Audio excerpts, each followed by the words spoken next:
Ujjvala varna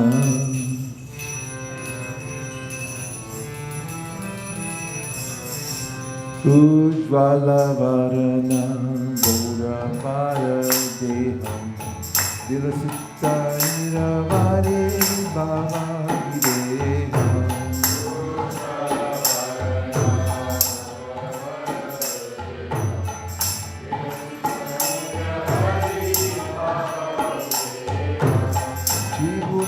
Pavana rejuvenation Sangharamamija Shishakshithanaya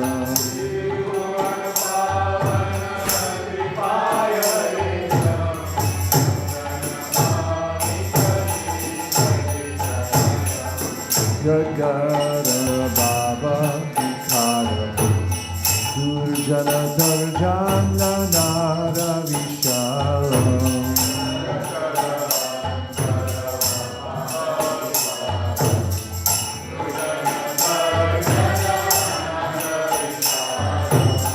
Bhavaya Bhajana Karana Karuna Dhamrana Mamija Shishakshithanaya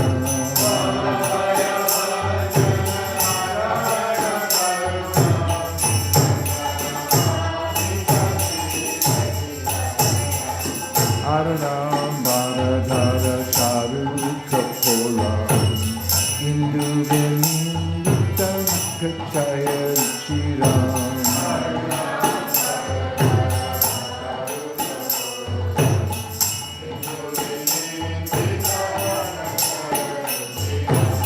Jagdita Nijaguna Nama Vinodam Kamvara Mamija Shishakshithanaya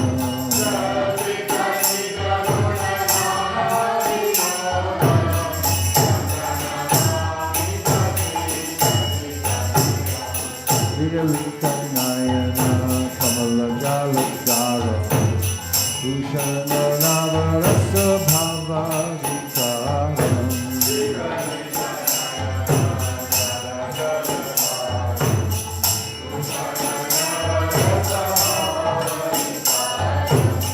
Gatyakti Mandara Nitya Vilasam Samrana Mamicha Shishakshithanayam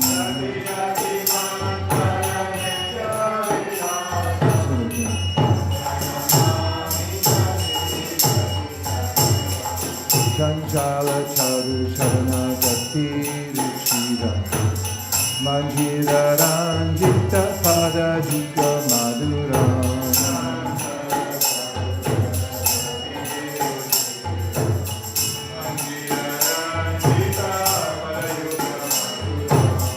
Chandra Vinindita Shitala Varana Samvara Mamija Shishakshithanaya Sachidananda Gaura Hari Krishna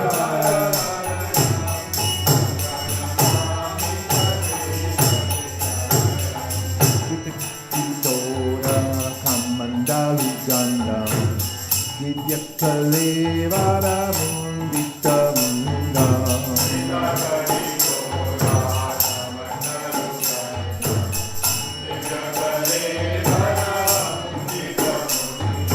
Durjana Kalmasha Kandana Dandam Kamana Mamija Shishakshithanaya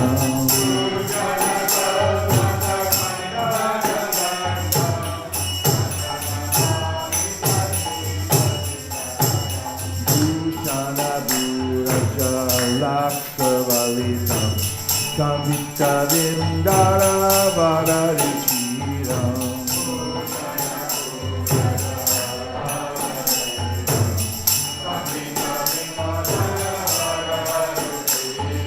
Malaya Javira Chitta Ujvala Silatam Samara Mamicha Shishakshithanaya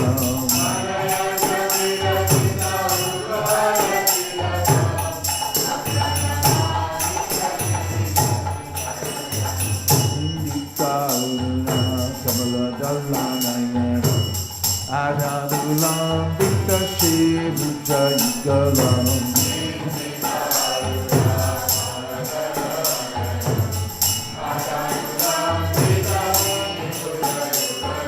Kalibara Kaishoda Narta Kalesha Shavaramamicha Shri Satchitanaya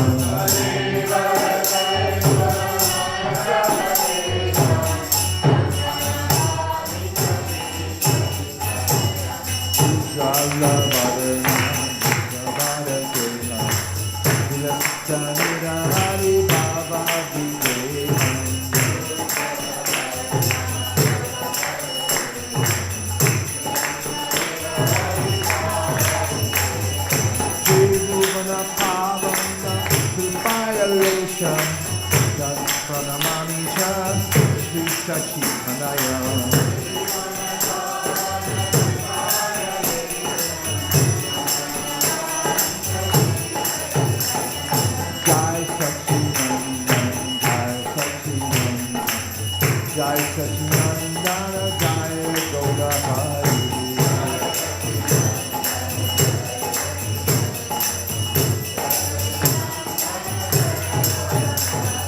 Jai Sachinandana Jai Sachinandana Jai Sachinandana Jai Gaura Hari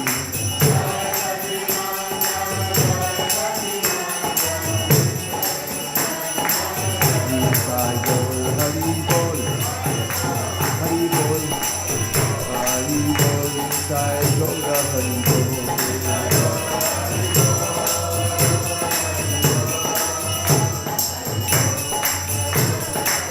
Jai Jai Prabhupāda Prabhupāda Prabhupāda Jai Prabhupāda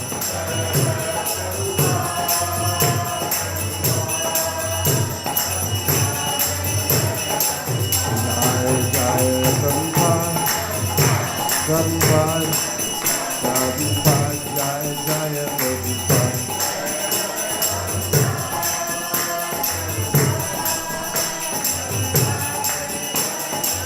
Jaya Jaya Prabhupada, Prabhupada, Prabhupada, Jaya Jaya Prabhupada.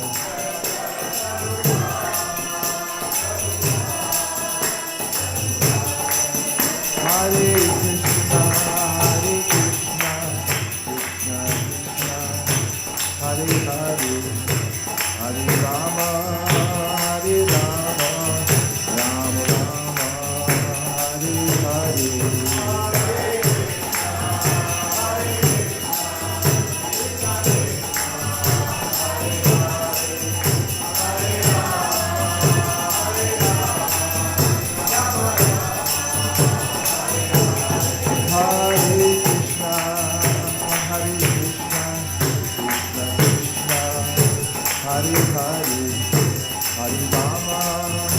Hare Rama, Rama Rama, Hare Hare.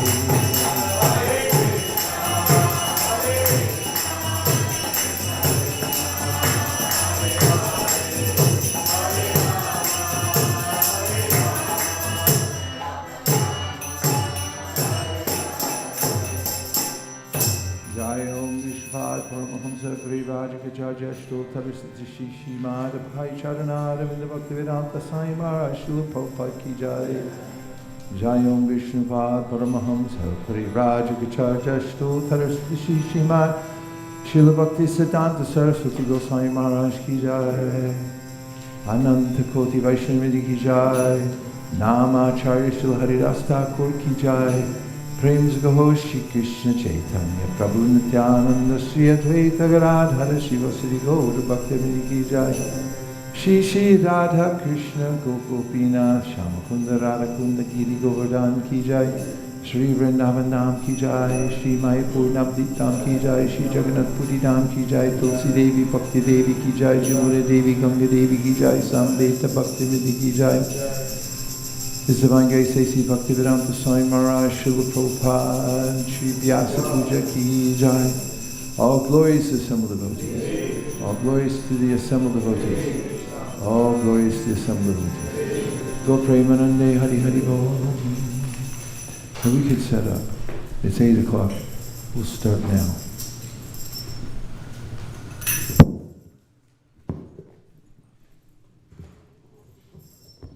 And God bless whoever cleaned up everything last night.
केवल भगति सदा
set up the room. Make it perfect. You make it.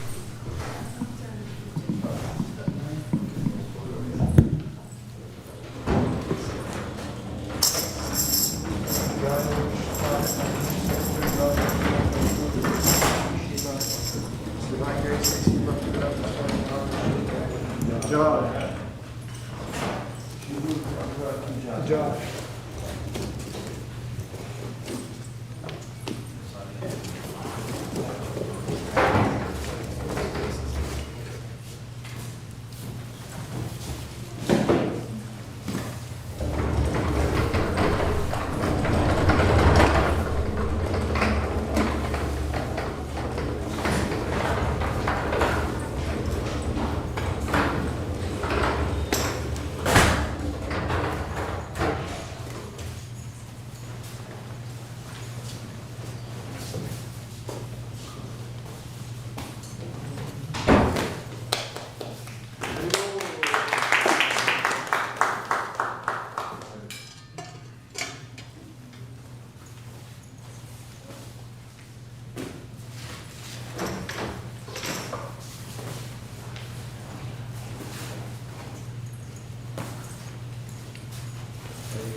Krishna,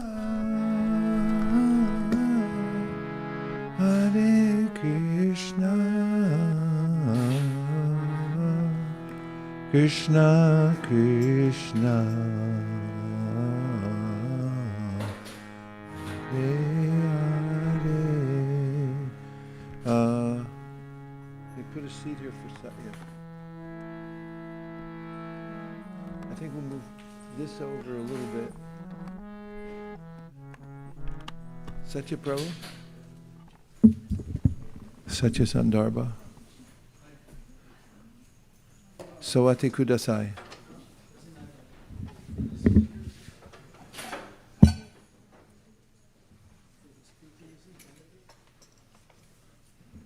We'll move over a little bit. We'll make one.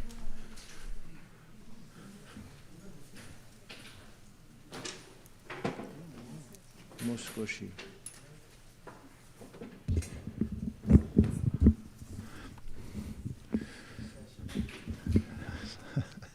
This means he hasn't seen you in a long time. Good morning, everyone, and welcome to the most auspicious event of Srila Prabhupada's, His Divine Grace A.C. Bhaktivedanta Swami Prabhupada's Sri Vyasa Puja. And Sri Vyasa Puja is the heartfelt, but also traditional method of honoring Srila Vyasadeva by honoring his representative, who carries Srila Vyasadeva, who is the literary incarnation of the Lord, whom Chaitanya Mahaprabhu says, Maya Mugda Jivara Nahi Sota Krishna Gyan, Jivara Kripaya Koya Krishna Veda Puran. That without the intervention of Srila Vyasadeva through his revelations in literature, then there's no break in the ignorance of the jiva. Maya Mugna Jivara Nahi. Swata, because it's not automatic. There has to be someone who intervenes. And so the representative of the Supreme Lord then, through disciplic succession, represents Srila Vyasadeva and carries the message so that a modern audience can take advantage. And this is the greatest boon for all living entities in the world. Otherwise, they're left to wallow in ignorance. So we'll begin by singing Oh Hey Vaishnava Thakur, and we'll have some discussion on it. And so start in that way.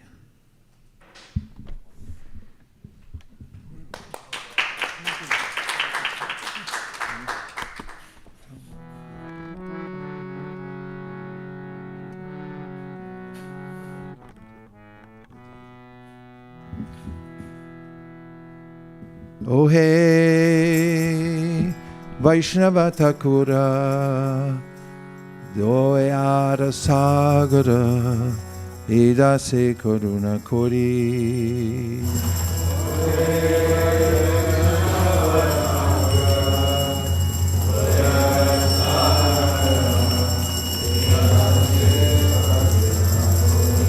Oh hey, Vaishnava Thakura, Doyara Sagara, Idase Karuna Kori.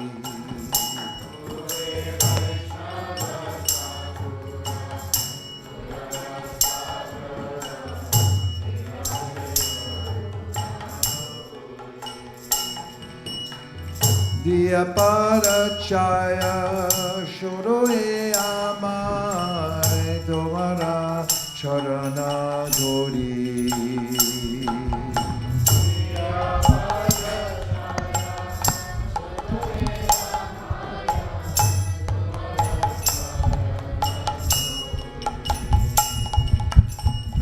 Chaya Vega Domi Chaya Dosha Shori Chaya Guna Deho Dase.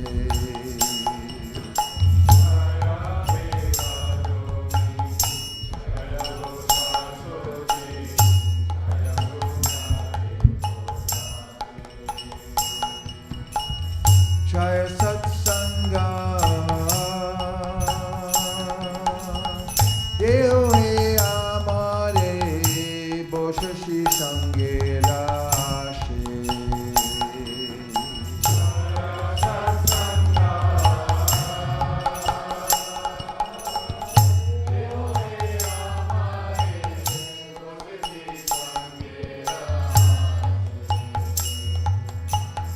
Ekaki Amar Nahi Pai Bado Hare Nama Sankirtane. Ekaki Amar Nahi Pai Bado Hare Nama Sankirtane. Tumi Kripa Kori Shraddha Bindu Diya Deho Krishna Namadhane.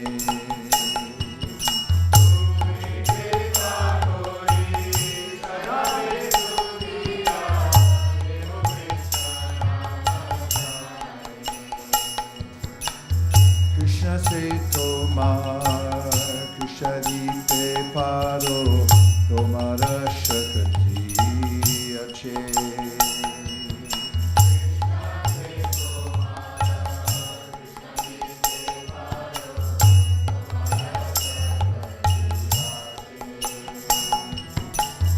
Amito Ganga, Krishna Krishna Bodhi Daita Bhache Bhache. Amito Ganga, Krishna Krishna Bodhi Daita Bhache Bhache. Oh hey, Vaishnava Thakur, Yoyara Sagara, Edase Karuna Kori.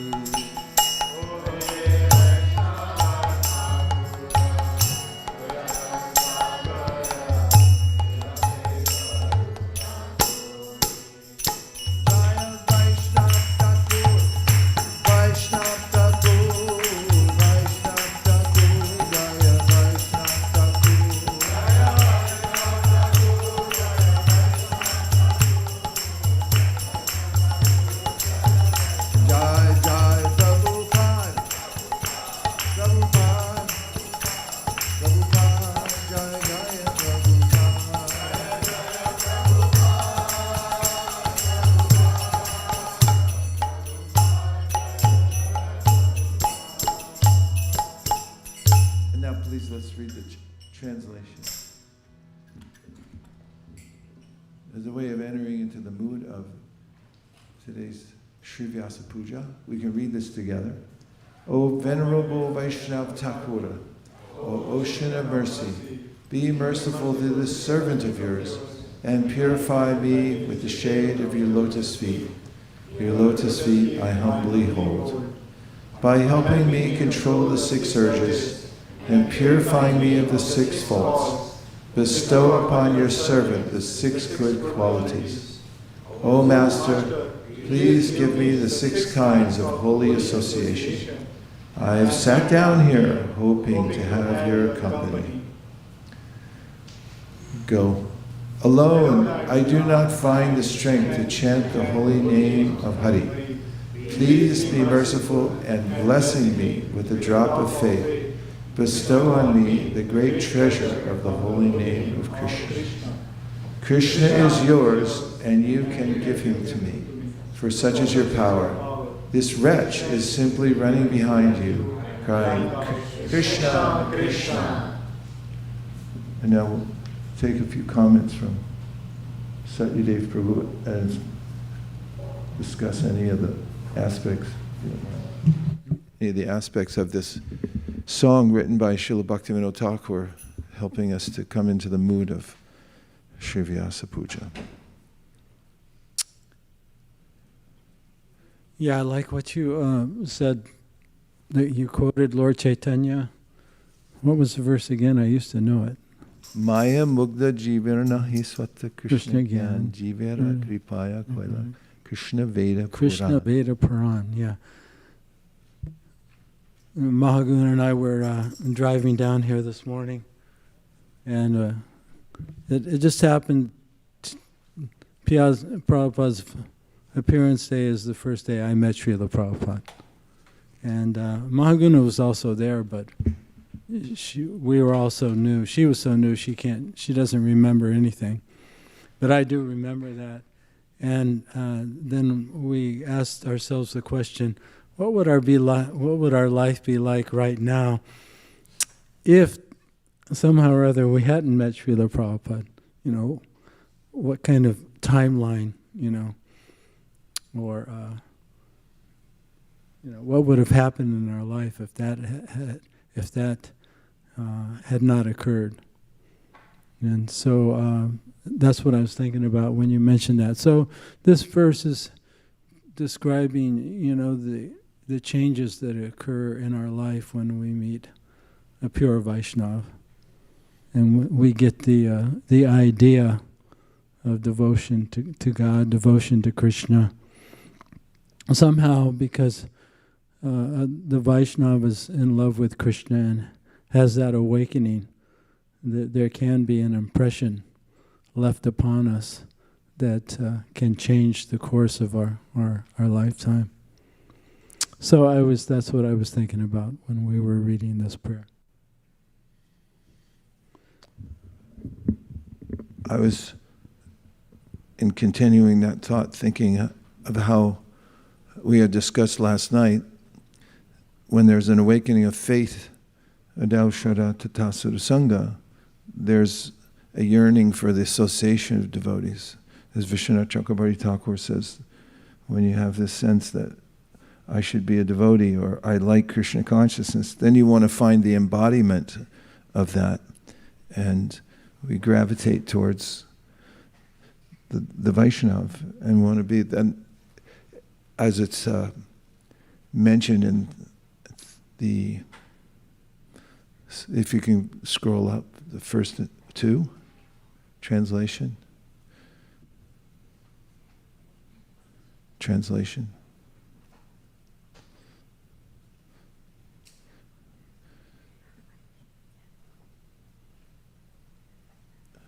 And next one. Go. Alone I do not find the strength to chant the holy name. Please bless me.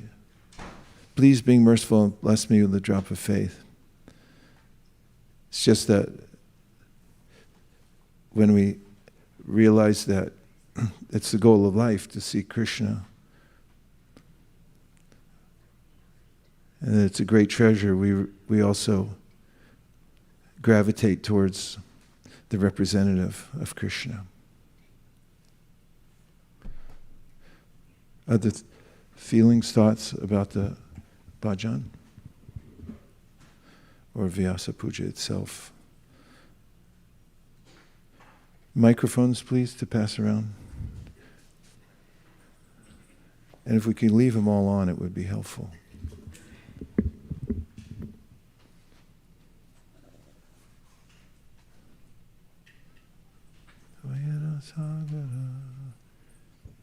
Yes. So my reflections were very much like Satyadev Prabhu's. I don't know where I would have been if Prabhupada wouldn't have come into my life. I also like verse number 4 where it says, Krishna is yours. Krishna is yours and you can give him to me, for such is your power. So that's again connected back to the faith in the spiritual master that he will deliver us. So. Thank you, Shraddha. You had some experience where you came in contact with one of Prabhupada's books, I think. Yeah, it was a book led by Raseshwari Mataji. She was trying to explore Foster City, whether the Indian store there would accept the smart box. And so she had left one Bhagavad Gita there. And I had gone there to do grocery shopping, and I was signing the credit card bill. And from the peripheral vision, I saw there was a Bhagavad Gita, erect kept there. And I took it, and it was just within a span of 1 week. I read it voraciously. And within the span of 1 week, I left some of the vices, like no meat eating, completely. And then slowly, onion, garlic, where they went, I have no idea. And then I, started chanting and started coming to the temple, made it formal, took initiation and like that. So, I always wondered that how Prabhupada is beyond this world where we live, but still he's influencing us so much. And especially when I see the young people, I could still relate because when Prabhupada was walking this planet, I was there. So I was 18 when he left the planet. But when I look at these youngsters, I'm just amazed at how Prabhupada is influencing generations after generations after generations. So the power. So that's why, it said, Krishna is yours and you have the power to give him to me. Prabhupada, yes, Radhakripa Prabhu. Hare Krishna Maharaj. When I was reading that Krishna is you can only give it to me, I just feel like Krishna you cannot get from the books, or you can get buy from Amazon, or you can go to Google and search and find Krishna. So the one who has it, he can only give it.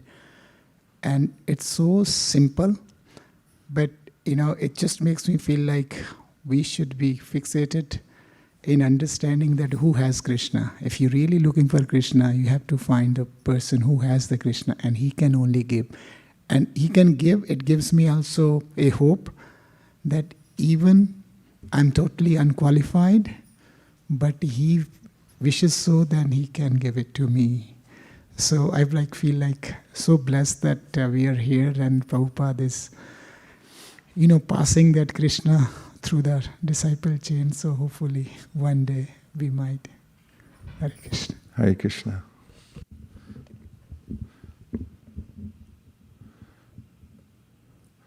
Go ahead, Arjuna.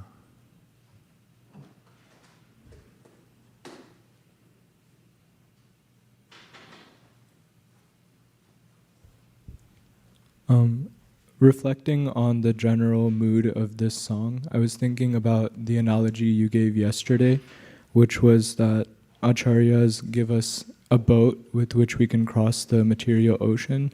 And what I really liked about that analogy was that you said that not only do they provide this boat, they leave it behind for us. And so I was just reflecting on how much shelter we have and how grateful we should be to these acharyas. There's a story in the Chaitanya Bhagavat about a devotee named Gangadas, and he had been with his family and had to pass through a part of town where people were inimical towards Vaishnavas, and it appeared that he was being pursued, and he came to the Ganga and needed to cross in order to get to safety. And he was contemplating that maybe it's better to drown ourselves than to be accosted, molested here in this lonely spot. If anybody's ever been in a situation like that, it's quite disturbing, where you realize there's no help for me physically or in any direction, nobody to call to. And just as he was in that mood, a boatman came, and Gangadas said, "Please, I'll give you rupees. Please just take us across." And they jumped in the boat and went to safety.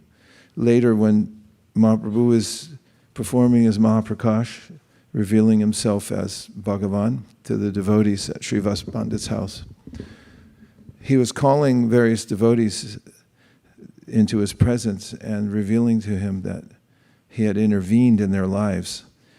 And to Gangadas, he had recounted this story. He said, "You were there in a lonely place. You were about to be molested by dacoits. And I came there on a boat, and I took you across the Ganga. But actually not just the Ganga, across the whole ocean of birth and death."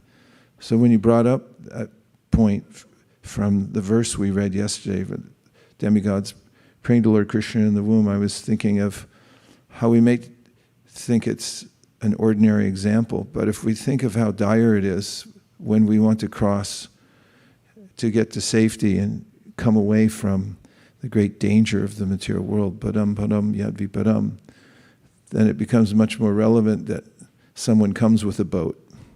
And connecting what Shraddha was saying about how the boat is still here, how she's amazed to see it's not just somebody who met Prabhupada in 1965 or in the days that he was walking the planet, but he left such a sturdy boat behind, as is the duty of the Acharya, that even now anyone can get into that boat. Not that the boat won't rock, and some waves can splash over the edge. Prabhupada also mentioned that as we're riding in the boat, even if it's a little rocky, just don't get off the boat and stay the course. That it becomes this urgent need, and we can really appreciate how Prabhupada had so handily done that and so comprehensively created the process, and then amazingly spread it all over the world, making it available not just to a few people, but his vision was that everyone should have the opportunity in every country, every continent. Any other thoughts? Where did Madhuri Saki go?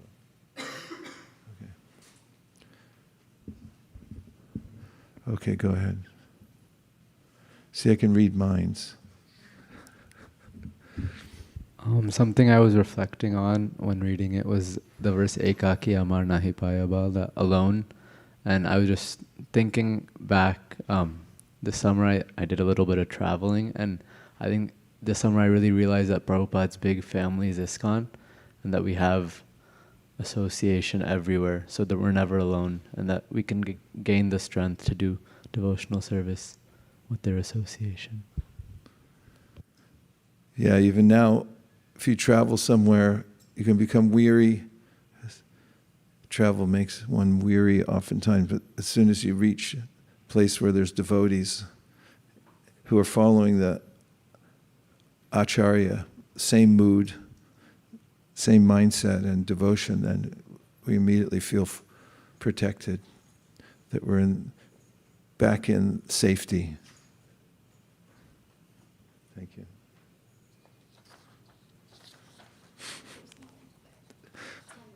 You're working on it? Okay. So today, for our edification and purification, we'll be offering those that we can fit in today, readings, offerings to His Divine Grace, Srila Prabhupada.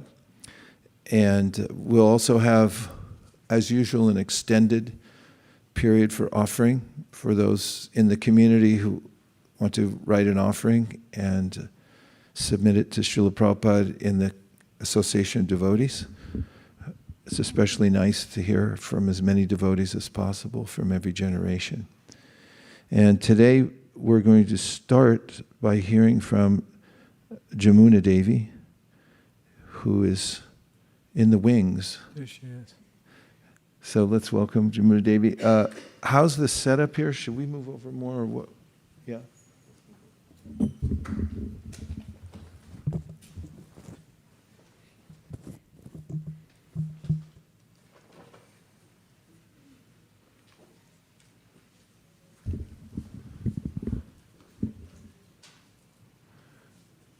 Is this positioned properly for your video team? Do you need it farther over, or are we good there?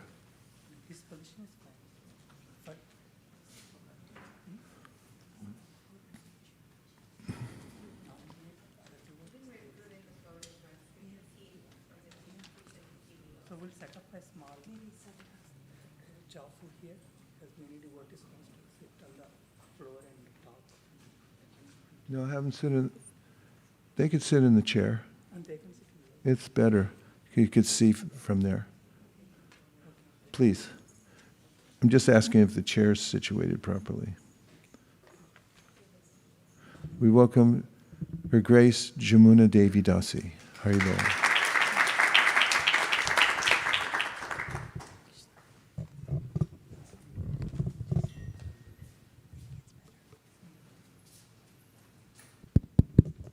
Thank you.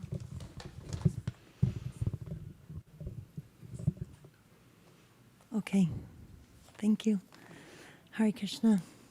Hare Krishna. It's so nice to be here on this really auspicious day. Yeah. Dearest Srila Prabhupada, please accept my humble obeisances. All glories to you on this most auspicious day of your appearance. I'm so incredibly honored to be a part of this wonderful movement of ISKCON that you have manifested. It's remarkable to see how it continues to grow and expand and develop under the guidance of your lectures, letters, and books. I've been fortunate enough to be a small part of this movement in ISV under the direction of your disciples Vaisheshika and Nirukula. It's because of their sincere dedication to you and your movement that we're able to be a part of this wonderful family. It's truly by the mercy of sincere devotees that one comes into contact with Krishna and can serve in your movement. Srila Prabhupada, you've built a house the whole world can live in, and this is true even for someone as dented as myself. I've been learning these last few years that I will never be qualified to represent your mission or to serve you, but that you hold a space for someone like me despite my shortcomings. You have created a movement where there is service opportunity for everyone and anyone who wants to be a part of it. I feel so insignificant to even glorify you, but I will try. The endeavor that you made to bring these teachings to America gives us all hope and encouragement that as we age, our goals should be to increase our service to Krishna. Most people at the age of 69 years old are starting to slow down and take it easy. You set an example that there's no slowing down, and at 69 you are just starting your international movement. This is significant and feel I have not done very much to be of service and encourages me to not give up. In the Srimad Bhagavatam, Canto 10, 14th chapter, Lord Brahma is reciting prayers to Lord Krishna after greatly offending him by not realizing Krishna was the Supreme Personality of Godhead. Brahma not only sent down torrents of rain on all of Raj, but then stole all the cows and cowherd boys. In these prayers, Brahma begs for forgiveness at this offense in which every soul in the material world has made. I find great depth in his reflections of who he is compared to Lord Krishna. In text 9, Brahma says, "My Lord, just see my uncivilized impudence. To test your power, I tried to extend my illusory potency to cover you. The unlimited and primeval supersoul, who bewilder even the masters of illusion. What am I compared to you? I am just like a small spark in the presence of a great fire." I can relate.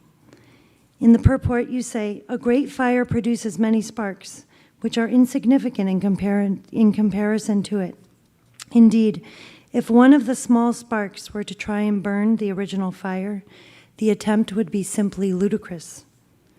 Srila Prabhupada, here at ISV, there are many great sparks that are keeping your fire burning and spreading. Due to the fact you have created such a great big fire called ISKCON, these sparks continue to expand your movement here and all over the world. Your disciples here are fanning our little tiny sparks and continuing to help them burn. I'm so grateful to be one tiny little spark in your movement, and I pray you can find some use for me. Somehow you have blessed me with the service of caring for Krishna's cows. This is the greatest service I could ask for, and I pray for the guidance to help me utilize this service to its fullest potential and to inspire others to lovingly care for cows. Your aspiring servant, Jamuna Devi Dasa. Thank you, Jamuna Devi. And now we have Radha Ballabha Prabhu.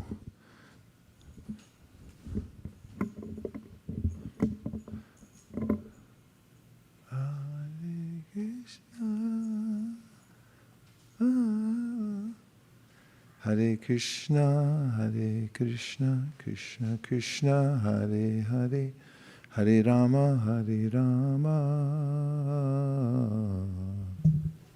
Rama Rama, Hare Hare.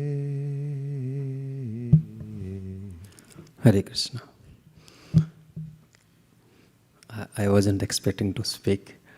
Suddenly. Everyone should expect that you might be called on. So. Thank you.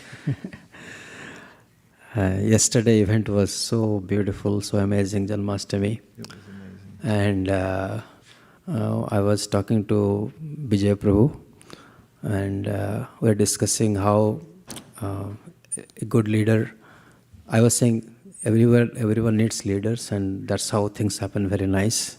Then he corrected me, saying good leaders. And what amazing leader is Prabhupada.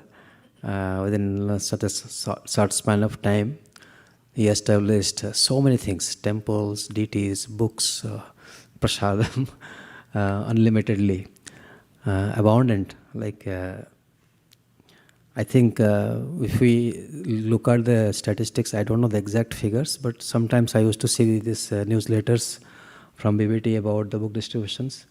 So there used to be millions of books used to go during Prabhupada times. Prabhuji can, relate and speak about it.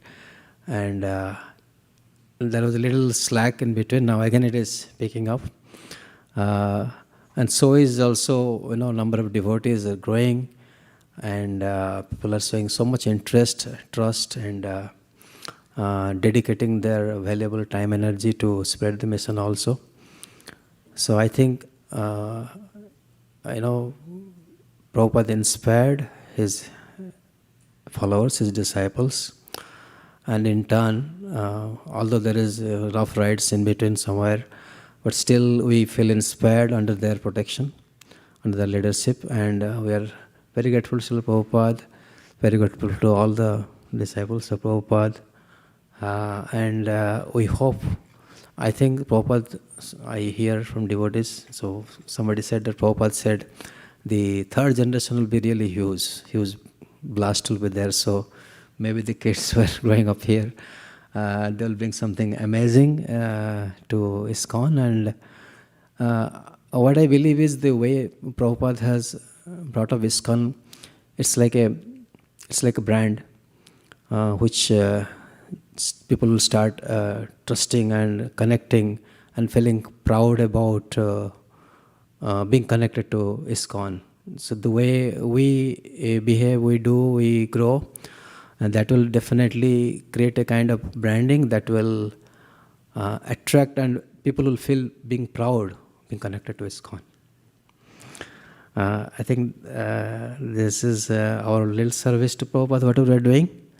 And we hope to please Prabhupada in our services. Thank you very much.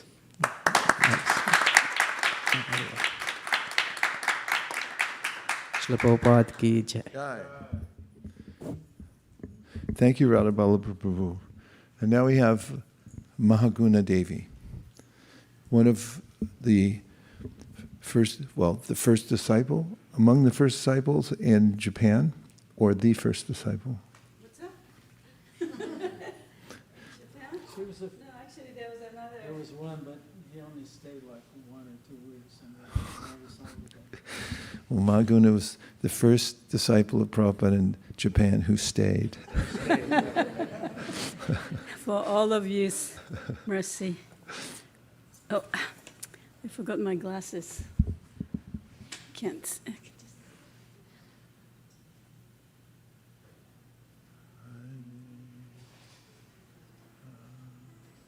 What's the first Can part? you bring my paper too?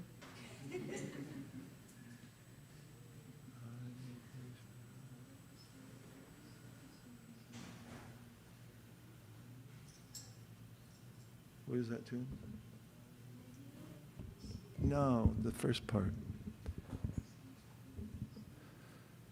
Hare Krishna, Hare Krishna, Krishna Krishna, Hare Hare, Hare Rama, Hare Rama, Rama Rama, Hare Hare, Hare Krishna, Hare Krishna, Krishna Krishna, Hare Hare, Hare Rama, Hare Rama, Rama Rama, Hare Hare.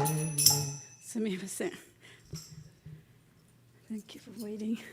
Nama Om Vishnu Padaya Krishna Pustaya Bhutare Srimate Bhaktivedanta Swami Tanamini Namaste Saraswati Deve Gauravani Pacharini Nevasesa Sunyavadi Paskachara Satarine. I thought I would read the paper that I prepared this time for the first time. Actually, I typed it out. This was actually the post that I saw on Facebook that by my god sister Kusha Devi Dasi. And some of you may read this, but I thought this was very touching for me personally. So I thought I'll read that to you today. And this was by Abhinanda Das. And then he heard this story from Prabhupada's personal servant, I think, at that time, when Prabhupada first came to Japan, 1970? Yeah, that's what it says. Śrīla Prabhupada on tour of Dai Nippon building with his assistant, Nanda Kumar, Craig Joseph, 1970. And just now, Nanda Kumara tells us about this photo. There was a beautiful photo, the Prabhupada with Dai Nippon, I guess, CEO or somebody who was showing him around. Just Dai Nippon was the first printing company that Prabhupada used to print his books outside of the home printing. Mm-hmm. It's in Japan. Yes. Yes, there is a nectar story for this picture. It was taken at the home office of Dai Nippon printers in Tokyo. They were the original publishers of Śrīla Prabhupada's books. And when His Divine Grace went to Japan, they took him on a tour of their entire facility, which was enormous, at least a full city block of buildings, with their own medical and dental facility. They were super relevant, and as the Japanese people are by nature, and treated Śrīla Prabhupada like a king, which we all know he is. It was soon after he had lost the first of his bottom teeth. It just got looser and looser, and one day it fell out while he was taking prasadam. They offered to take care of it at their dental office, and His Divine Grace agreed. When he sat down in a chair of the young dentist who was being blessed to serve him, the dentist bowed to him over and over, and although he did not speak English, he did his best to show Srila Prabhupada with compliments. He had a huge smile on his face, and Srila Prabhupada had one too. Moved by the humble nature of this great soul, the dentist took a plaster cast of Srila Prabhupada's lower jaw, which, although not painful, was uncomfortable, and told him he would have the bridge completed the next day. Srila Prabhupada told him through the interpreter that in Ayurveda it is said that gold is good for the heart. And since he had heart issues, he wondered if the tooth and wire part of the bridge could be made from gold. The dentist said yes, and the Dai Nippon president, who was showing Srila Prabhupada around, commented that it was only proper for someone of his caliber to have the best of everything. Srila Prabhupada came back the next day to have the bridge and tooth put into his lotus mouth. And when the humble young dentist put it in, Srila Prabhupada moved his mouth around and said, with great enthusiasm, "This is wonderful. I can't even feel it in my mouth. It fits perfectly." And he reached up and pulled the head of the young dentist, who was ecstatic already from having had such a beautiful reaction to the service he had done for His Divine Grace. Down to his heart, he put his hand down to his heart and held it there while he messed up his hair and said over and over, "Thank you so much, thank you so much." It was one of those rare moments where you could see Srila Prabhupada touching the soul of a good person and empowering them on their spiritual path back to home, back to Godhead. The whole time in Japan was filled with people like that. At the Sunday feast, dozens of young people would travel quite far to the forest location, quite a few miles outside of downtown Tokyo. When it was time to offer a flower to Srila Prabhupada as part of the Sunday feast program, every single one of them offered it with great care and attention, bowing as their culture over and over as they placed the flower at his lotus feet or handed it to him. Then doing as all the devotees did and paying their full and very sincere dandavat to Srila Prabhupada. What a great culture and beautiful people. All glories to His Divine Grace Srila Prabhupada. All respect to the Japanese people and their wonderful culture. Nanda Kumaradas. So this was this was very enlivening for me to read this again. I was there when offered the flowers to Prabhupada, and then I think that was my first step to my spiritual life. Before that, I didn't have very much interest in spiritual life, and it's not like Prabhupada had enlightened me right away there. But I know that was, if I didn't see him then, the things would be totally different. So I really appreciated to have that opportunity. And then also, Prabhupada had come to Japan 4 or 5 times. after that, each time he really appreciated the Japanese culture and Japanese people, and he really wanted to have Krishna consciousness spread in Japan, and to honor his desire and then honor his mission. I wish I can help in some ways to do that. And so this article reminded me of that importance of, assisting Prabhupada. So I thought I would share this with you today. Jai, thank you so much.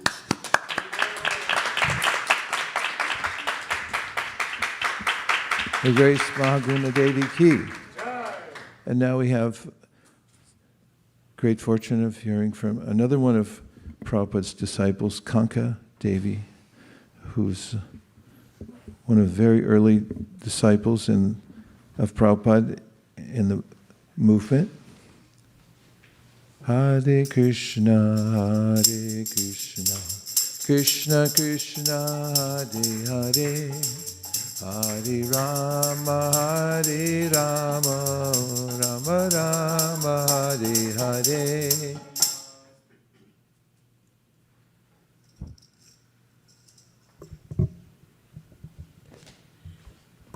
Hare Krishna, thank you. I hope I can talk okay. I feel like I'm getting laryngitis from singing all day yesterday. And my voice isn't used to it. I tried to sing the Mangalartik prayers this morning, and I made it through the samsara prayers, but then I had to go to the men like, come on, sing. I can't sing anymore. So I also hope I can give this offering without crying. Okay. Dear Srila Prabhupada, it is now August 2024, and as the years go by, I admire more and more your immense enthusiasm and your limitless energy, your ability to always stand straight, your effortlessly climbing up and down the Vyasa-san, and you're traveling around the world again and again, vigorously preaching nonstop, and you never had jet lag. As I contemplate and analyze your life, what you have given us and what you have given the world, I see it as Krishna magic. I will be 74 this year. I never expected to live this long, but by your mercy, here I am.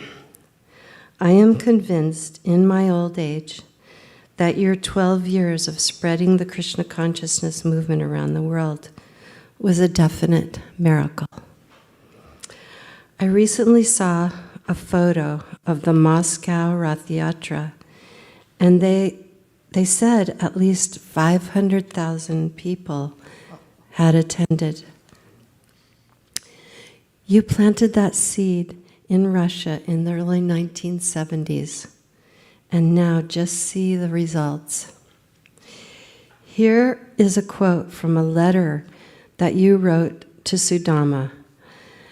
Quote, "But Krishna was all along preparing something I could not see, and he brought you to me, one by one, sincere American boys and girls, to be trained up for doing the work of Lord Chaitanya Mahaprabhu.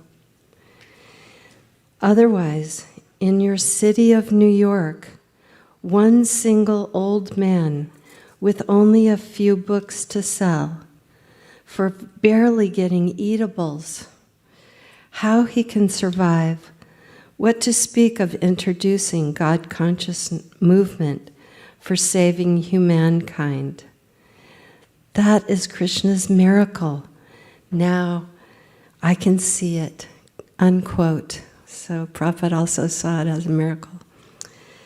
This year, I was blessed to go on the ISV Yatra to Vrindavan.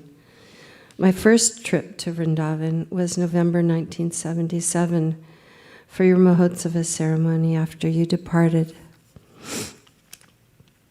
This recent trip, I felt your presence every moment. Krishna Balaram Mandir is beautiful. It has many spectacular wall paintings. The temple's samadhi and guest house are being nicely maintained. Your quarters were my morning refuge for chanting japa. I was remembering in the early 70s when you first purchased the land in Ramanreti.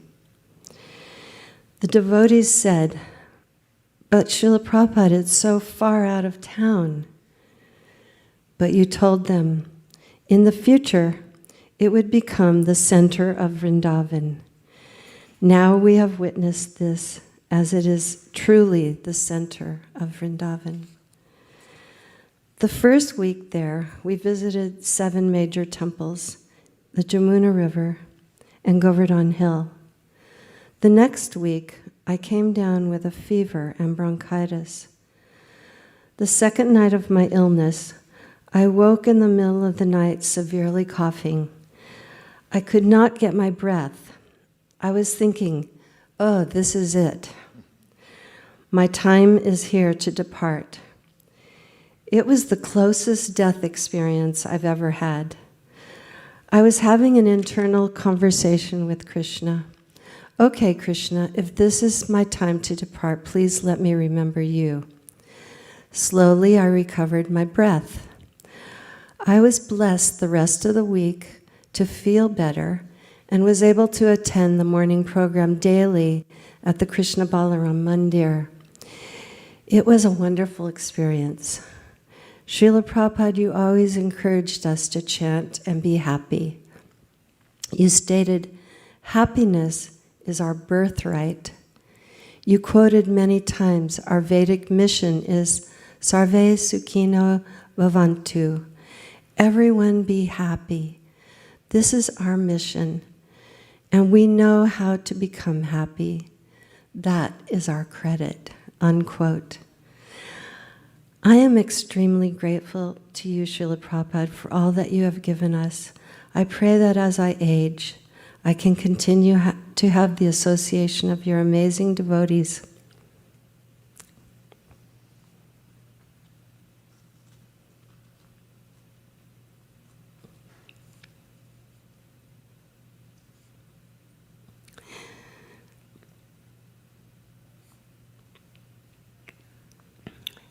Hear classes daily, constantly chant the holy names, and share Krishna consciousness with others.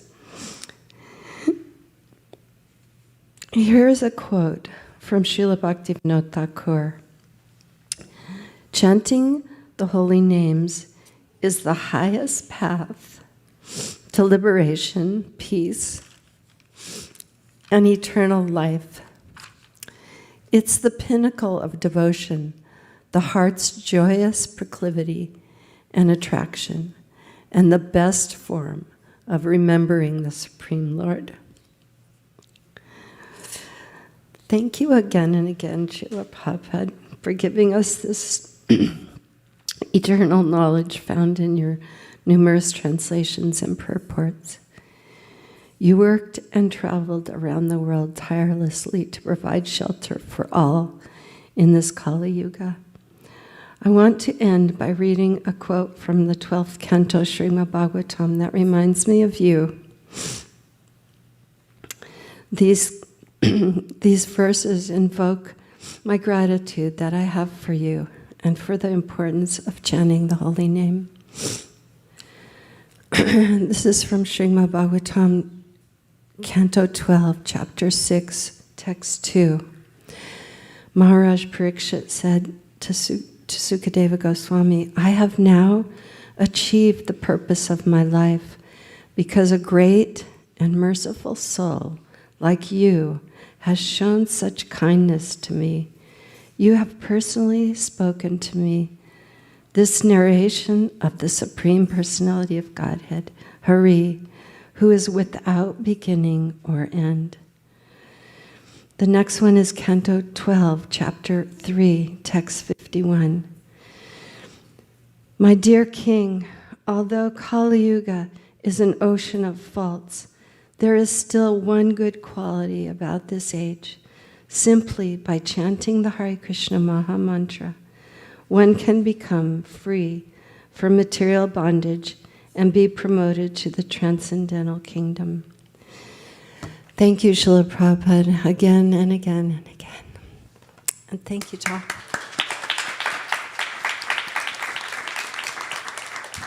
I also want to thank all the ISV devotees. You guys are great. I'm so grateful to be here. Thank you.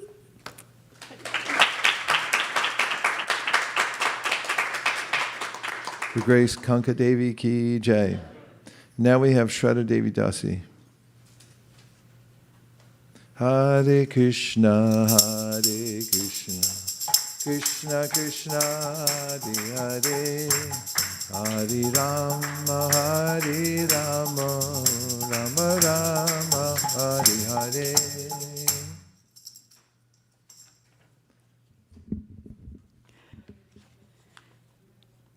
Om Jnanatimrandhasya Jnananjan Shalakaya Chakshurun Militam Yena Tasmai Shri Gurave Namaha.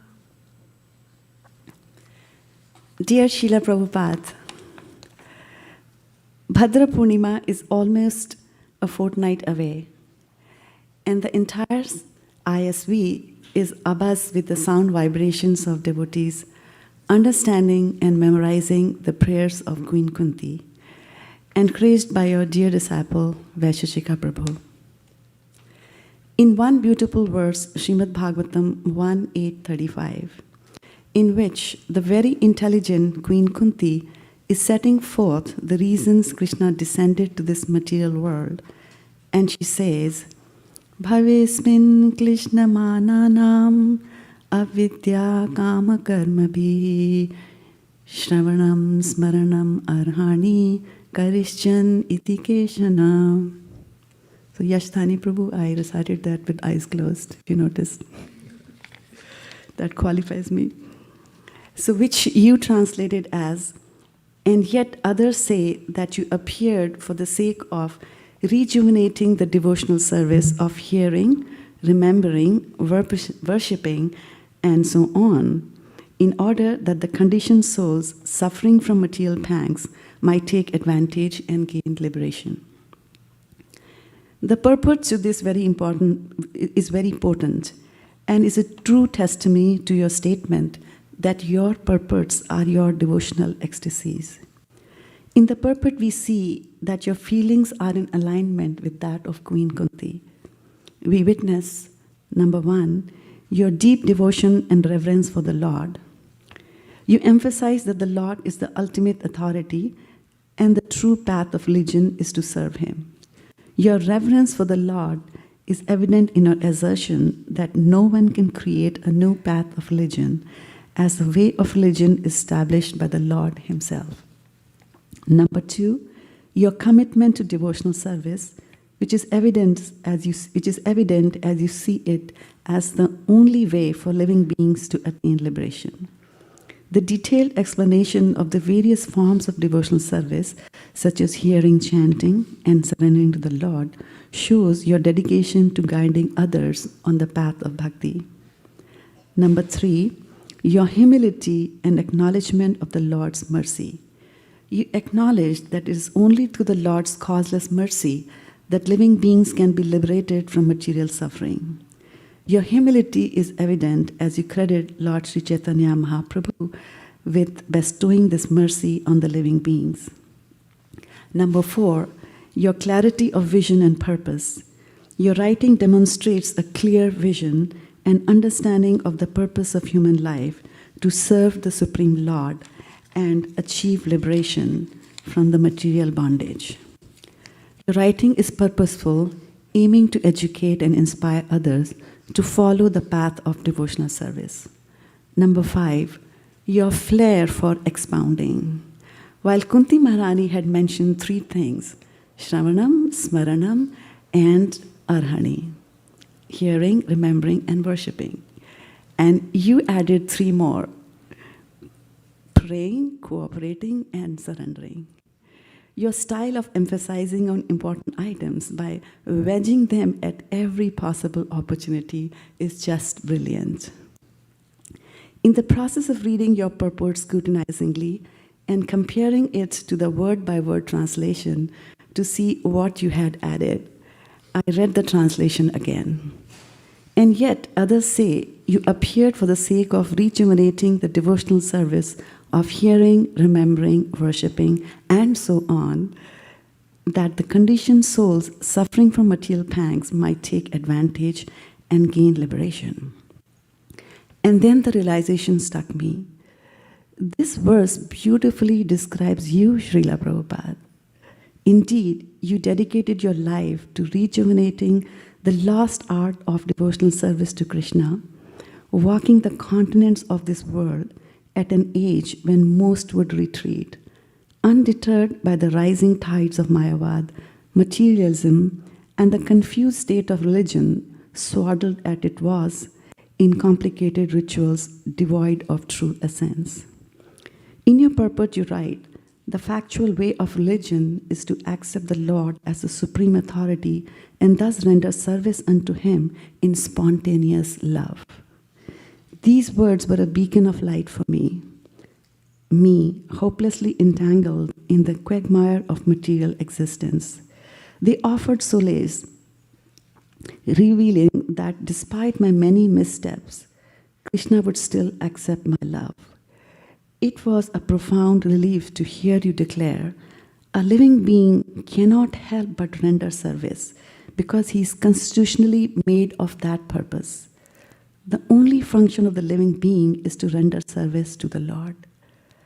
Thank you, Śrīla Prabhupāda, for awakening me to my true identity, not as a high school and college valedictorian, not as an engineer, not as a director, not as a super mom, and not as the imaginary perfect wife, but as an eternal servant of the Lord.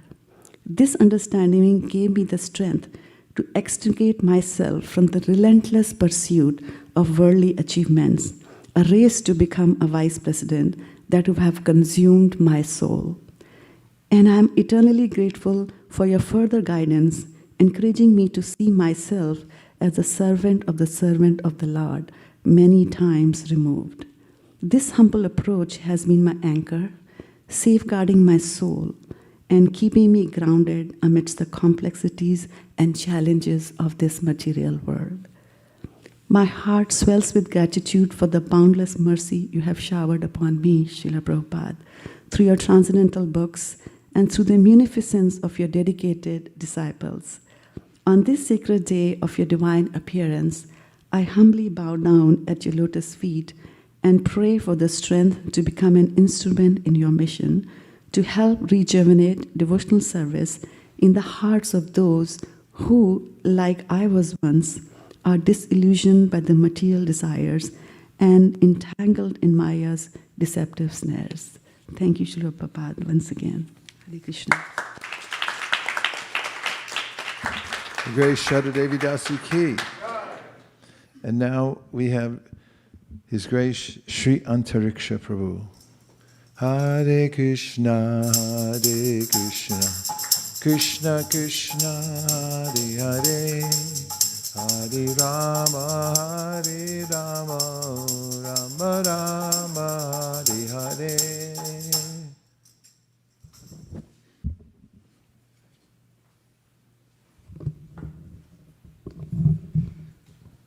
Hare Krishna. Dear Srila Prabhupada, please accept my humble obeisances at the dust of your lotus feet. 5,000 years ago, when Krishna was playing in the groves of Vrindavan, giving pleasure to all his devotees, enchanting their hearts, I missed.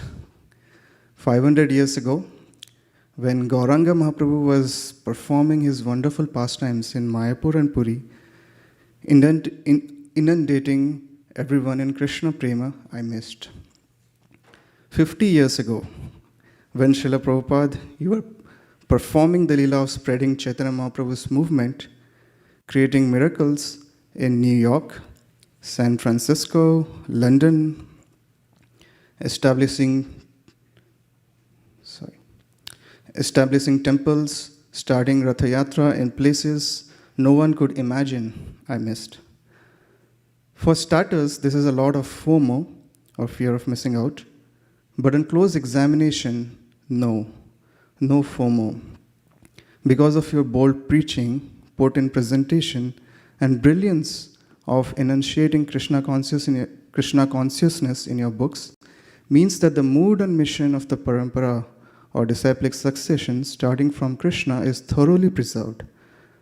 Preserved in your disciples, your grand disciples, and your great grand disciples. And there is no doubt all future disciples, provided to the extent we apply your mood and mission. You have preserved your mood and mission in your books to be mined by everyone, present and future, who will be joining your movement. You have preserved your mood and mission when you pen down your 7 purposes of ISKCON. You have impregnated your mood and mission to your disciples who are living Bhagavatas. On this day of your Vyasa Puja, Srila Prabhupada, I cannot be anything but grateful. Grateful for taking the Jaladuta, not knowing what was waiting for you beyond the great seas. Grateful for giving us ISKCON. Grateful for giving us your esteemed disciples. Grateful for the deities you established.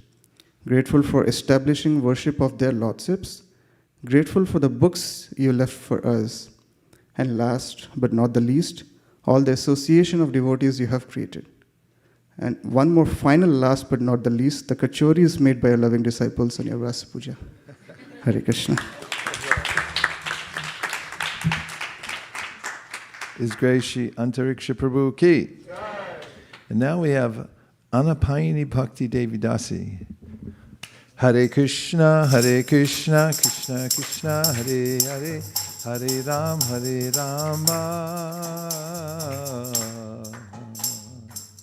Rama Rama, Hare Hare.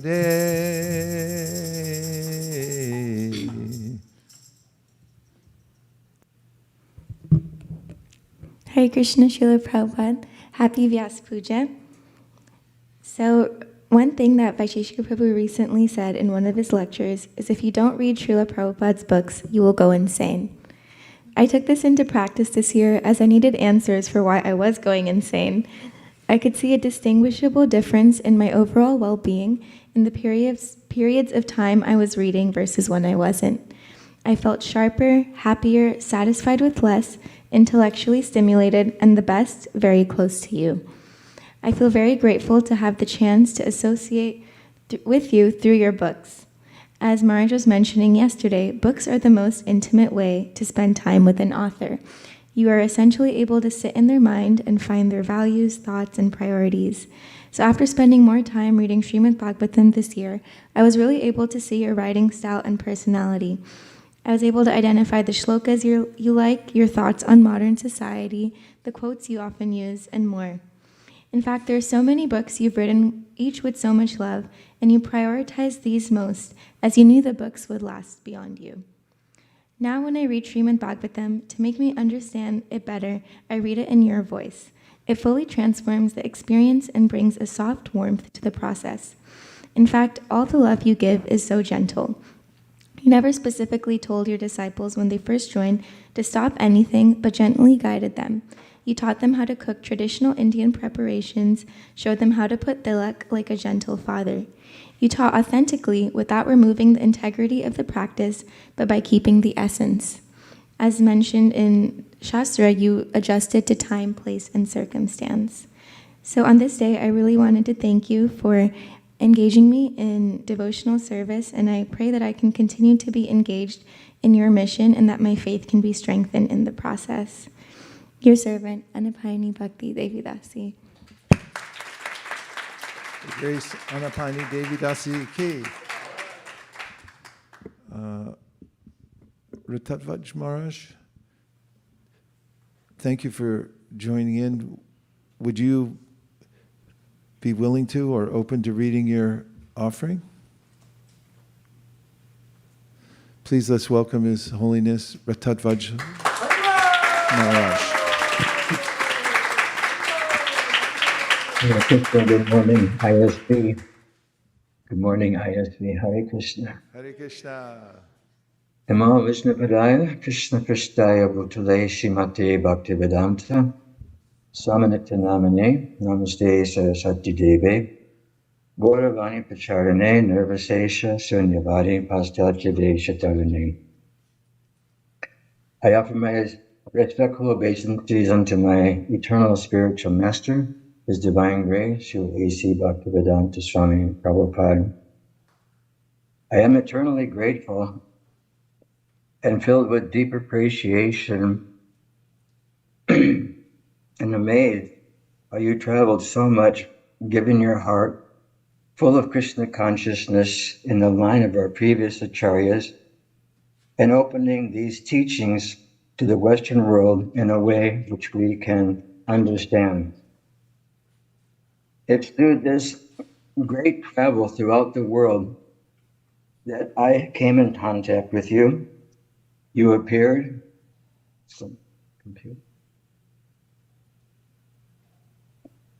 You, in your deep and your great travels, what the heck? I'm not very technically savvy. This piece of paper on my computer making it go all over the world, as did Srila Prabhupada.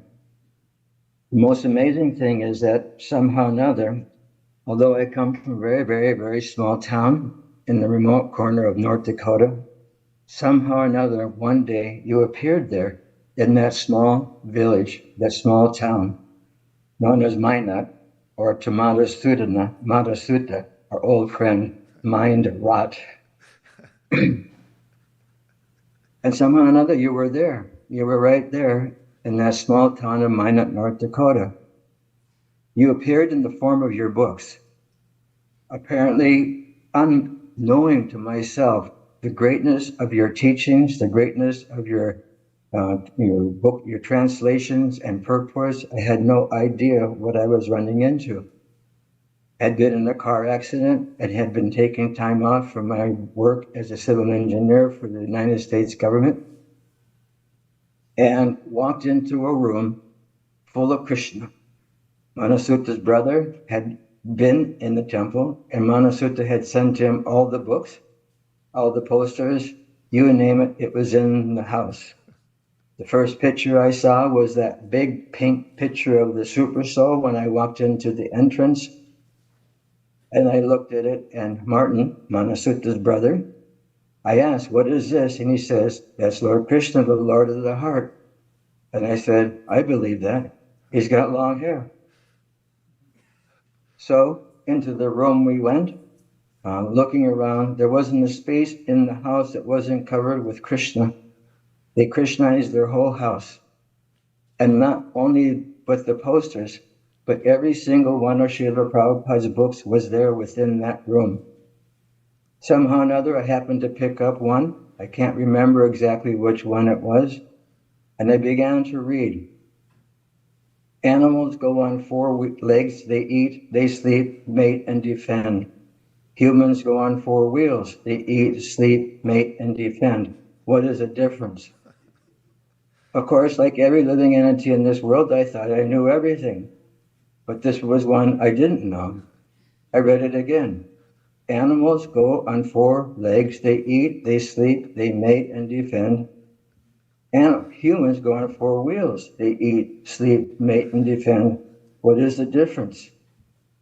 In my puzzlement, in my curiosity, I was really overwhelmed by this question. So I read another sentence. There is no difference. One is polished and one is not polished. Human life is not meant just to be a polished animal. It's meant to understand our eternal relationship with the Supreme Personality of Godhead. After reading that, I decided I'm in. That's it. I have to read these books. I have to read these books. That was right after July 4th, 1975. By October, we were visiting a temple a long, long ways away from North Dakota in a small place called Winnipeg, North Dakota, which may be the coldest place on the planet, especially on Portage in Maine, where we were distributing books as guests. I can tell you a very long story about my first day in the Hare Krishna movement, but that's too long. So, on this point, it was your books that appeared in my small town. And through your books, you caught one small little fish roaming in the material world, trying to understand what was the purpose of life, what was the meaning of life, and how can I fulfill everything that's meant to be filled in this life. So thank you so much for appearing in that small town of mine, North Dakota, and finding the chance, or giving me the chance, to catch the hook of Krishna consciousness in your Bhaktivedanta purpose. I am forever indebted to you. There'll never be a way to pay back that debt, and I just appreciate the fact that I'm still here, almost 50 years later, trying to get out of this clutches of material nature and not just be a polished animal, but come to the point of being one of your sincere disciples or fallen disciples, whatever you want. And I gratefully appreciate ISV because I attend this yatra practically more than any other. Thank you very much, Srila Prabhupada. Thank you much, ISV. Hare Krishna, Krishna Krishna, Hare Hare. Hare Rama, Rama Rama, Hare Hare. Srila Prabhupada ki jai. His Holiness Rikatvat Swami Maharaj ki jai. Now we have Radha Kripa Prabhu. Hare Krishna, Krishna Krishna, Hare Hare, Hare Rama, Rama Rama, Hare Hare. Dear Srila Prabhupada, today is a very special day, but this is more special to me because I come here only to listen what your disciples have in their heart. Because that's what I wanted to understand. How could they wholeheartedly devoted at such a young age, they gave their whole life to your mission. And maybe that tiny bit of that taste, if I could ever develop, that's what my agenda is for today. But since I wanted to glorify you, but I don't know how I can. I'm really so insignificant, and the words which I'm going to use may not be even worth even discussing. But I'm so grateful otherwise that in spite of all the shortcomings, you have accepted me as part of your family. So I'm eternally grateful. Prabhupada, what you did to all of us, but most importantly by setting all those temples worldwide. I was just going to share a tiny example from yesterday where I thought like temples are everywhere, people walk from, they just wanted to go there, have some darshan and go. But how could you change the heart of somebody who never even heard your name or Krishna's name? I have no idea. There's a police officer yesterday, somehow or other, I was interacting, and then he expressed the desire to go have a round inside what we guys are up to. And I didn't know that what happened. He later on explained to me that he has a 2 plate of prasadam already. Oh, then I said, okay, this works. This really works. And I think after, when I was walking with him, I see in him, he just wanted to open the shoes. He did the julan, a swing. And then he was very respectfully, he walked in, and when I explained him whoever deities are, the relationship, he patiently listened and walked down in whatever little capacity he could. He stepped out, and then Guru Maharaj was there, then he also has a word. And later on, he also happily accepted Bhagavad Gita. And Vijay Prabhu nicely actually gave a quick tour of, Bhagavad Gita, what is in it, that. And within like maybe 1 hour, maybe 2 hours or so after eating prasadam. That is the impact of this movement. And having these locations, which somehow we were part of it, I felt like, Prabhupada, your magic works even in the midnight. And then another thing which happened yesterday was also in the midnight, which is even more surprising, which you might have noticed that around 11:40 or so, when I was talking to Shri Gopal Prabhu, and I was sitting and I was, seeing the people are walking in. I said, what happened? 11:40 midnight, usually in 5 years backward, but not the fast forward. We will have our own congregation members or maybe very few devotees here. But 11:40, our parking lot was full. Temple, there was no space. And people are walking as if they're the first time. They're waking up in the early. They're so happy. I said, how could that happen? What happened? These so many newcomers and they are so excited. And they were patiently waiting in the line. And guess what? At midnight, what happened? They couldn't get in. There was no space. And they were watching through the window, peeking through that one. And they were happy. Still happy while they are even looking at taking a darshan of Radha Madan Mohanji on the phone, while they couldn't see actually from even the window because there's so many people outside. And majority of is a first timer. This is Prabhupada. It just tells you that, all what we are doing little bit here must be very pleasing to you by seeing so many newcomers are getting attracted to your mission, to your movement. And we are really, really grateful to do that. Prabhupada, there's no way anybody can create this magic without your blessings. So I just wanted to express my desire, because when we sang today, Oi Vaishnava Thakur, and we were reading the translation, in that translation was more like you have the Krishna and you can give it to me. Then I thought oh, can I be selfish a little bit? So, and I thought okay, you know what? Either Prabhupada, you give it to me, or tell your disciples to give it to me. I would be happy either way. So Prabhupada, I would be ever grateful for giving Krishna in whatever shape and form I comprehend. Thank you very much. Hare Krishna.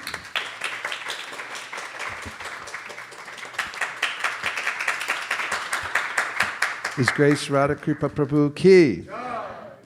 And now we'd like to invite Srimati Niharika. Hare Krishna, Hare Krishna, Krishna Krishna, Hare Hare, Hare Rama, Hare Rama, Rama Rama, Hare Hare.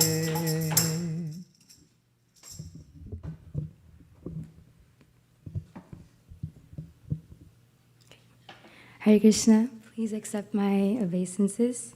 Happy birthday, all glories to you, Srila Prabhupada.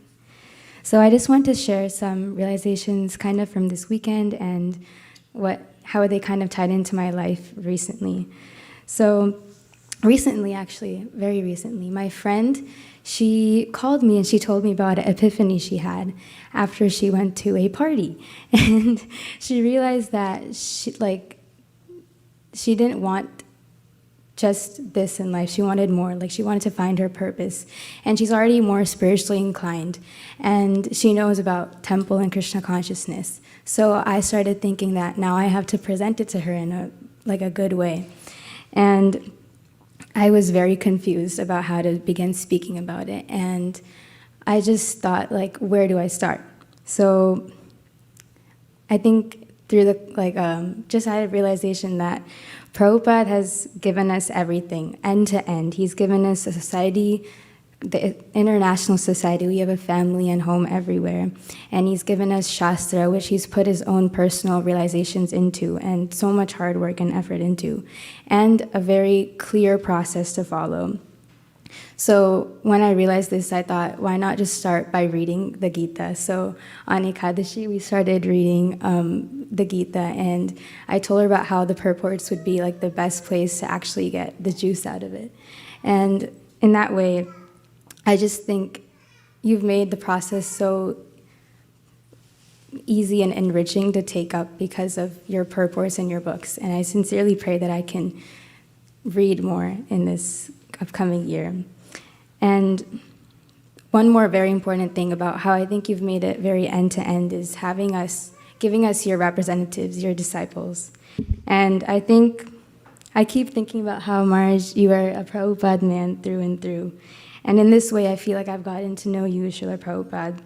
The way you walked the fastest on your japa walks, quoted Shastra for all your points, had heartfelt care for your disciples, and the way you were able to adapt to preaching in the West in a practical and accepting way. And so on this day, I pray that I can seriously and dedicatedly take up your instructions, because I remember, as we were talking about yesterday, the best way to remember and closely follow instructions is through calculated and dedicated action. So for that reason, my prayer is I can take up your instructions, and more recently I've been thinking that I can take them up well enough so that I can speak and teach about them to my friends and to the people around me. Hare Krishna.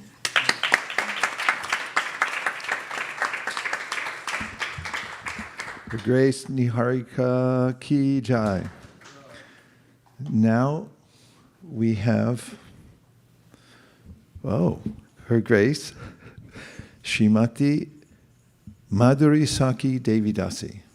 Hare Krishna, Hare Krishna, Krishna Krishna, Hare Hare, Hare Rama, Hare Rama, Rama Rama, Hare Hare.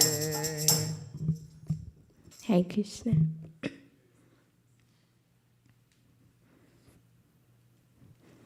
When I was writing this offering, I was struggling. It took me like 2 weeks, but I ended up changing everything last minute, so it's a little long. Dear Srila Prabhupada, Nama Om Vishnupadaya Krishna Prishtaya Bhutale Srimate Bhaktivedanta Swamin Iti Namine Namaste Sarasvate Deve Gauravani Prachardine Nirvishesha Shunyavadi Pasyatyade Shatarine. Sitting here, I realized that nearly all my happiest moments are found in Krishna consciousness. Over the years, I have come to deeply cherish your Vyasa Puja. It has become one of my favorite days of the year.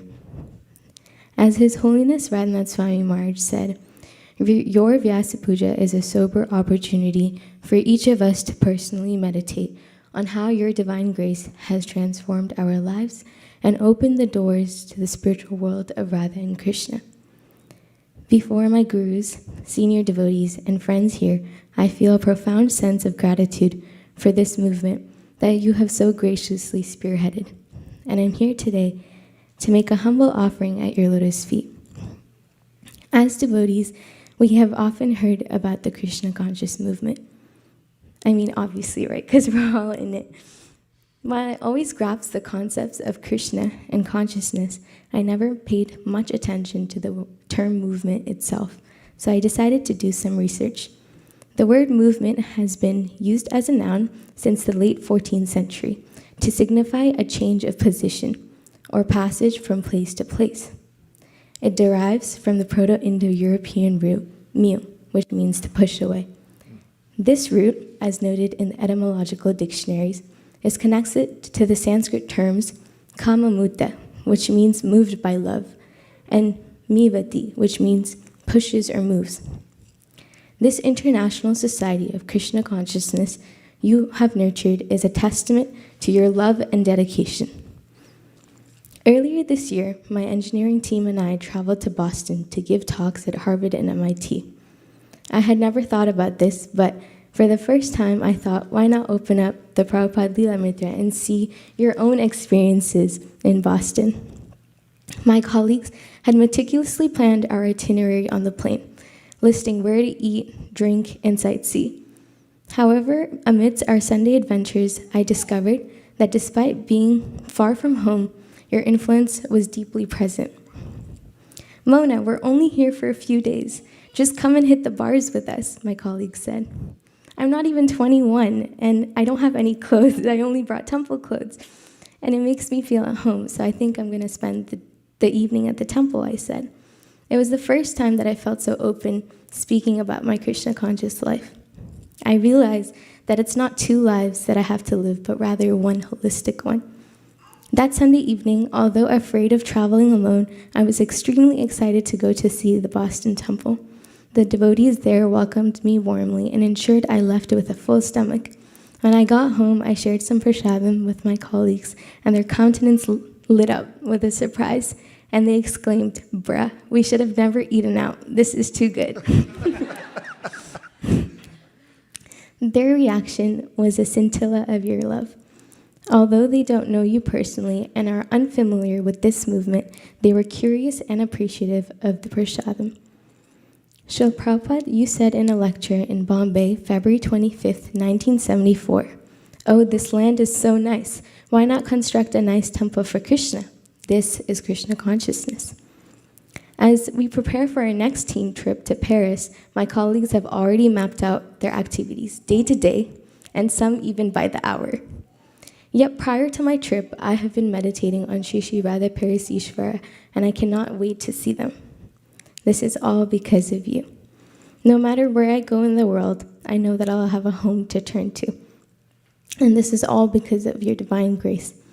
Every temple I visit has something distinct.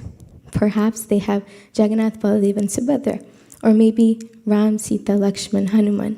But the one constant I see in every temple is you. Vaisheshikar Prabhu emphasized in yesterday's Janmashtami class that bhakti is experiential. As I continue being a small fragment in this movement, I realize that bhakti is deep, personal, and shaped by our experiences. I want to thank you for creating so many spaces where I can truly immerse myself in these meaningful experiences. While everyone my age is searching for something and chasing after something that they think carries value, I think I may have found it, but I just need to dig a little deeper. When you love someone, you want to help them, and this is exactly what you did. In Los Angeles Rath Yatra this year, Jagarini Mataji said, "Every problem that there is and that there may be in the world, Srila Prabhupada has the answers to them, and these answers are in his books. You loved me before you even knew me. You painstakingly took efforts to translate and publish these books, which I only now understand. The importance of your books and the legacy it carries. Everything I know about you is through your disciples and devotees. I understand the importance of keeping our consciousness engaged in Krishna." While spending time with Guru Raj Swami Maharaj earlier this year, he was honoring prasadam and he made it a point to listen to the Srimad Bhagavatam. I see this in all your disciples and even grand disciples. I see them taking this process so seriously that it makes me at least want to try. In your letter to Sripad Narayana Maharaj on September 28, 1966, you said, quote, "At his first sight of me, Srila Prabhupada," and Prabhupada is referring to his guru, "also saw me with such love. It was in my first darshan of Srila Prabhupada that I learned how to love.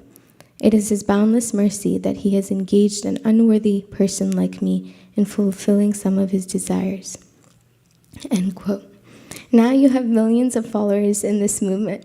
You have given me an international family.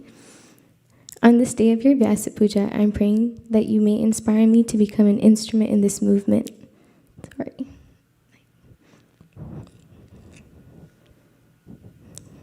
To become an instrument in this movement. I'd like to close my offering by offering a verse from Prahlad Maharaj's prayers.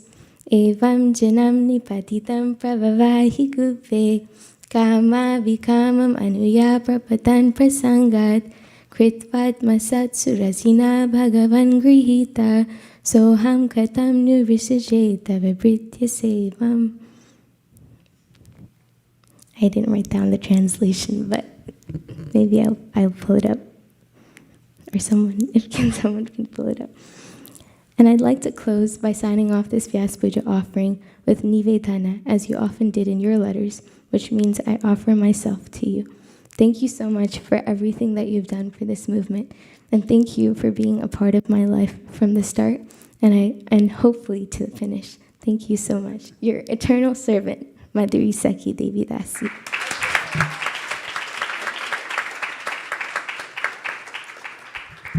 And just the translation to the verse. My dear Lord, O Supreme Personality of Godhead, because of my association with material desires, one after another, I was gradually falling into a blind well full of snakes, following the general populace. But your servant Narada Muni kindly accepted me as his disciple and instructed me how to achieve this transcendental position. Therefore, my first duty is to serve him. How could I leave his service? Haribol. The grace Madhuri Saki Devi Dasi Ki. And now we have Akurnath Prabhu, thank you, Akurnath Prabhu, for joining us this morning. We're missing you too much. And it's great to have you here for Vyasa Puja. Welcome.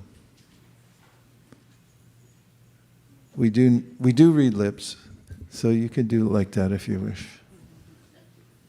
We learned during the pandemic.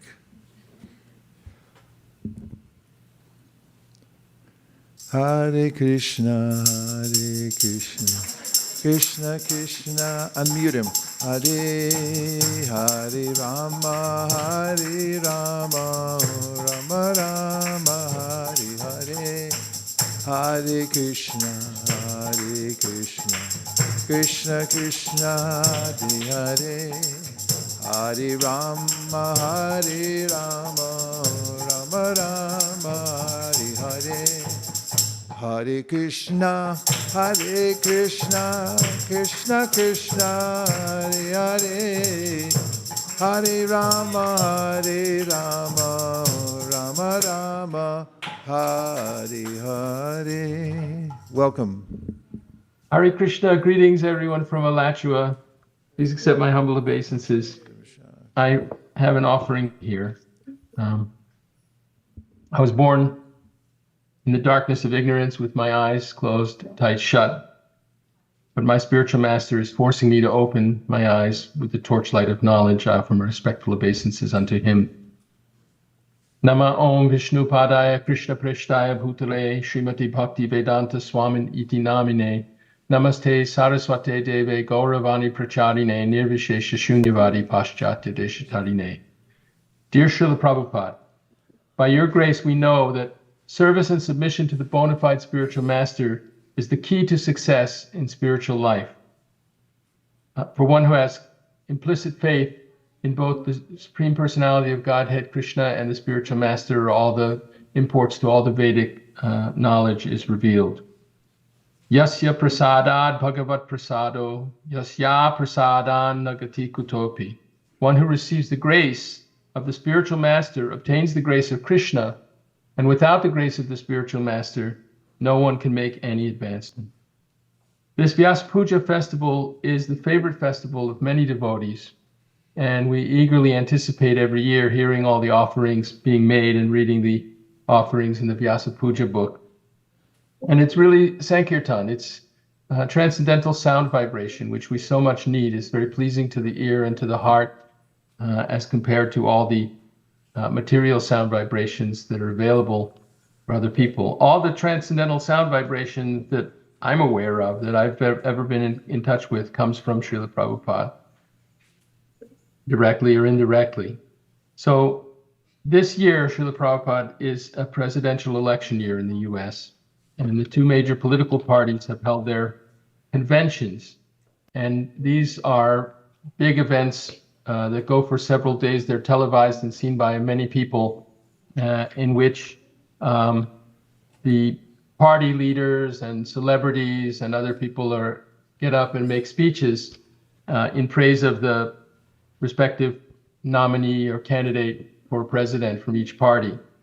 And it struck me this time as a perverted reflection of the Vyasa Puja celebration, because we also get up and the devotees take turns making offerings of praise and devotion to your lotus feet, Srila Prabhupada.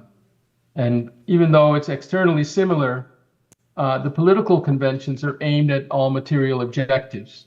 The parties are trying to win the upcoming election and explain why their candidate is better to solve the different problems and lead the nation. But the goals they seek to achieve and the problems they strive to solve are all focused on the bodily conception of life. And they're all emphasizing economic development, sense gratification, and mundane morality, without any attempt to understand the ultimate truth, and with little, if any, awareness of the greater problem of samsara that affects every living being. Prahlad Maharaj instructs, Nate viduk swarta gatim hi vishnum, durashaya ye bahirartha maninaha, andha yathandhayar upaniyamanas, te apisha tantriam urudamni badhaha.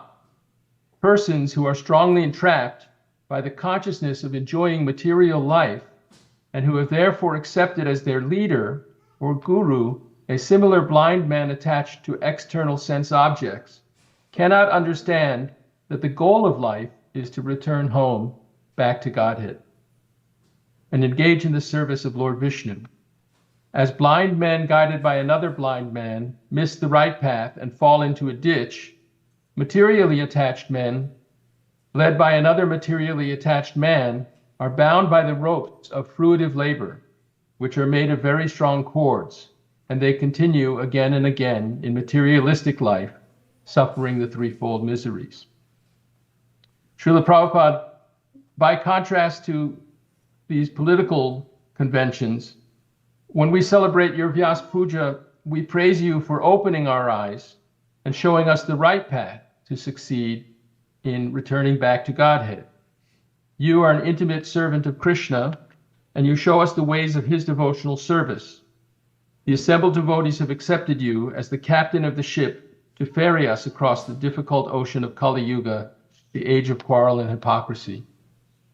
Under your leadership, we are waging a different kind of campaign, a campaign to spread the chanting of the holy names of Krishna to every town and village of the world, to open the blind eyes of modern civilization to the glorious teachings of Lord Chaitanya and the great literary masterpieces you have given us in the form of your books.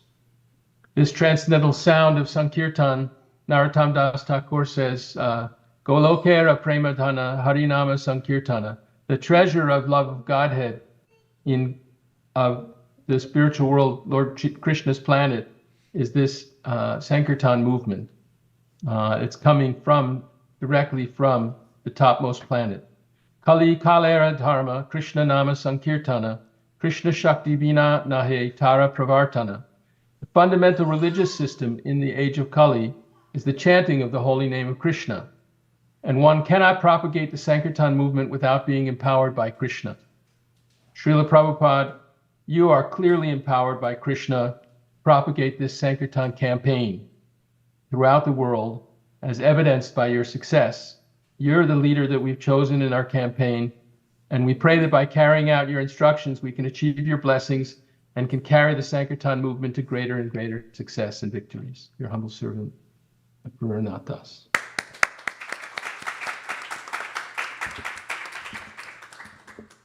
It's great. Kurnath Prabhu Ki. And now we have the very victorious Hansapriya Devi, who put on, with her extensive team last night, the best Vyasa Puja I've ever seen in my whole life. It was gigantic. I mean, we don't have the numbers yet, but it was at least 15,000 people who came last night. And it was so meticulously organized that everybody noticed it. Thank you very much, Hansapriya.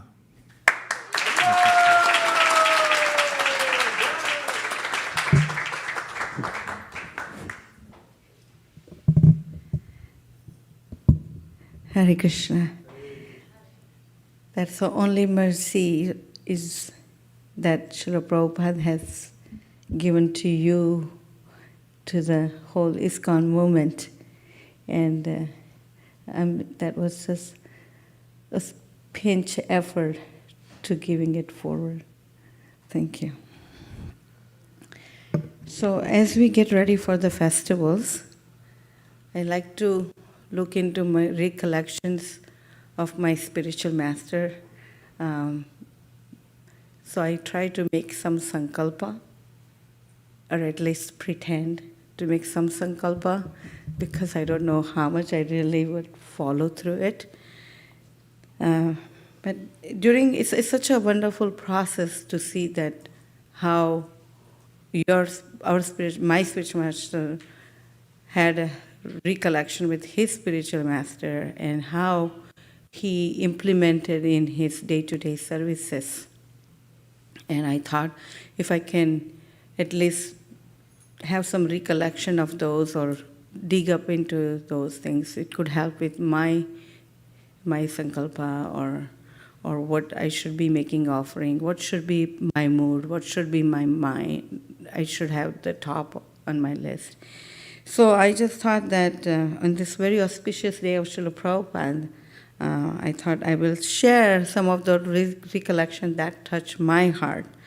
And I especially was reading the recollection with my Guru Maharaj, because his Vyasa Puja is also day after tomorrow. Which one is the difficult one?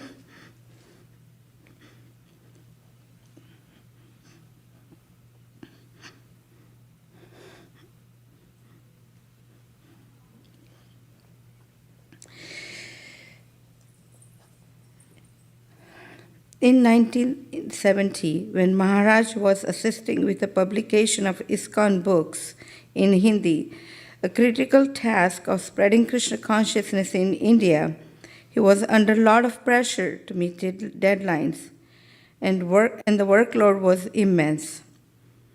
Probably you all can relate to that, because we also get the high goals and it can get intense to meet, right? At one point, Maharaj felt overwhelmed and expressed his concern to Srila Prabhupada, mentioning how challenging it was to meet all the demands. Srila Prabhupada listened attentively and then calmly assured him, saying, "Do the best you can. Krishna sees the sincerity of your efforts, not just the results." Sorry.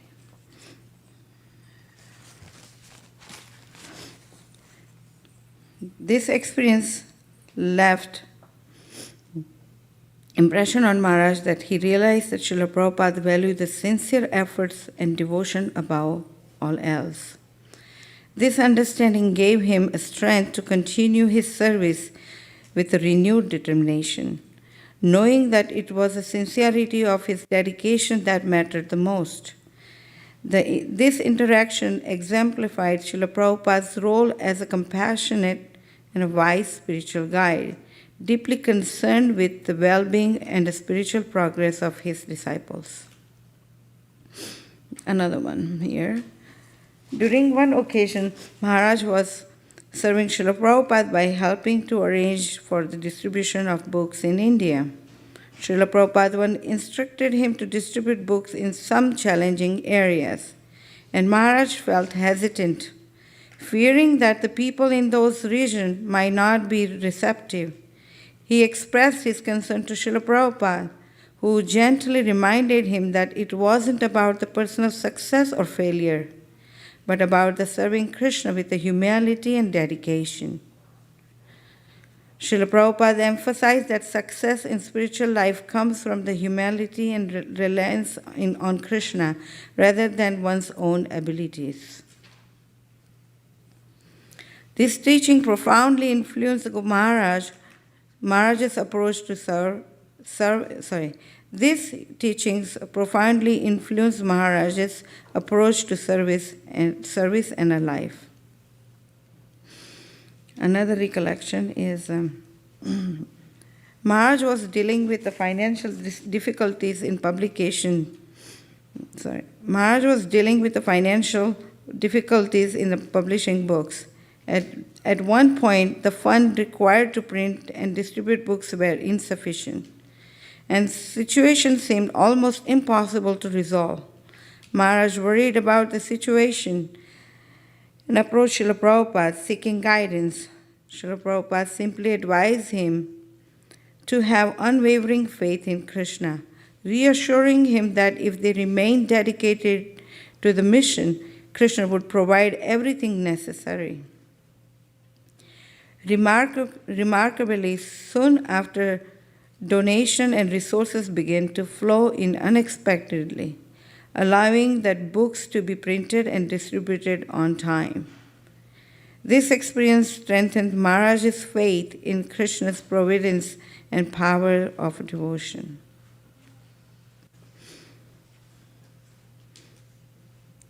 Srila Prabhupada, this is another one. This was how it helped Maharaj to have the Prabhupada's vision in India. Srila Prabhupada expressed his deep desire to see India's spiritual heritage revived and shared with the world. Once, while traveling in India, Srila Prabhupada spoke to Maharaj about the significance of establishing centers in key cities like Delhi, Mumbai, and Calcutta. Srila Prabhupada was very passionate about India's potential to lead the world in spiritual consciousness. He told Maharaj, if India takes up the Krishna consciousness, the whole world will follow. The conversation inspired Maharaj to dedicate himself even more to spread Krishna consciousness in India, helping to establish and expand ISKCON centers throughout the country.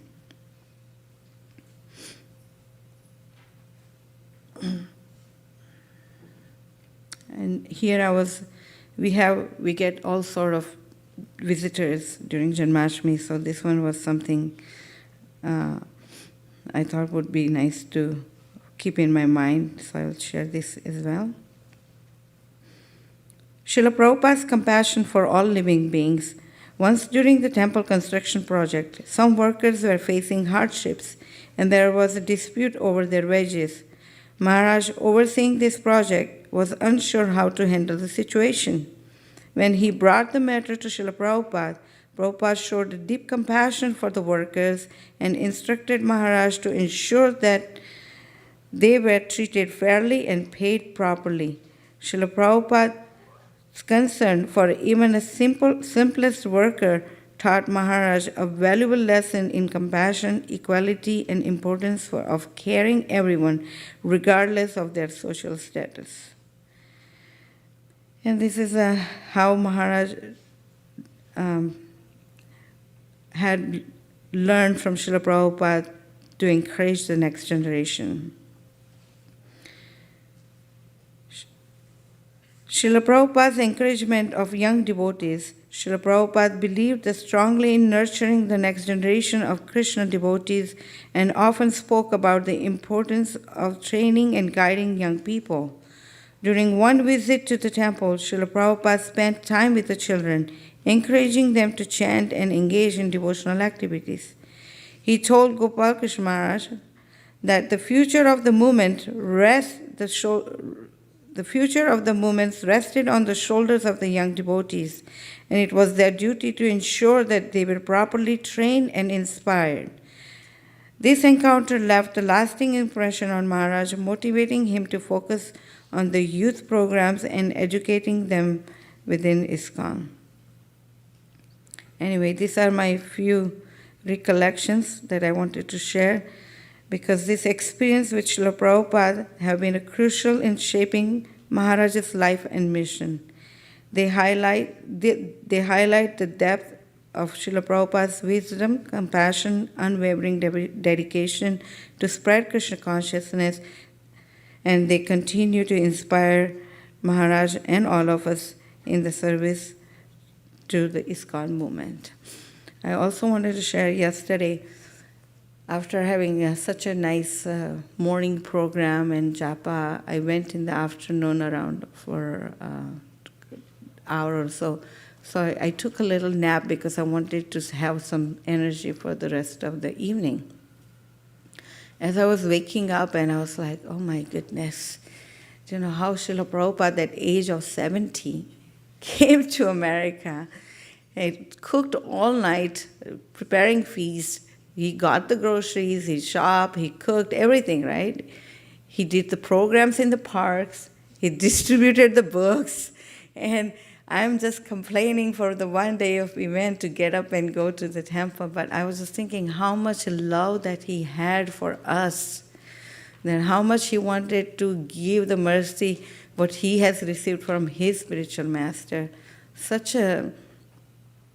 It has to be so deep rooted in his every cell of his body, that love and compassion that he wanted to share. So I felt very insignificant for what we are doing and trying to make an humble attempt of our offering. So please help us, because we have long ways to go, and we can't do without your mercy. Your potency is there, and it's in your book, and we hope that we can learn from the association and continue to do much more, because we all know we can push another mile if we are at it. Hare Krishna. Grace Hansapriya Devidasi Ki. Now we have a 2-minute intermission. I recommend you stand up, stretch, come back, and better come back because we have Janavi Jivana coming up next. 2 minutes. Please put on some sound vibration. Prabhupada.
Krishna Kirtana Ganana Kanapano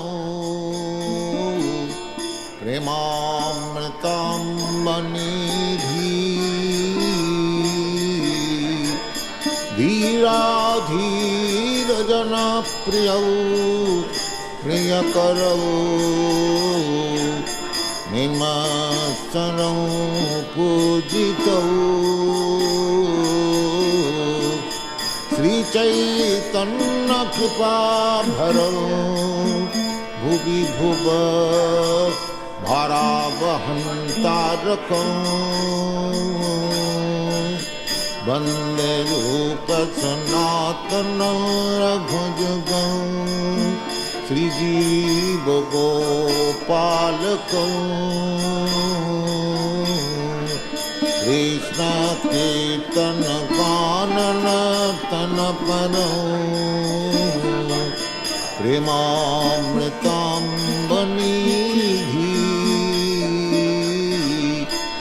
Dhira Dhira Jana Priyakaram Nirmasaram Pujitam Nana Shastra Vicharanam Gunam Sadharma Sanghastapakam Lokanam Hitakaranam Tribhumane Mannam Saranyakanam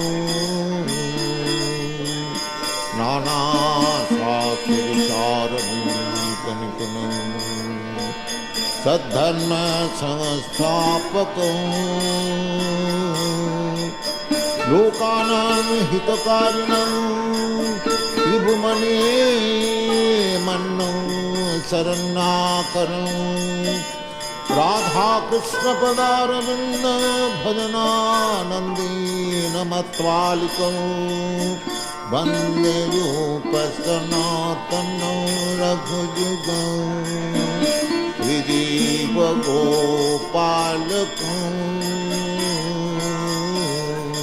Krishna कीर्तनगाननर्तनपरं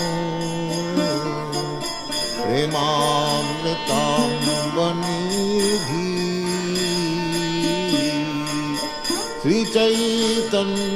श्रीचैतन्यकृपाभरं भुवि भुव भारावहन्तारकं वन्दे रूपसनातनं रघुयुगं श्रीजीवगोपालकं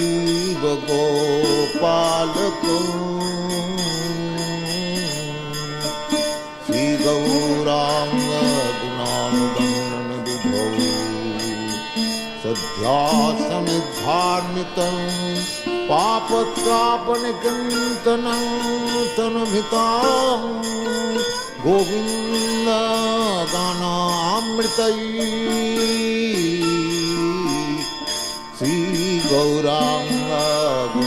श्रीगौराङ्गगुणानुवर्णनविधौ सध्यासनिधान्वितं पापत्रापनिकन्तनं तनुभृतां गोविन्दगानामृतं आनन्दाम्बुधिवर्धनैकनिपुनं कैवल्यनिस्वार्थं वन्दे रूपसनातनं रघुयुगं श्रीजीवगोपालकं कृष्ण कीर्तनगाननर्तनपरं प्रेमामृताम्बनिधि तत्त्वातो नमसे समण्डलपति शनिं सदा तुच्छम भूत्वा दीनगणेशकौ करुणया कौपीनकण्ठाश्रितौ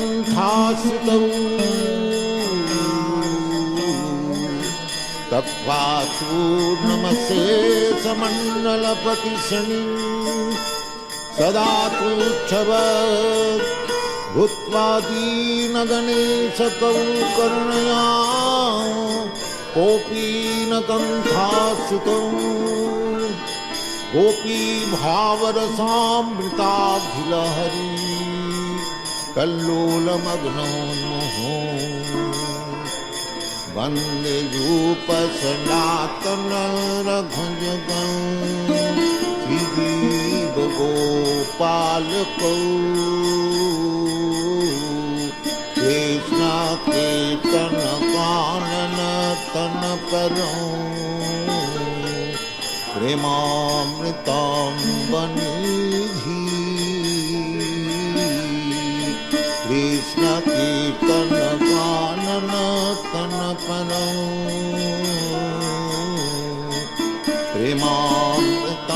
प्रेमामृताम्बनिधि उदत्कोकिलहं संसारसुगराकीर्णमयूराकुले नानारत्ननिबद्धमूलपिटप श्रीयुक्तवृन्दावने राधाकृष्णमहर्निशं प्रभजतौ जीवार्थदौ जौ बुधा वन्दे रूपसनातनं रघुयुगं श्रीजीवगोपालकं Krishna कीर्तनगाननर्तनपरं प्रेमामृताम्ब panidhi Veeradhira janapriyam priyakaram Nimasaram pujitam Sankhapurvakaramagalanatibhi Karavasanikitam Nidrahara viharakadividitam Chattantau dinau chajam Sankhapurvakanamagananatibhi Kalavasanikitam Nidrahara viharakadividitam Chattantau dinau charam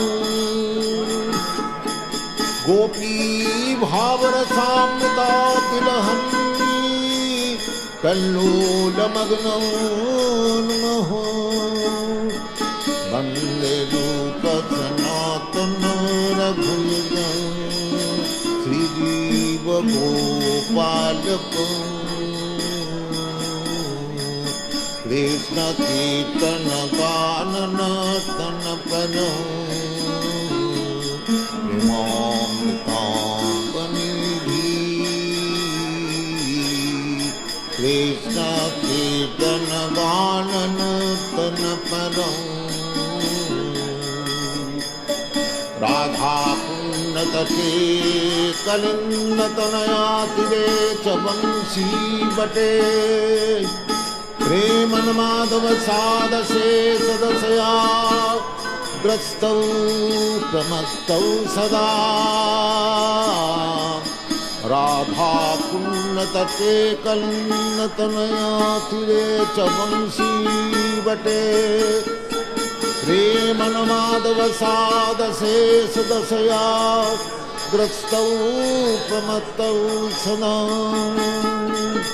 Radha Krishna Gunasmite Madhurima Nande Namo Hitau Bande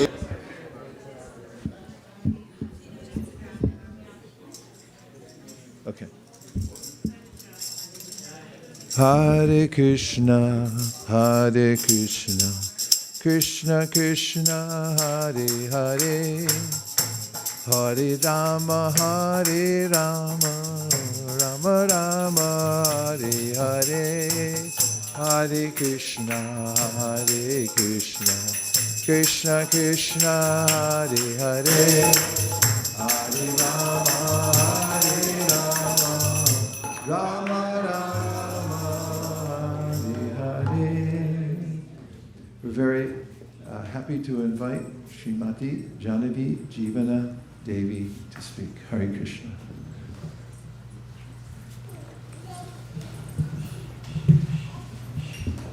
Hare Krishna.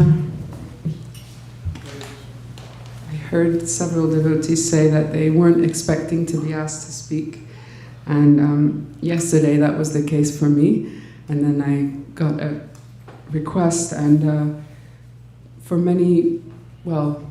most of my life I grew up at Bhaktivedanta Manor, and on Srila Prabhupada's Vyasa Puja there are usually, I don't know what the exact number is, but it seems like 50 or 100, a lot of disciples of Srila Prabhupada. And as a result, it's a wondrous and cherished thing that the whole day is spent hearing them speak. And so I'm so accustomed to not saying anything, never really having to voice my own thoughts and gratitude and offering. And over the years I've been thinking, especially when I moved to New York and went to the Bhakti Center, and suddenly I found myself to be one of the older people in the room. I thought, oh no, something's wrong. I haven't clicked in that,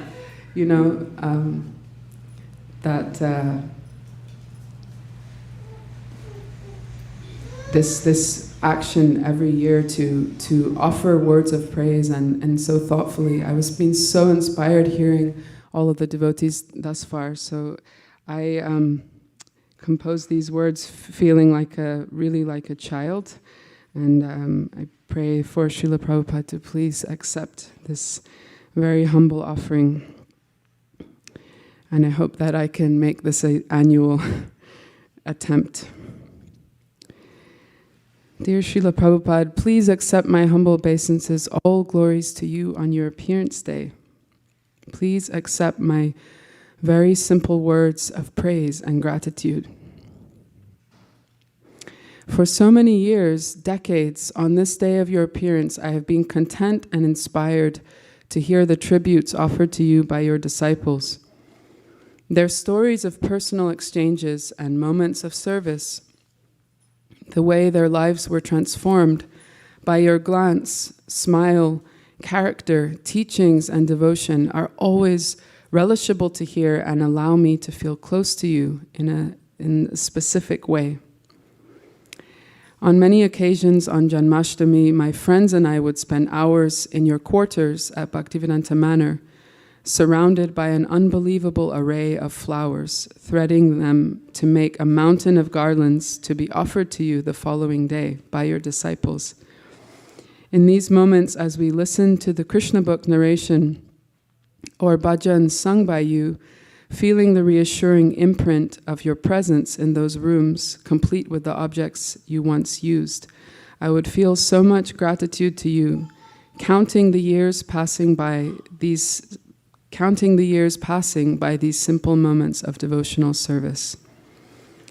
I don't know a life without the radiant presence of your voice, your face, your force of devotion. Though I am flawed and faulty recipient, the grace you have showered on my life through my parents, through many aunties and uncles who you accepted as your students, and through the global family of devotees is unfathomable. What would falling asleep be like as a child without hearing stories of Krishna in Vrindavan? What would festivity mean in my life without Rathayatra and Janmashtami and Harinam parades in city streets? What would food mean to me if I didn't know about prasad, how the daily act of cooking and eating can be elevated into an act of transformative devotion? Your grace has given me lifelong friendship, pilgrimage, deep family relationships, music and songs that heal the heart, places to call home, stories that fill me with hope, philosophy to guide my mind and intellect, doorways into mystic experience.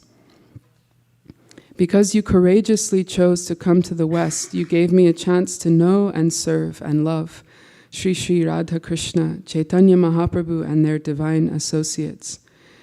You gave me a chance to experience kirtan of their names and find the wonder, depth, and power in that melodious mantra river flow. Srila Prabhupada, I am shaped by your grace and mercy. On this holy day, please bless me with intelligence, courage, patience, determination, and fortitude, all of which I find myself sorely lacking, so that I can strive to serve and please you and all of Krishna's devotees better. Thank you for guiding me into the association of Krishna's devotees time and time again, despite my bad habits and tendency to take such treasure for granted. And especially thank you for bringing myself and my husband here into this wonderful community. It's just been almost 1 year that we've been here, and I was just mentioning that we feel we haven't made the most of the treasure of this opportunity. So we want to renew our commitment and our desire to serve the devotees here more and be grateful recipients of the treasure of this Sangha. Thank you so much. Srila Prabhupada, thank you. The Grace Shanavi Jivana Devi Ki. And now we'll hear from Her Grace Nirkula Devi. Hare Krishna, Krishna Krishna, Hare Hare, Hare Rama, Hare Rama, Rama Rama, Hare Hare. Hare Krishna, Krishna Krishna, Hare Hare. Hare Rama, Rama Rama, Hare Hare. You need a table? Hare Krishna. You want a table for that? It's okay on my lap, I think. Okay. Thank you.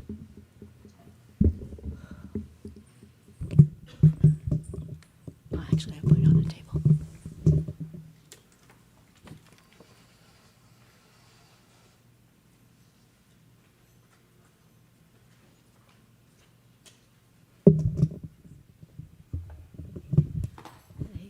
Vanchakalpaturvyascha kripasindhuvyevacha patitanam pavanebhyo vaishnavebhyo namo namaha. It's nice to be here with you all. Thank you.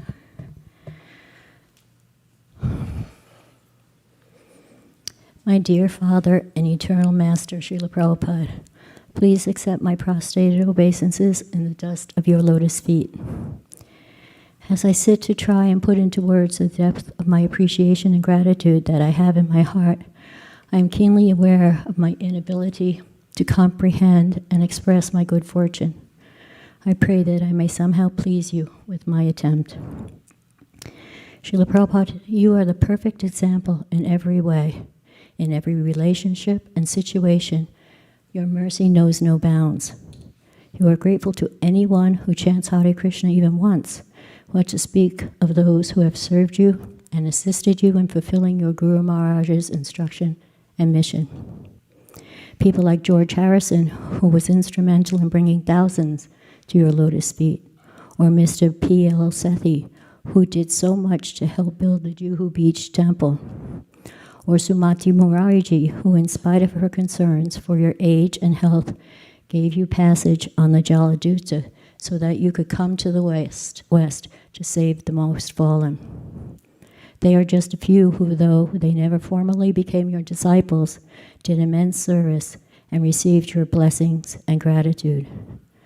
Your blessings even extend to those who know nothing of you. Last night, as I walked to the temple, I was overwhelmed.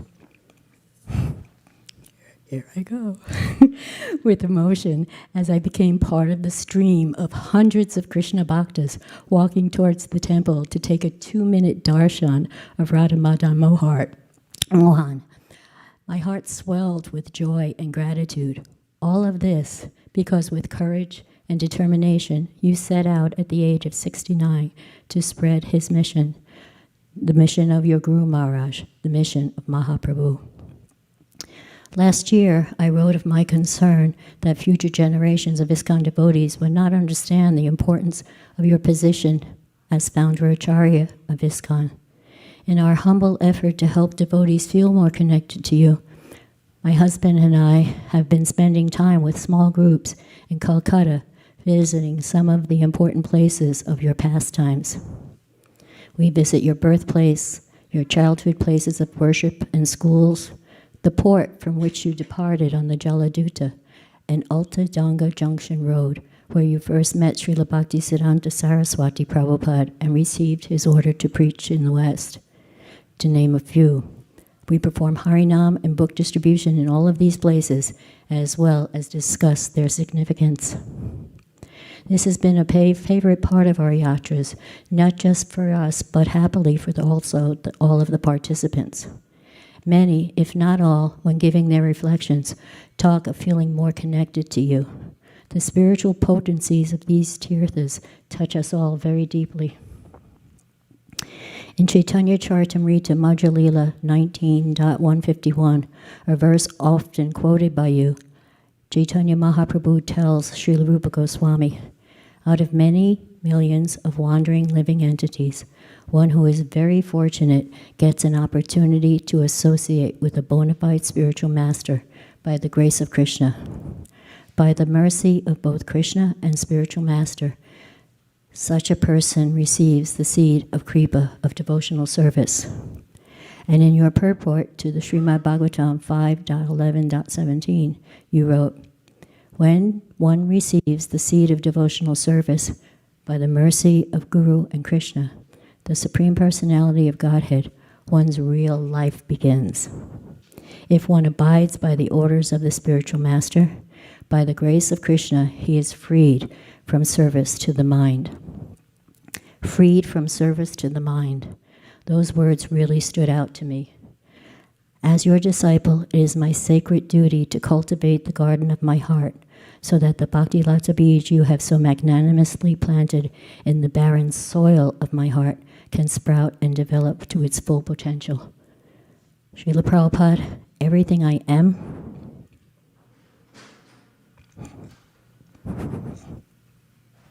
everything in my life is but a manifestation of your mercy and kindness upon me.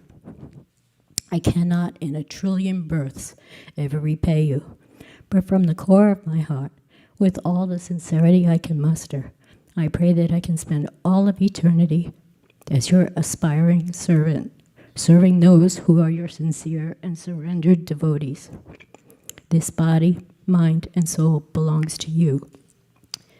Please engage me as you will. Your eternally grateful and undeserving daughter, Nirukula Dasi.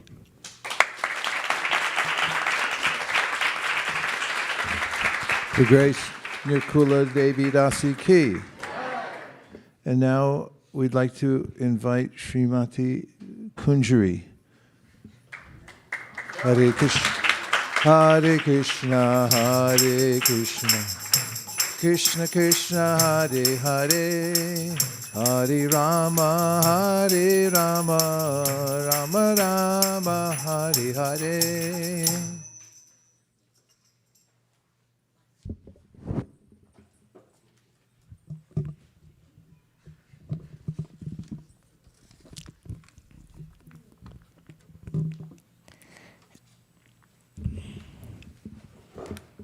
Dear Srila Prabhupada, please accept my humble obeisances. All glories to you. Wish you very happy birthday. Prabhupada, what if you would not be here? We wouldn't have Srimad Bhagavatam to read and learn real-time stories. I would never know that being an animal, Gajendra could also recite prayers. 5-year-old boys Dhruva and Prahlad had more to teach and share on life lessons.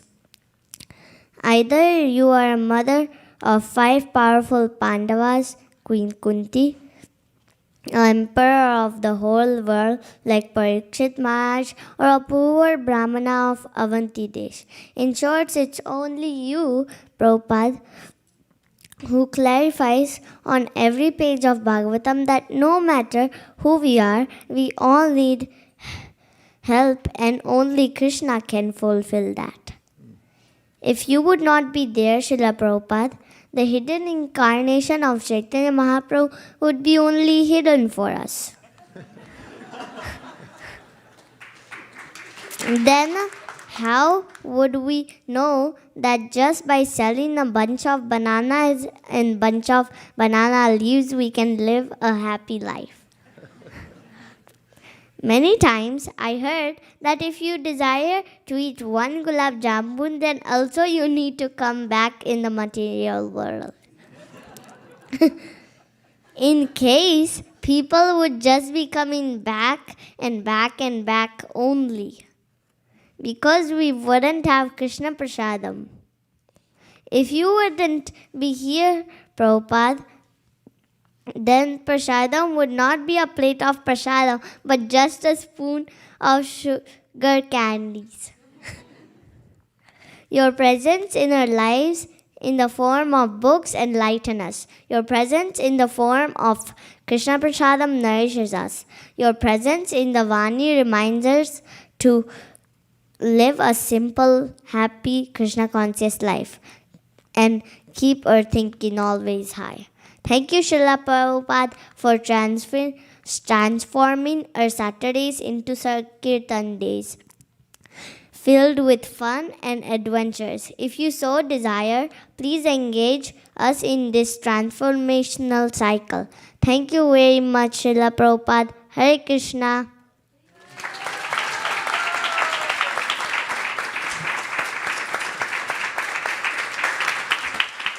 Srimati Kunjari Ki. And now we have Her Grace Bhaktin Kennedy. Hare Krishna. Hare Krishna, Hare Krishna.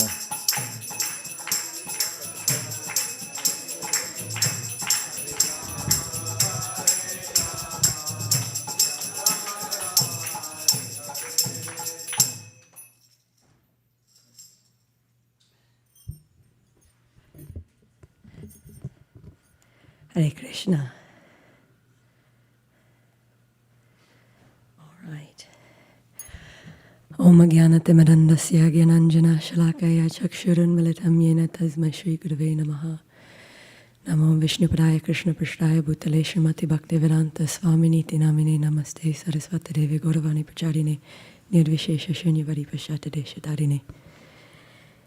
Dear Srila Prabhupada, please accept my humble obeisances. All glories to you. Happy birthday.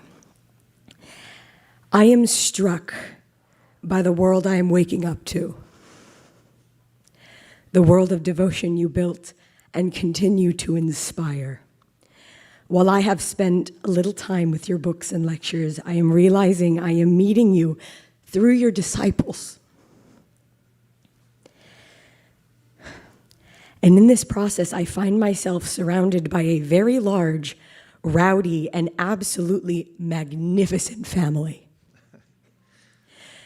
I love every single person here. And through them, I am coming to understand how beautiful this life can be. Living by your example, these devotees exemplify your teachings and the true meaning of authenticity to come to our constitutional position and live in love with Radha and Krishna.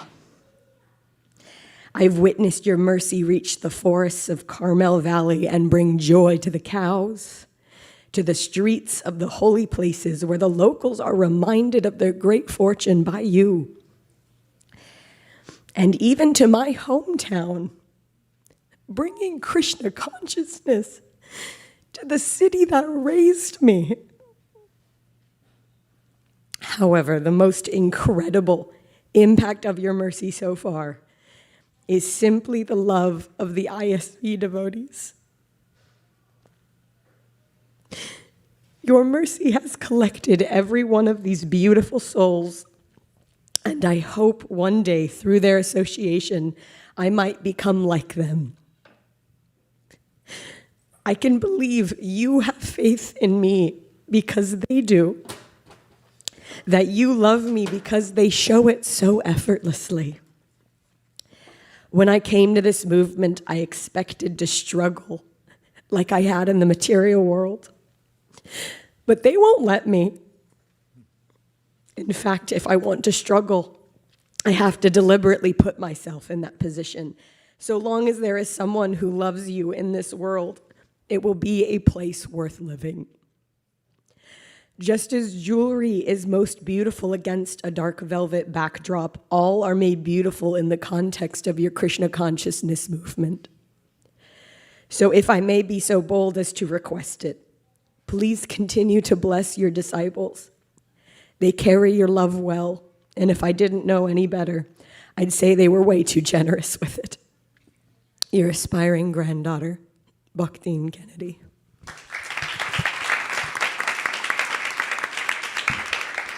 Her Grace Bhaktin Kennedy Ki. And now we have Srimati Venu Gita Devi. Hare Krishna, Hare Krishna, Krishna Krishna, Hare Hare, Hare Rama, Hare Rama, Rama Rama, Hare Hare, Hare Krishna, Hare Krishna, Krishna Krishna, Hare Hare, Hare Rama, Hare Rama, Rama Rama, Hare Hare. Hare Krishna.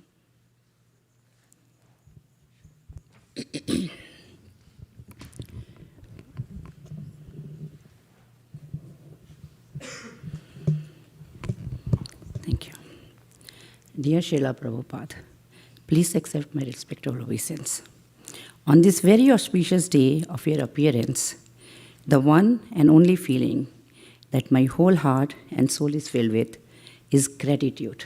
Gratitude for the big ISKCON family that you have given to millions and millions of wandering and fallen souls like me.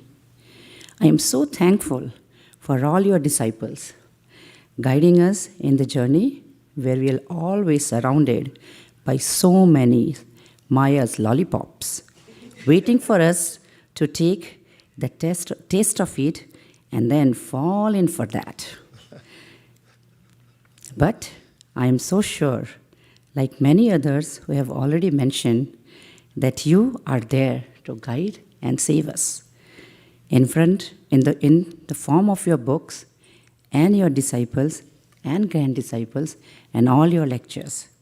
There is no place in this entire world that I want to go.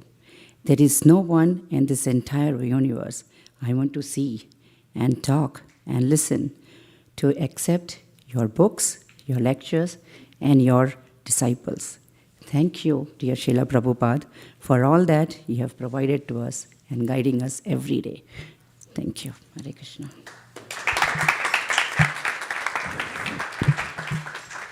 The great Srimati Venu Gita Devi Ki.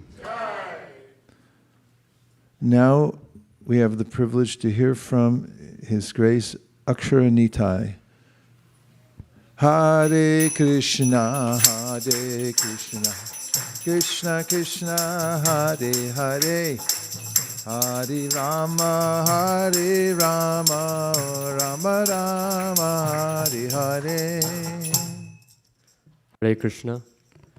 So, one thing I've been thinking about recently as Srila Prabhupada's Vyasa Puja was approaching was how far back his mercy had hit my family. I have almost a 40-year-old 1984 edition of the Bhagavad Gita in Hindi that my mom received in around 1990. And she read it for the first time, and she was so inspired that she introduced vegetarianism in her household, and my grandfather became a life member, and so many wonderful things happened. They had kirtan at their home, and one of the brahmacharis told them that, oh, actually egg is not vegetarianism. This is a big misnomer in India. So they're a bit shocked, but they had to give that up as well. And a little unwillingly, because that means all pastries and, everything is made with eggs. So they're like, oh, God, okay, but we're doing it. So, then when my mom got married around 2000 to my dad, they moved here. And we had started, I think, occasionally visiting the two ISKCON temples, the Bascom Temple around like 2004 and the Berkeley Temple. And so some of the devotees here know of me and of my parents even when I was a child, and I didn't know anything about Krishna consciousness, like His Grace Balimadan Prabhu and Ananda Vrindavan Mataji. I've known about their son, who's my good friend, Brajras Bhavana, for a long time. And so when I finally started coming to the temple regularly, understanding that Krishna consciousness is what I wanted to do, not me, my dad, then I'd already had, I think, everything there for me. Because of long-standing association with the devotees here, especially if you've come to the temple for a bit, they make sure you have a Bhagavatam. So we had a Bhagavatam. And before I started reading, before I started coming to the temple, actually, I'd already read Bhagavatam a little bit, at least from what I understood, all the translations, and I was in love with the stories and especially with the fighting. imaginary arrows and astras and all that. So coming here was really, really wonderful. Everybody here was like-minded.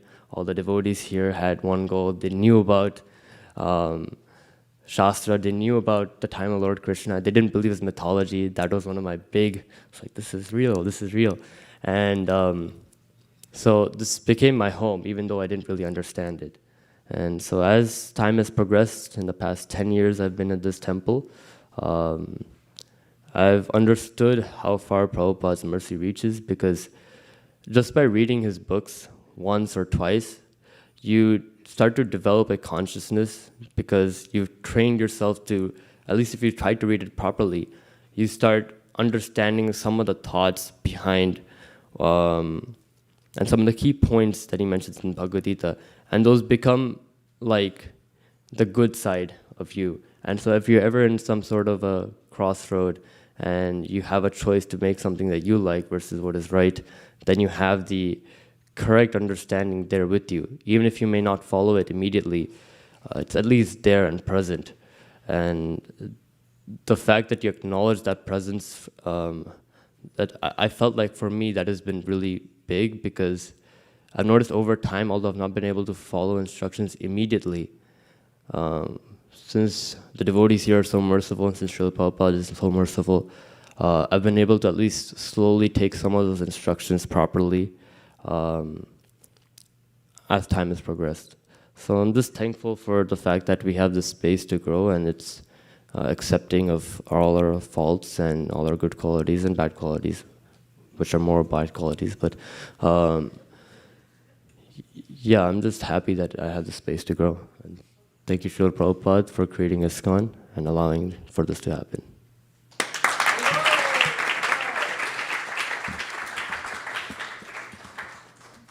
His Grace Akshara Ki.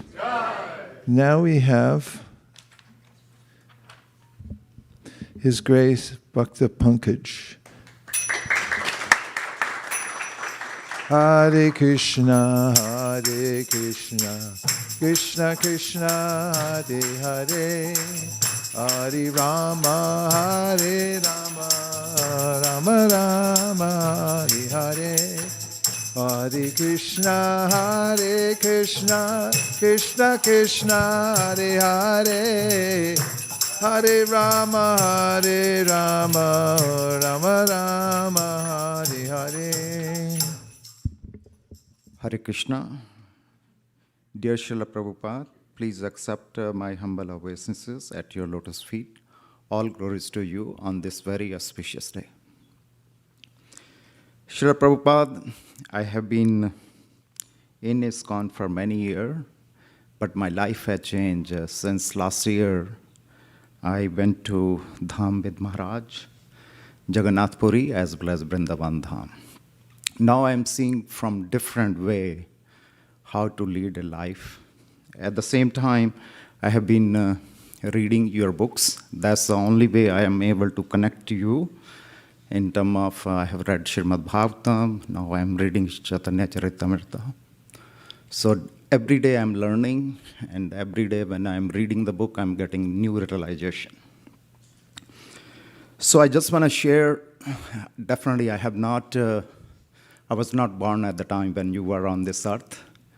So back at, I would believe around like 2009 or 2010, I had the opportunity to meet one of Srila Prabhupada's disciples. I requested her, like I was unlucky, I did not took worth at the time, but who is following the footstep of Srila Prabhupada through which we can connect Srila Prabhupada with you? The answer I got at the time was His Grace Vashishika Maharaj. So she told me he is role modeling what Srila Prabhupada was doing at his time. Like he was giving all the credit to his Guru Maharaj, all the service or the dedication, but he is the following footstep. From that day onward, that was my desire that I would, at some point of time, would serve him. So last year, I also took shelter of Maharaj in order to carry forward my spiritual journey. So it has been, I would say, unique experience, right, in terms of taking the next step. And I'm doing all my best in order to do the service. Srila Prabhupada, I have taken 2 services. One, I do prasad distribution. Wherever I find opportunity, wherever I go, I find a space for myself in order to do prasad distribution. And the second service I do here at ISV is parking seva, especially for Janmashtami. And every year it's a unique experience, unique learning. You basically get to know many new devotees, and you give them an opportunity where they can take darshan of Radha Madan Mohan. So every festival, I walk maybe 6 or 7 miles. That was my highest level. But yesterday, I walked around like 8.3 miles. So, Srila Prabhupada, I request, please continue to engage me in your service so that I could be a servant in your mission and spread Krishna consciousness. Hare Krishna.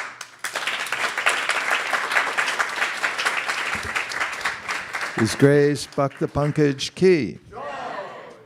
Now we have Srimati Gita Priya. Bhaktin Gita Priya. Hare Krishna, Hare Krishna, Krishna Krishna, Hare Hare, Hare Rama, Hare Rama, Rama Rama, Hare Hare. Hare Krishna. Dear Srila Prabhupada, please accept my humble obeisances, all glories to you, and all glories to Guru and Gauranga. I say this often, but my life without this movement would be a life I wouldn't deem worthy of living. From Krishna consciousness, I have gained a family, a guru, and most importantly, a purpose. I see the movement you have brought here in my family when my mom comes back from book distribution with the biggest smile on her face, or my dad when he reads your book so sincerely. I'm in the phase of life where it is easy to get distracted and led astray by different aspects of the material world, but it is almost impossible to be led astray because this movement is everywhere I go. Just yesterday, I was at school on my way to class, and as I'm walking to class, I see a bright yellow and familiar sign that says, "Free books on yoga and meditation." It was Janmashtami too, so it was such a big surprise. It was the last thing I expected to see on my 5-minute walk to class, but it made my day. Thank you so much for making small moments like this possible and making it such an accessible movement to all, and I can never thank you enough. Hare Krishna. The Grace Bhakti Gita Priya Ki. And now we'll hear from Srimati Sukeshwari Devi. Hare Krishna, Hare Krishna, Krishna Krishna, Hare Hare, Hare Rama, Hare Rama, Rama Rama, Hare Hare.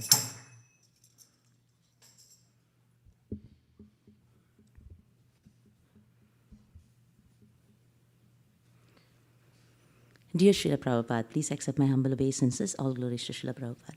All glories to you. All glories to Shri Guru and Gauranga. Prabhupada, wishing you a very happy Appearance Day. This year again, with your causeless mercy, some of us friends, we've been reading Srimad Bhagavatam. As I mentioned, last year we were doing 10th canto. This year we're doing 11th canto, Uddhava Gita. What a fortune to even be in touch with such precious purports. Truly indebted, Prabhupada. Reading the same thing again and again makes things so much more clear to our mind. Mundane literature cannot be read several times, but your purports are so nectarian that reading it again and again makes it so much relishable.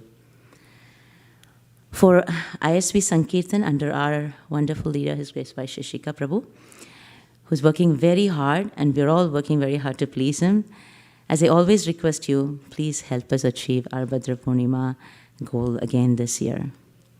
As far as online classes in Bhagavad Seva project, since the pandemic has gone down, there are not much of online classes, but we started Saturday school last year, and we're almost half full. And yesterday we had streams of people who were asking they wanted their children to be enrolled. So I do see a possibility of starting a Friday school as well. I realized one thing, the goals are extremely potent. I'm only a small instrument, and you and Srimad Mahaprabhu have already made these things happen. One project that we had started several years ago, maybe about 8 years ago, reading Srimad Bhagavatam to the babies in the womb. And I can see the potency, how kids are so eloquent in understanding your purports. I realize all these years I've trying to teach kids, but no, kids have been teaching me. We're getting ready for Radha Academy, a dream of His Grace Vaisheshika Prabhu, for you. That's my life goal, basically, to please His Grace Vaisheshika Prabhu and Nirakula Mataji. We need 1.5 million in funds to start the school next year in August. Please make it happen. I'm probably the only granddaughter that keeps asking you for something every year. But I don't know who else to ask. Prabhupada, I want to thank you for everything that you have given us. As every year, I absolutely need your blessings so I can truly give up the attachment to various things that are so material.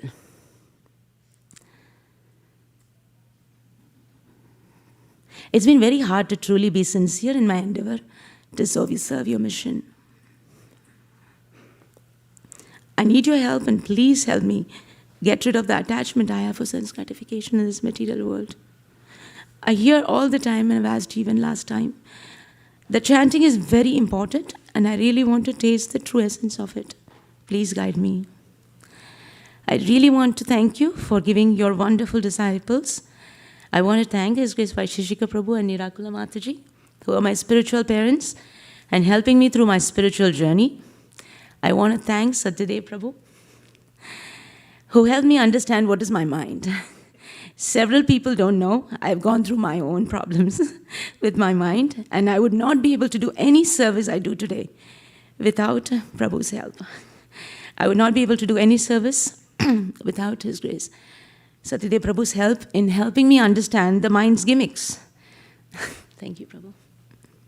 I want to thank Mahaguna Mataji for taking wonderful BSP classes and teaching us Japanese prasadam.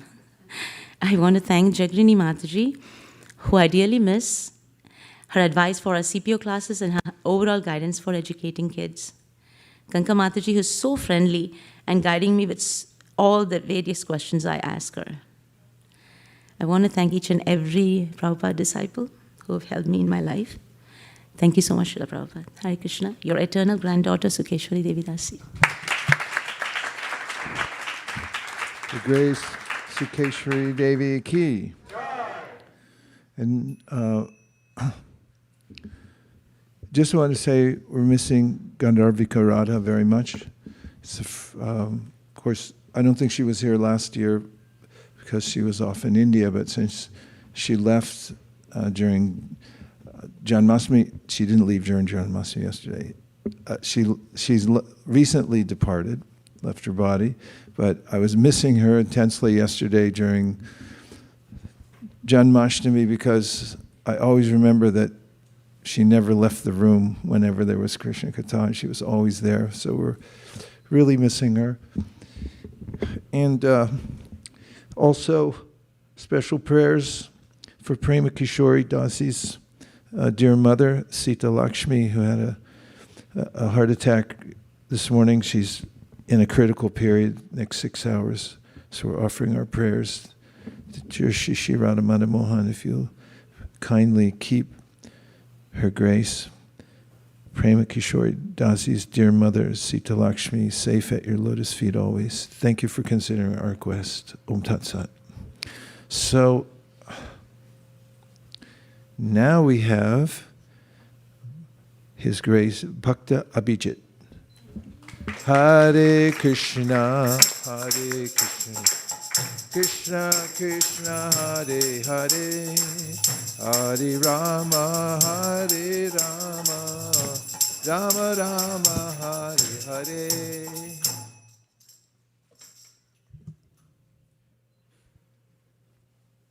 Hare Krishna. Namam Vishnupadaya Krishna Prishtaya Bhutale Srimate Bhaktivedanta Swaminiti Namine. Please accept my humble obeisances. Happy birthday, happy Vyas Puja, Srimad Prabhupada. So yesterday, I remember during Vaisheshika Maharaj's Janmashtami lecture, we mentioned we have Hare Krishna on one hand and Bhagavad Gita on the other, and of course, little prasadam and service. And when you mix these all together, you have a great devotional life. And so Prabhupada is so gracefully advented on this earth to grant us these valuable incarnations of Krishna, the holy name and Shastra, so that we could fulfill our Yuga Dharma. I've recently been making commitments to memorize verses and understand verses. And I'm nothing more than a Kanishta Adhikari, but as Maharaj says, I'm trying to develop my praman to establish the fundaments of my bhakti. And so I just wanted to share some realizations that I've had about Shastra and the holy name.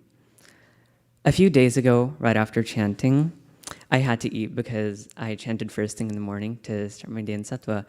And it was very nice to start that way. And I had a brownie just because it was the first thing in the morning. And I ended up thinking, well, this might be what the holy name tastes like, except and infinitely times as much. And it reminded me of the 10th verse of the Abhishta Sutram from Stavavali. I can't remember the exact words, but I do remember Radheti Mugdham, Krishneti Dugdham. The holy name is like a mixture of the nectar that is Radha and the milk that is Krishna. And we must drink it to cry out for Krishna for his mercy. And I was meditating on Krishna's Rasa Leela form, and I also remember some verses from the Sri Stavakalpadruma, which was actually written with the help of, I believe, Śrīla Prabhupāda and a co-disciple of his. And just from this brownie experience, I was reminded of how fallen I am to have to engage the material senses just to even get a taste of the glory of the holy name. Like I have to use my tongue to understand the sweetness of a brownie and extrapolate that to the holy name. So it's really nice that we have the holy name from Prabhupada. And sometimes when chanting, I realize how I'm nothing but the spirit soul and an infinitesimal entity with respect to my constitutional relationship to Krishna. And all of these things that we constantly worry about in the material world are simply insignificant compared to Krishna Prema. And when you go ahead and chant your worries away, it's such an empowering thing to think that nothing in this world matters except me and my bead bag. It's kind of like how elementary school teachers force students to do an exit activity, an exit ticket activity to get out of the classroom. And we're nothing but like children in the classroom of the material world, just jivas wandering, not knowing what we're doing. But Śrīla Prabhupada has given us the Shastra and Japa exit activity, which we must fulfill so that we can leave the classroom and go back to home, but the real home, Godhead. And so I want to end by offering you a verse that I think sums up your mission.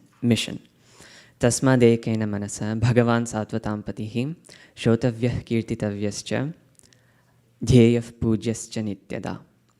And I don't remember the exact translation, but I'll paraphrase it. So I meditate on that Supreme Lord with full attention, and I listen to and praise his glories and worship him with my full attention.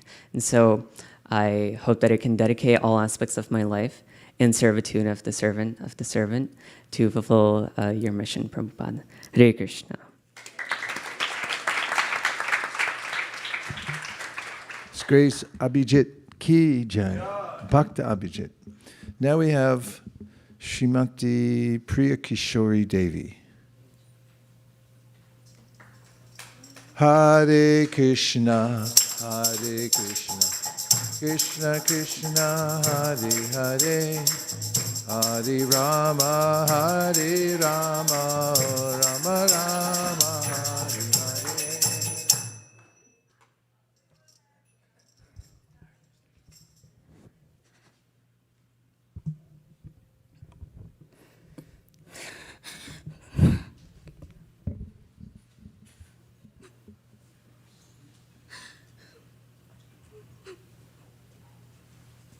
Okay.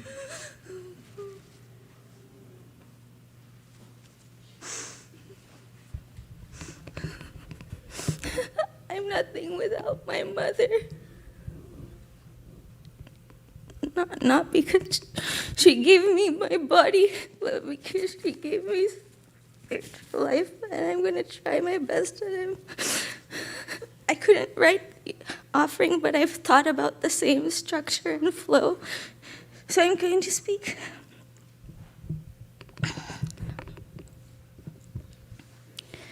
So,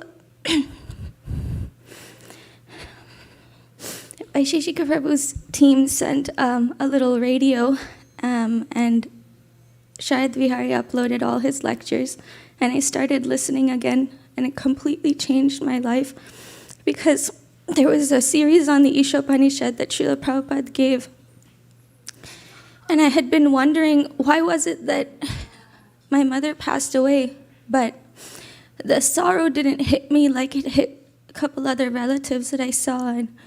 And Srila Prabhupada said, and not the exact words, but he said, when the body comes into this world through birth, the death is always written, and it comes along with it.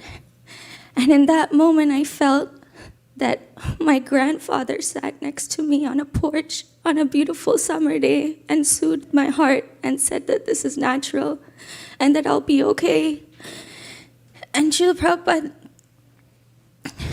it took me 25 years to say thank you for that. Every Saturday, before we started coming to the Saturday programs, my mom would put the video recordings of Srila Prabhupada, and I would sit and listen to them, and I would see Prabhupada playing his kartals and dancing and singing and giving lectures, and I never really took it seriously. But now I do, and now I know that you and your disciples are all that I have. And this brings up one small regret I have in my Krishna consciousness, which is that I was born into the movement, and it's a small regret. Part of it is, and the reason is that I've seen my mother, Lalitangi Mataji, and especially Sukeshwari Mataji, how they fought to be devotees. When my mom became a devotee, her beads were thrown out. She was forced to eat meat. She learned Krishna consciousness. When Lalitangi Mataji would go to a class, she would write a letter to my mother, and then my mother would read that letter, and that letter would instill faith in her to chant. And Lalitangi Mataji and my mom were classmates, and after she would attend a class, she would come back, and there would be somebody sitting in the middle bench, and they would lean over, and they would hear about Krishna, and that's how my mom became a devotee. And that's how powerful Srila Prabhupada was, that his instructions, second-handed, third-handed, fourth-handed, they made such a big difference in her life, and they gave her the impetus for whatever was remaining to completely use her life every single moment, no matter what she struggled, to develop a taste for chanting the holy name. And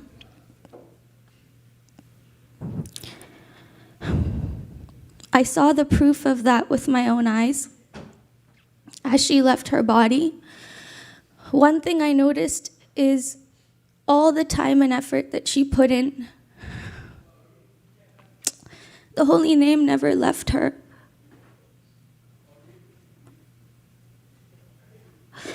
When she was in a sort of semi-coma state, I said, Amma, you can say all these prayers, you can say this, you can say that, Krishna will help you. She said, my head is paining so much, and the only thing I know is Gaur Nitai. And I just chant their names, and I'll just chant Hare Krishna. And 1 month later, the power of the process you gave her, I saw it be her best friend. And that was the proof in the pudding. A life well lived. And I don't know if I would ever be able to have that level of dedication, but I really want to, because I've seen my mom's life through a magnifying lens. I saw how she struggled personally, and I see now, looking back, how your instructions and how the instructions she received from her spiritual master, every single lecture that she listened to from Vaisheshika Prabhu held her hand on her final journey, and I would really like that fortune. So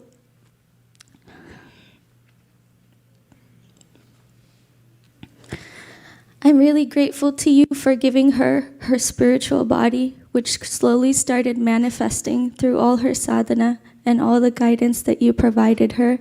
And she always wanted to be back here. Her favorite day was Srila Prabhupada's Vyasa Puja, because she would come here just to do Pushpanjali and just to sing Samsara Dava on this day, because she had so much gratitude for you. Please bless me, Srila Prabhupada. Please give me some extra compassion so that I may always hold these memories and your blessings very close to my heart. And I'm so grateful to you for giving me this wonderful community. And I'm most grateful to you for giving me such a stellar example of loving kindness, His Grace Vaisheshika Prabhu Nirkala Mataji, and all the other Prabhupada disciples for being so kind and showing us your grace. Thank you for bearing with me. I'm sorry if a lot of it didn't make sense, but I just spoke from my heart.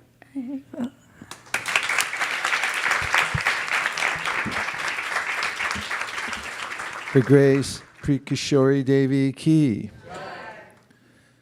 And now I'd like to ask my bosom buddy, Satyadev Prabhu, to read his offering, something I look forward to every year.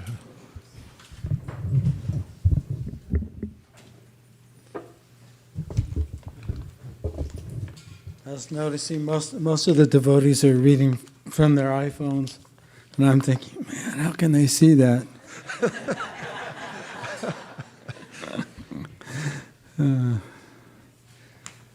So, it's big print, so it looks like it's really long. Maybe it is too long, but here we go. Nama Om Vishnu Padaya Krishna Prastaya Bhutale Srimakte Bhakti Vedanta Swaminiti Namane Namaste Saraswati Devi Gauravani Pacharane Nirvishesha Sunyavadi Paschatya Desha Tarane. Offer my respectful obeisances unto you, O spiritual master, servant of Saraswati Goswami. You are kindly preaching the message of Lord Chaitanya Deva and delivering the Western countries, which are filled with impersonalism and voidism. I never get tired of this mantra. I'm grateful to be here today, surrounded by generations of so many outstanding and dedicated followers of Srila Prabhupada. We are here today to pay homage to you, Srila Prabhupada, and to glorify your life and your legacy. Bhaktivinoda Thakur wrote a short stanza about the influence of a Vaishnava, a pure devotee of the Lord, continues to have in this world after his passing. That didn't come across so well. He wrote about how a Vaishnava continues to influence the world after his passing. And I'm sure you've all heard this stanza. He reasons ill who tells that Vaishnavas die when thou art living still and sound. The Vaishnavas die to live, and living try to spread the holy name around. Srila Prabhupada, you live on in your books and in your followers. Your books are living sound that forever opens the hearts and minds of souls lost in the illusion of separation from God. We can feel your presence in your books. For those fortunate souls who are open and willing to hear your words, the sound vibration that contains your personal presence has the potential to awaken the sincere listener to the truth about who they are and their eternal relationship in loving relationship with the Supreme Being, the divine source of all, Krishna. You are giving the greatest gift of spiritual awakening to all souls who have long suffered the nightmare of separation, asleep in the lap of Maya. By listening attentively to your words, we recover and awaken to our original pure consciousness. Maya's dream of separation gradually fades away as we wake up to discover we have actually always been securely resting upon the lap of our Eternal Father. Upon hearing Lord Chaitanya's voice, Jeev Jago, wake up, sleeping soul, we feel relief as we come out of our slumber. Simultaneously, love for God and for all living beings floods our heart. The dissolution of the soul's nightmare is accomplished by your mercy, Srila Prabhupada, that flows continuously in the holy sound vibration of your words of truth that is still present within us today and available for all who are willing to listen. The question becomes, who wants to listen? That's where we come in. How present Srila Prabhupada's teachings to the uninformed is enormous importance. How we present Prabhupada's teachings to the uninformed is of enormous importance. Human beings are born into various cultures, and due to the cultural conditioning they have baked into their psyche, they have a cultural bias. In Asia, the color red is considered auspicious, and in some Asian cultures, women wear red when they get married. However, wearing a red wedding gown would seem quite strange in America. When Chevrolet came out with a new car model called the Nova, it sold well in America, but it didn't sell so well in Latin America because Nova in Spanish can mean doesn't go. It's funny, when Mahaguna and I were married in Japan in 1972, by the way, that's where Srila Prabhupada's tooth came out and it was repaired by Dai Pong's dentist. Mahaguna wore a white sari. We had no idea that that meant she was already a widow in the Indian culture, right?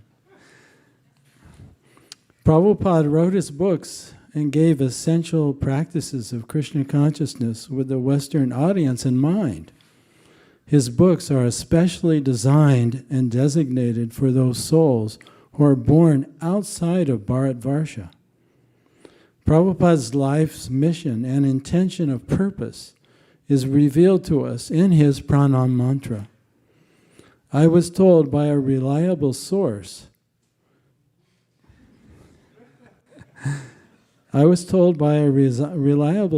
that Prabhupada personally created his pranam mantra and gave it to his followers to recite and meditate upon daily. You know, all of these years I never thought, where did this mantra come from? And who was the first devotee that Srila Prabhupada gave that to? I've never read that in the biography or anything. So keep searching. Please. I was told by a reliable source that Prabhupada personally created pranam mantra. Sorry. In the mantra we find the words Paschatya Desha, Western nations. Srila Prabhupada, by the order of his Guru Dev, was given the task to make Lord Chaitanya and Sri Krishna's teachings accessible to people born in Western countries. Therefore, Prabhupada poured so much of his life energy into translating the teachings of Krishna and Lord Chaitanya and the absolute truth of the Vedas into English. English is the first language for much of the Western world and the second language for the majority of people in other places. As such, Srila Prabhupada's pranam mantra serves as a guiding light to all of his followers, both Indian and non-Indian alike. Remembering Paschatya Desha keeps us aligned with Prabhupada's purpose and divine mission in the service of Sri Guru and Gauranga.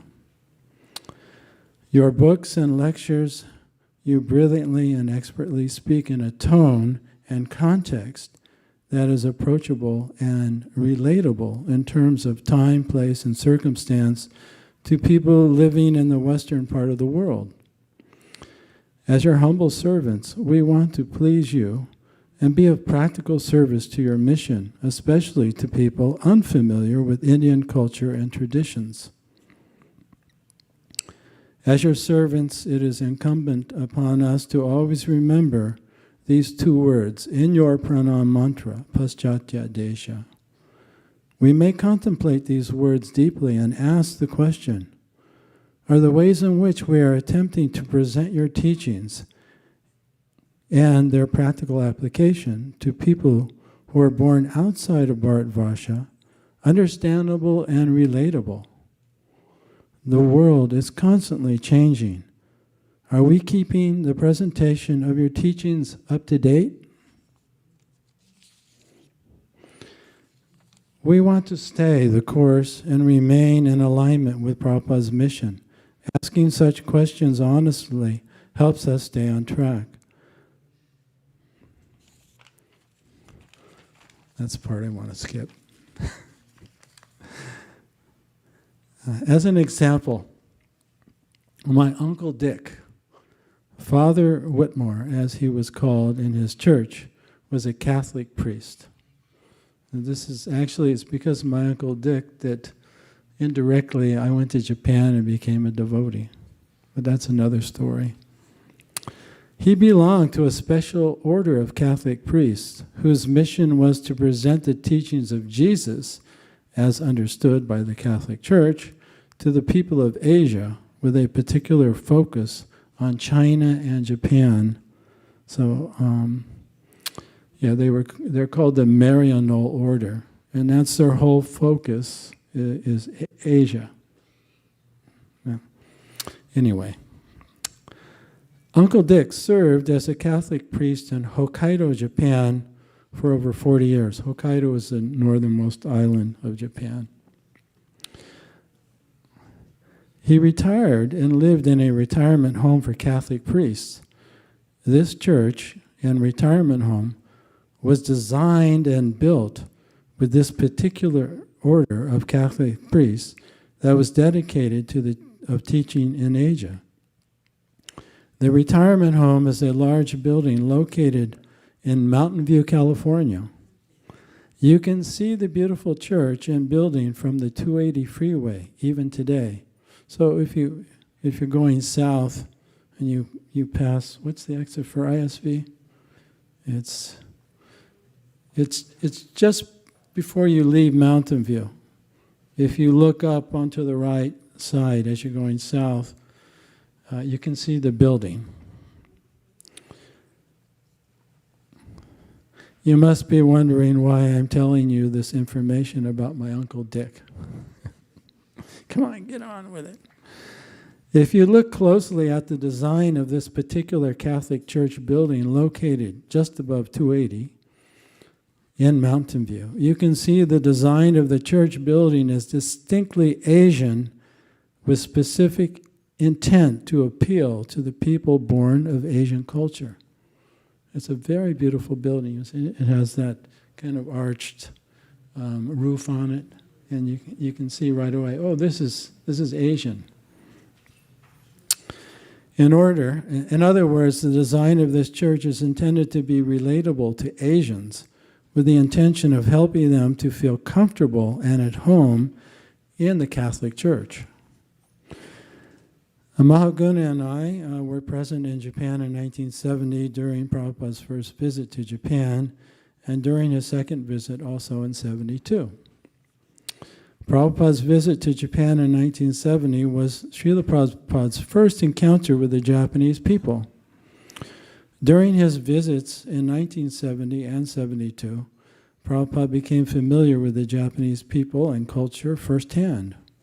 Prabhupada was impressed by the Japanese, that part didn't get printed. He was impressed with the Japanese sense of humility. And he would take his morning walks in 1970 also, and especially in 72. He would take his walks. You can read this in different biographies as well. But young and old, the Japanese would recognize, oh, he's a saintly person, and they would smile and bow. And Prabhupada noted that.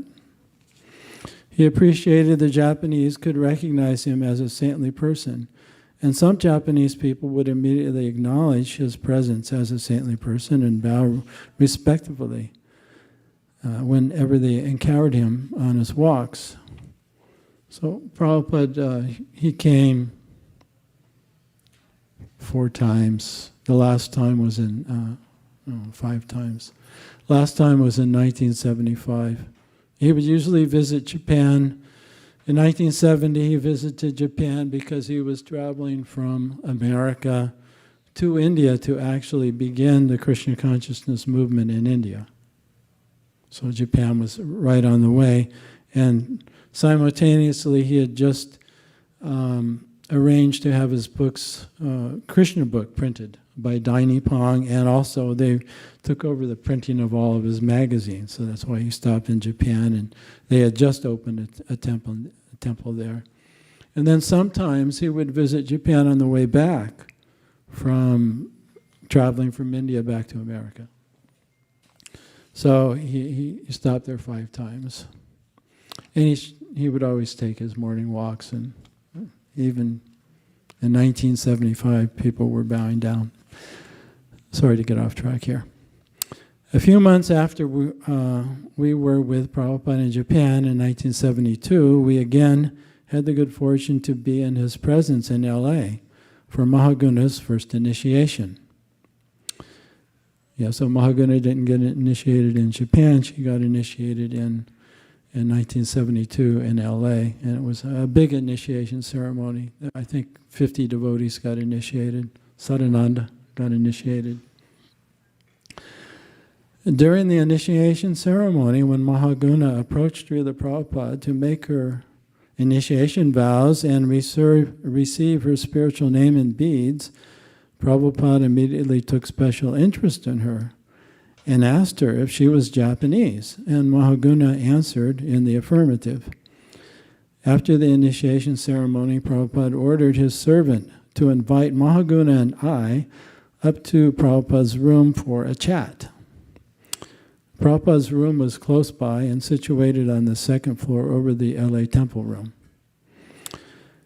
We excitedly walked up the stairs, probably ran up, to Srila Prabhupada's room, and he greeted us warmly with a big smile.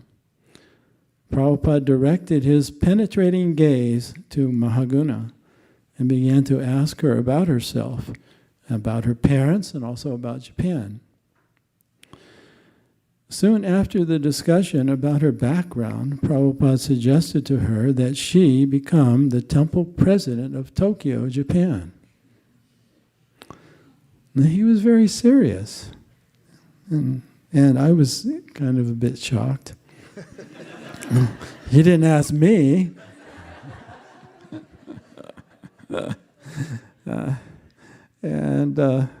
Okay. At that time, Trivikram Swami was the Tokyo temple president. Yeah, so there was a Swami in charge there. Although Mahaguna was a woman and a new devotee at that, Prabhupada asked her to become temple president because she was Japanese. Such a request was certainly counter to the social norms of the times, and even today in some places, even in our society, sorry that part got wrong, would be considered, people just wouldn't accept it. A woman having serve in the position of leadership. That was very socially unacceptable then, yet Prabhupada, that wasn't part of his dictionary. That wasn't a word in his dictionary, socially unacceptable. But such social considerations were disregarded by Prabhupada if they be contrary to Prabhupada's desire to make Krishna consciousness understandable and relatable to people born outside of India. Paschatya Desha. As I witnessed Srila Prabhupada's brilliance and intense desire to present Krishna consciousness mindfully in terms of culture, it made a deep impression upon me. As Srila Prabhupada's servants, remembering the importance of the word Paschatya Desha presents an ongoing challenge for us, how to distinguish the absolute essence of the teachings and practices of Krishna consciousness as taught to us by His Divine Grace A.C. Bhaktivedanta Swami Srila Prabhupada, with the non-essential and relative aspects of Indian culture that are superfluous to the universality of Krishna consciousness. That was a long sentence, but that's our challenge. Because the Vedic teaching originated in India, the teachings are naturally contained in the Indian cultural orientation. The Indian cultural trappings can sometimes be an obstacle when attempting to present the teachings and practices of Krishna consciousness to Westerners and others born into cultures other than Indian.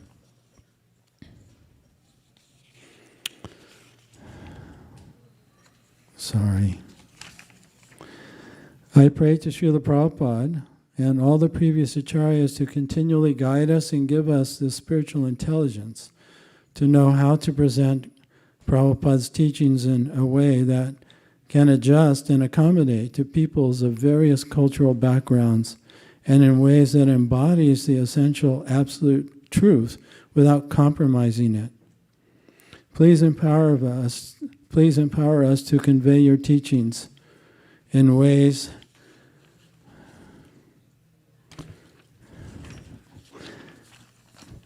I'm sorry, that part didn't get printed. Let us not become complacent and shy away from this challenge of Paschatya Desha. That is an inherent part of Srila Prabhupada's life and legacy.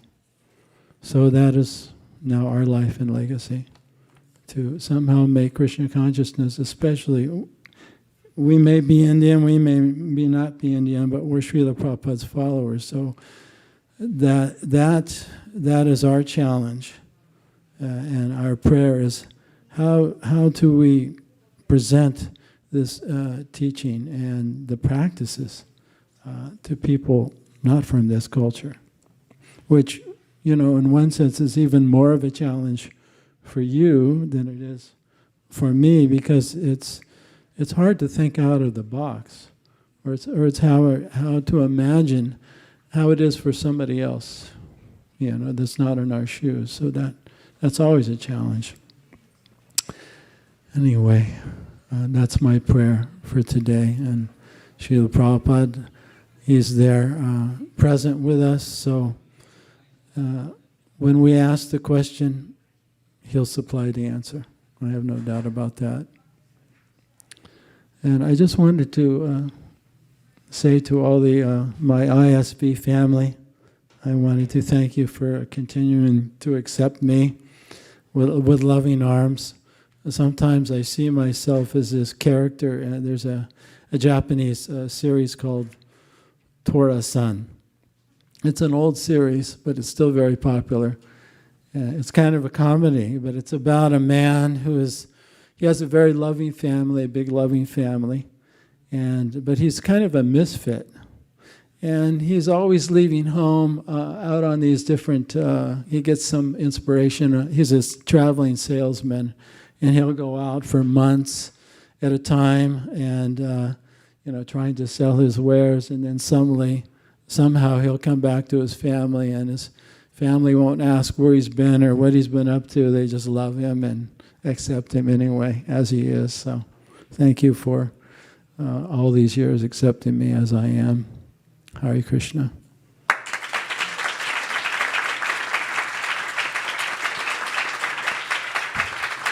His Grace Satyadev Prabhu ki.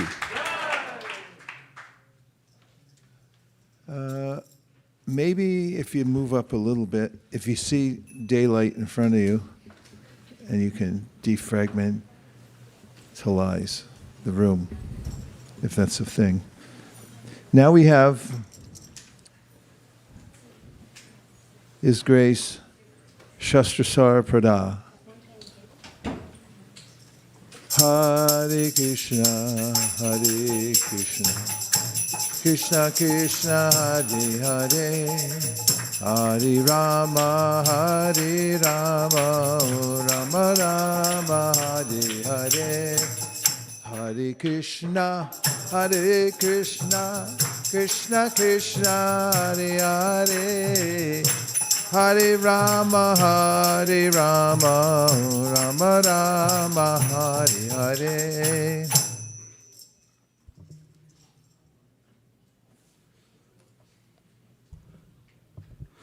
Hare Krishna. Om Ajnanatimmirandhasya Jnananjana Shalakaya Chakshurunmilitam Yena Tasmai Shri Gurave Namaha.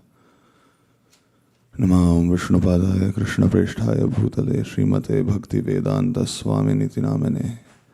Namaste Saraswate Deve Gauravani Pracharine Nirvishesha Shunyavadi Paschatya Deshatarine. Please forgive me if my offering's a little all over the place.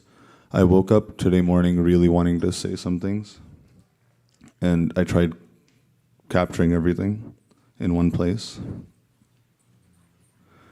Dear Srila Prabhupada, please accept my humble obeisances. All glories to your appearance day. Srila Prabhupada, as you know, Narottam Das Thakur has boldly stated, Shuniyachi sadhu mukhe bole sarva jana Shri Rupa kripaya mile jugal charana. I've heard from the mouths of pure devotees that by the mercy of Sri Rupa Goswami, one can attain the lotus feet of Sri Sri Radha and Krishna. This mood is not something unique to Srila Narottam Das Thakur, though. It is the sole badge of honor worn with great joy by the servants of Sri Shachinandan Gaura Hari. Sri Raghunath Das Goswami, at the end of Dan Keli Chintamani, says, Adadanastrunam dantai ridam yache puna puna Srimad Rupa Padam Bhoja Dhulisyam Janma Janmani. Taking grass in my teeth, I pray again and again that I will become the dust at the lotus feet of Sri Rupa Goswami birth after birth. In a similar spirit, Vishwanath Chakravarti Thakur writes,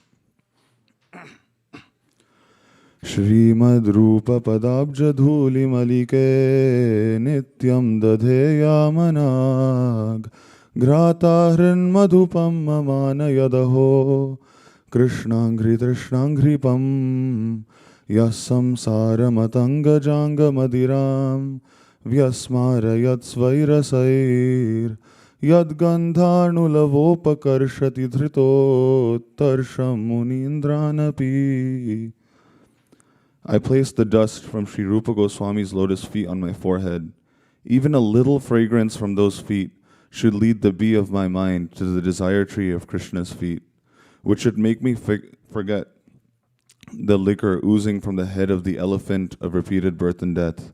The mere fragrance of those feet attracts the best of sages with its various rasas by having them develop thirst. Srila Bhakti Siddhanta Saraswati Thakur Prabhupada also said, our ultimate goal shall be to become the dust at the lotus feet of Sri Sri Rupa and Raghunath Goswamis. Srila Rupa Goswami is especially dear to our hearts because he established what was completely dear to Mahaprabhu's mind on this earth through his books. Without him, nobody would know what the true contribution of Mahaprabhu is.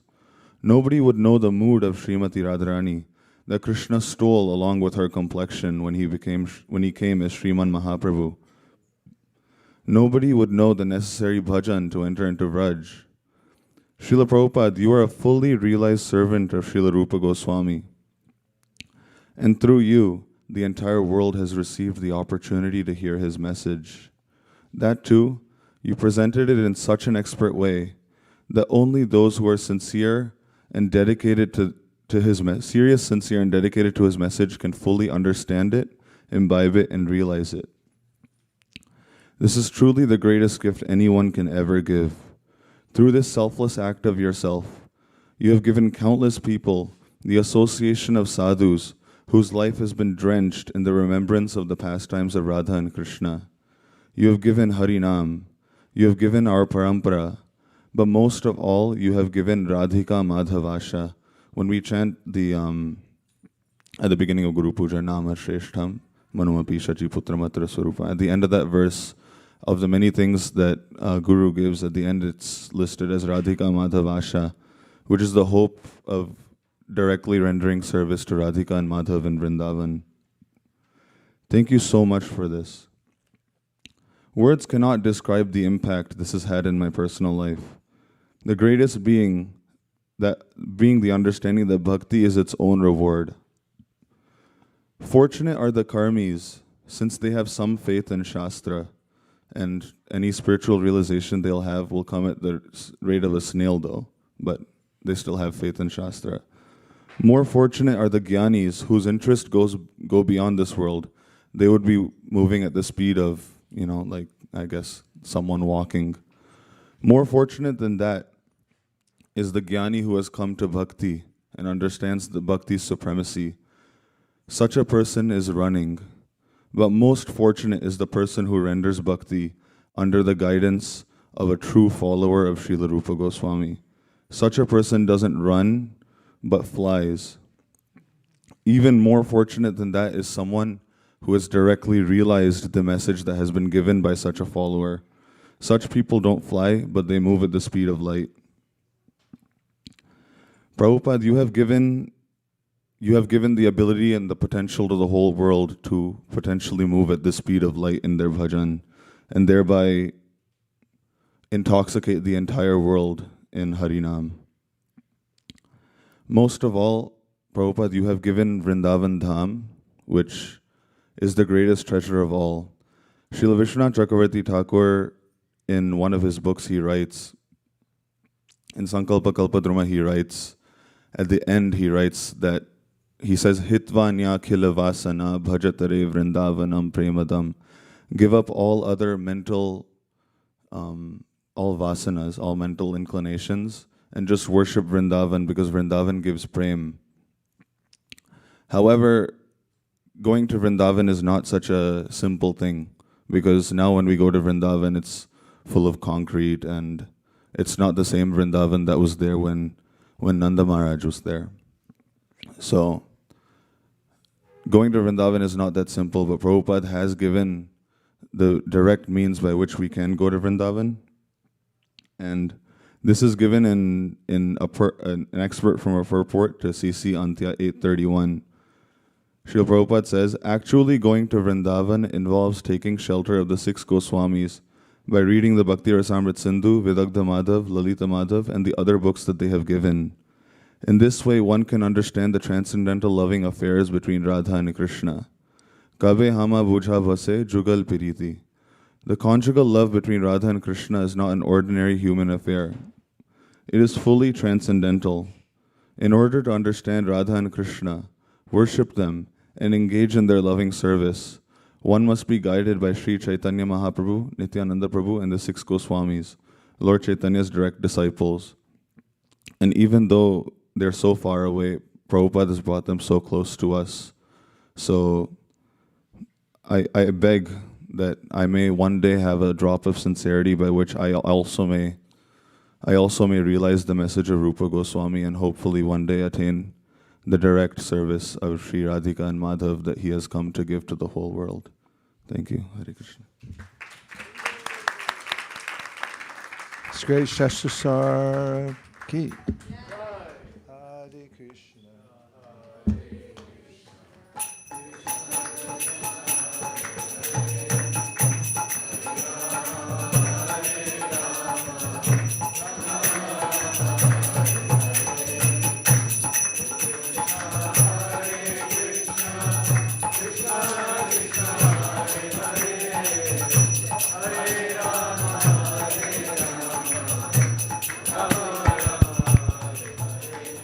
Hare Krishna, Hare Krishna, Krishna Krishna, Hare Hare, Hare Rama, Hare Rama, Rama Rama, Hare Hare.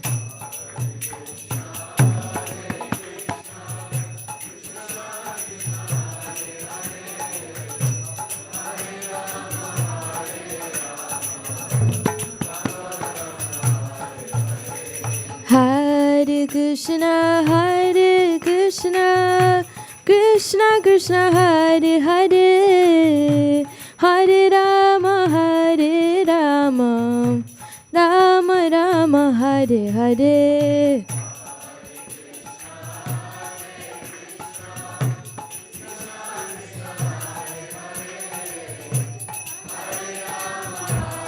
Rama, Rama, Rama. And now we call Srimati Rasika Shiromani Devi. Hare Krishna, Hare Krishna, Krishna Krishna, Hare Hare, Hare Rama, Hare Rama, Rama Rama, Hare Hare.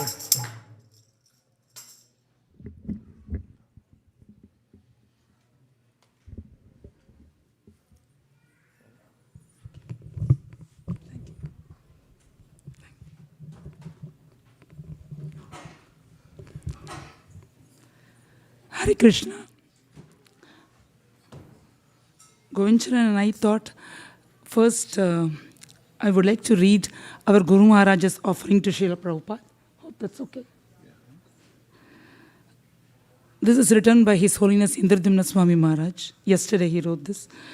Dear Srila Prabhupada, please accept my most humble obeisances in the dust of your lotus feet.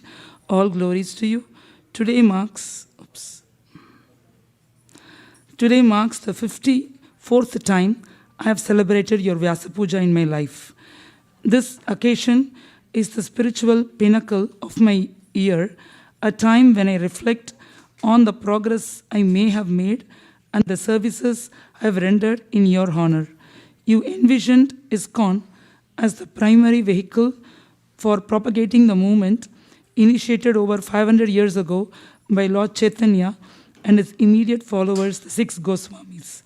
When you visited temples in the early days of ISKCON, your inquiries were always the same. How many books have you distributed? How many devotees have you made? What important people have you arranged for me to meet?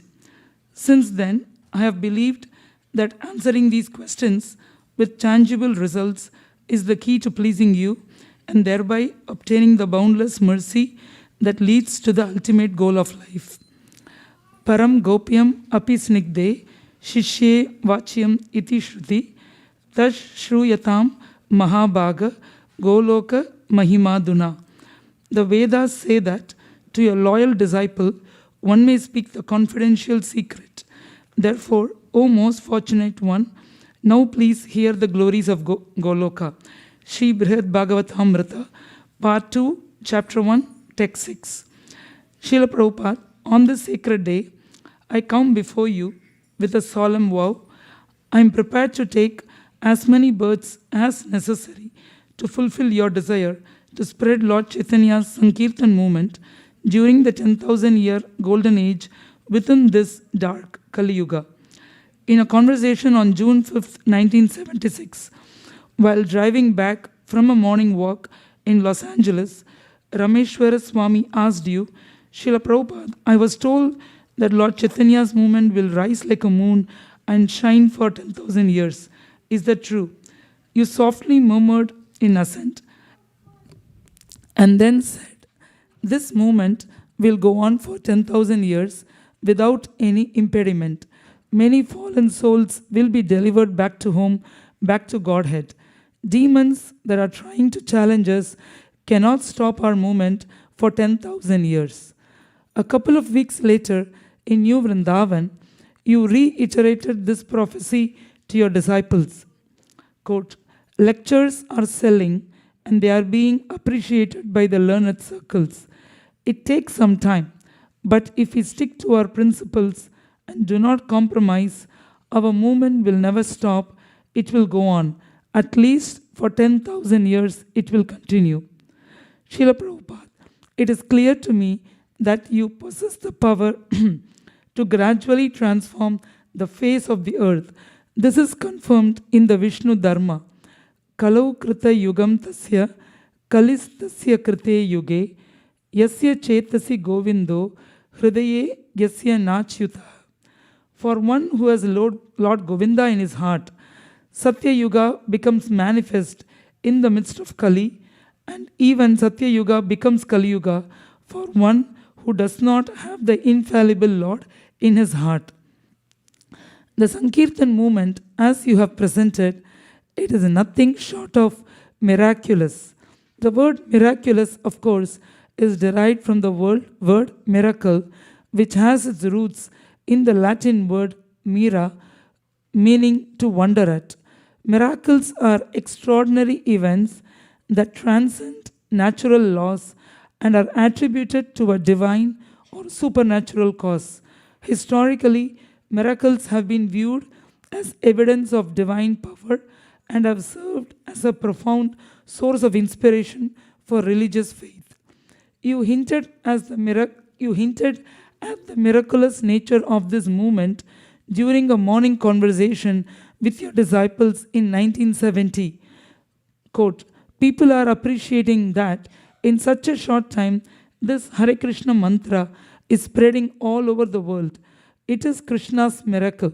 If Krishna desires, let there be miracles. You also wrote of the miraculous events that occurred during the pastimes of Lord Chaitanya. For example, Mahaprabhu revived the dead son of Srivas Thakur, healed the leper Vasudeva, and cured the terminal cholera afflicting the son-in-law of Sarvabhauma Bhattacharya.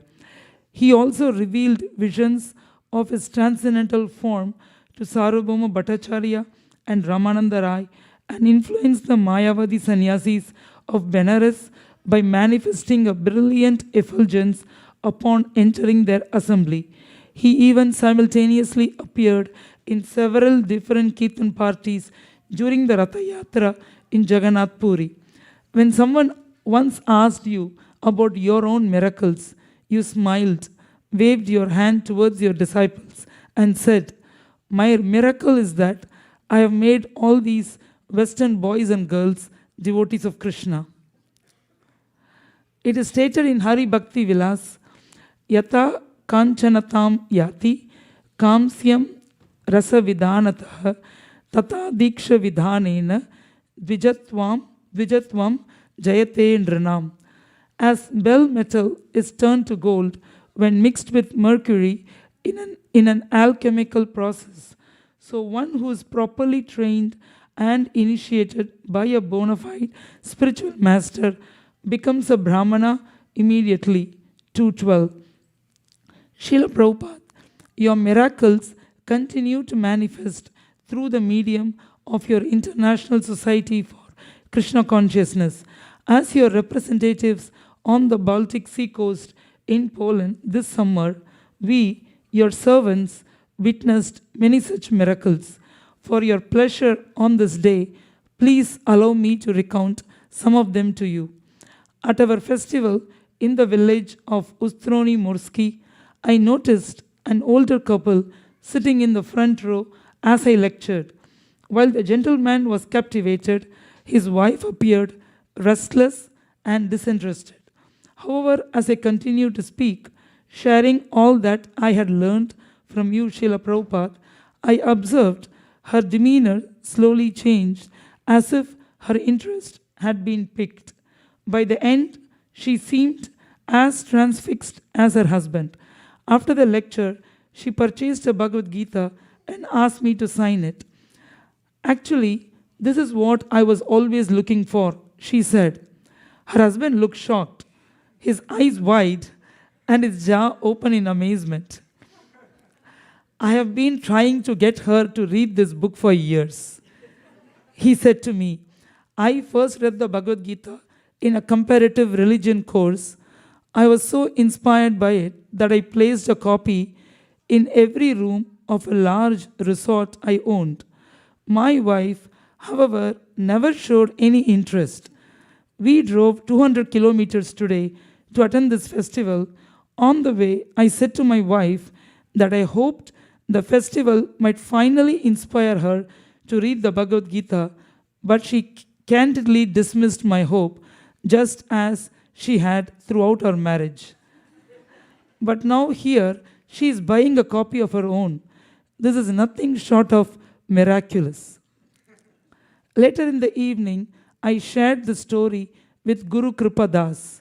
With a smile, he said, Yes, Maharaj, such things are a daily occurrence on our festival tour, as you well know. Let me tell you what happened earlier this afternoon. I was putting up posters to advertise for the festival when a couple stopped to look. What festival is this? The man asked. A festival of India? Where is it going to be? Before I could answer, a man passing by overheard him and interjected. It's not the festival of India, it's the festival of Hare Krishna. Please go, you won't regret it. You will learn many interesting things about the soul, reincarnation, and how to overcome suffering in this world. Most important of all, you will learn about love of God and how to return to the spiritual world. As the men kept talking about the festival, I realized that he was repeating practically verbatim the lecture you give from the stage. He must have listened to it many times and attentively too, since he was now using your words to convince passers-by to attend the festival. Guru Kripa's story reminded me of a verse from Srila Sarvabhauma Bhattacharya's Shushloka Shatakam. Out of Mahaprabhu's spontaneous compassion, he restored all people back to consciousness, and through the means of his holy names, enabled them to pass beyond the impassable ocean of the age of Kali, the age of quarrel. Thus, the news of the names of Krishna was told from person to person. Srila Sarvabhauma Bhattacharya, Shushloka Shatakam, text 46. Later that evening, as Jaitam Das thanked the audience for attending the festival, a nicely dressed woman burst onto the stage, eager to speak. Jaitam handed her the microphone, and she excitedly began glorifying the event, describing many of its attractions in detail. The festival has been running for 34 years, she exclaimed. I first encountered it 20 years ago and have attended it every year since then. My dear citizens, I often wonder how unfortunate I am to have missed the first 14 years. Srila Prabhupada, as you always relished hearing about the progress of your movement, we humbly offer this report of our service this past summer. All credit goes to you. Please empower us to continue sharing your miraculous message with the world. We live only to please you. A quote, Victory, victory, victory. I behold something wonderful. All the inauspiciousness of the living entities is destroyed. No one is going to hell. Yamaraj has no more work to do, and the effects of Kali Yuga have ceased to exist. This is because all over the world an increasing number of Lord Vishnu's devotees are singing his names while dancing and playing musical instruments. This is from Divya Prabandha, Thiruvayamuli 5.2.1 by Namarwar, one of the 12 great Vaishnava saints from South India who appeared in 3102 BC. Your servant now and forever, Indradyumna Swami.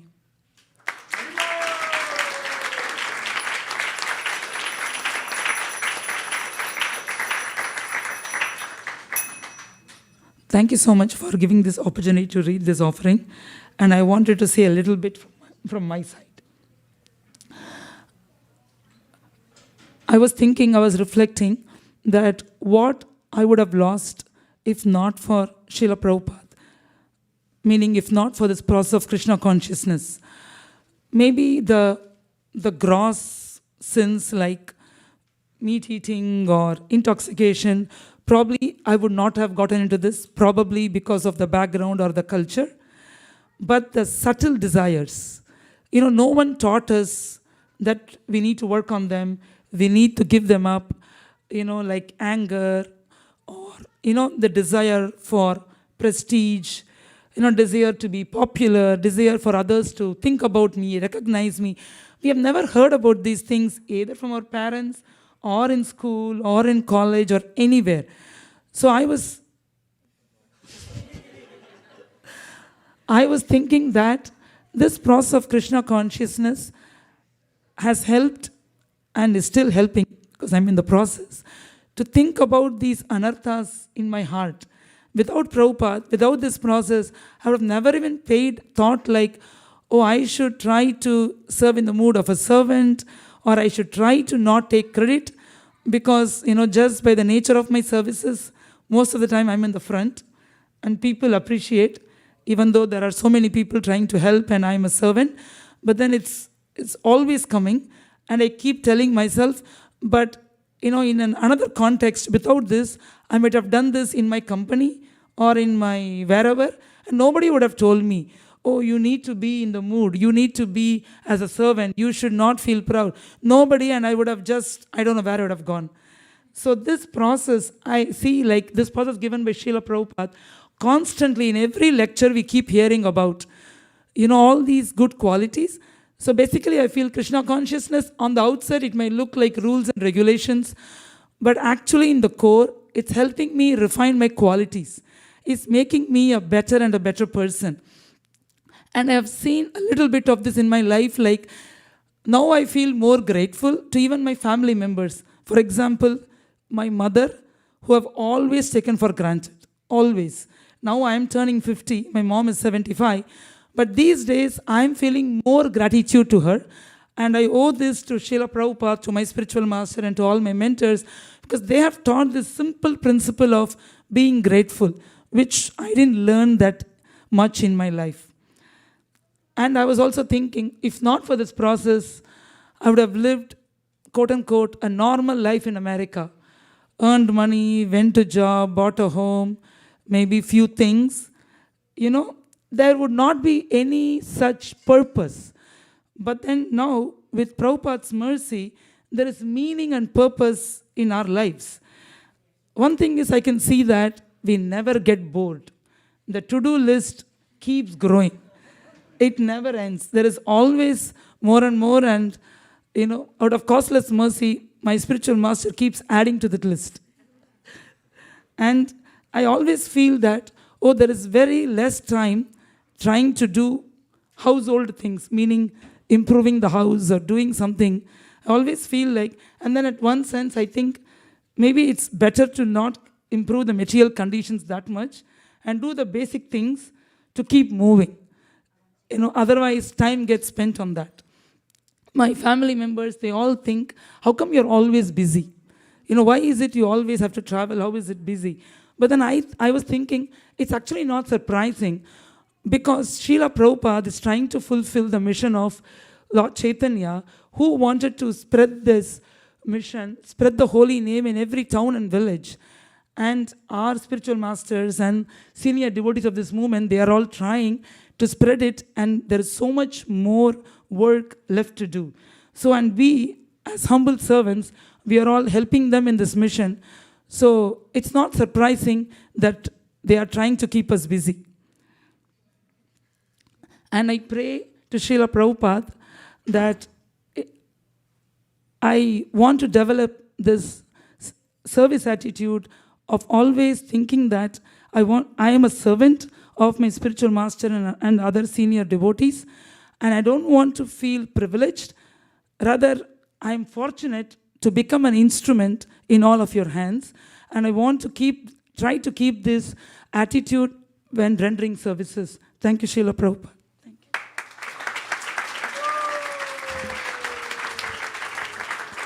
Her Grace Rasika Shiromani Devi Ki. Now we have my dear godbrother Śrīla Prabhu, who's driven all the way from the dark side of the moon to come here. If that's, well, maybe the light side of the moon. Please come. Hare Krishna, Hare Krishna, Krishna Krishna, Hare Hare, Hare Rama, Hare Rama, Hare Hare, Hare Krishna, Hare Krishna, Krishna Krishna, Hare Hare, Hare Rama, Rama Rama, Hare Hare.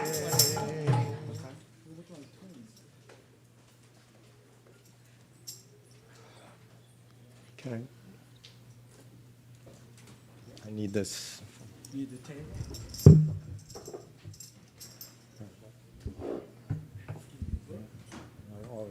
Always.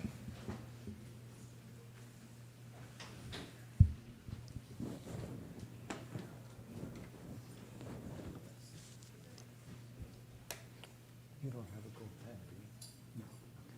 I don't even have a pen.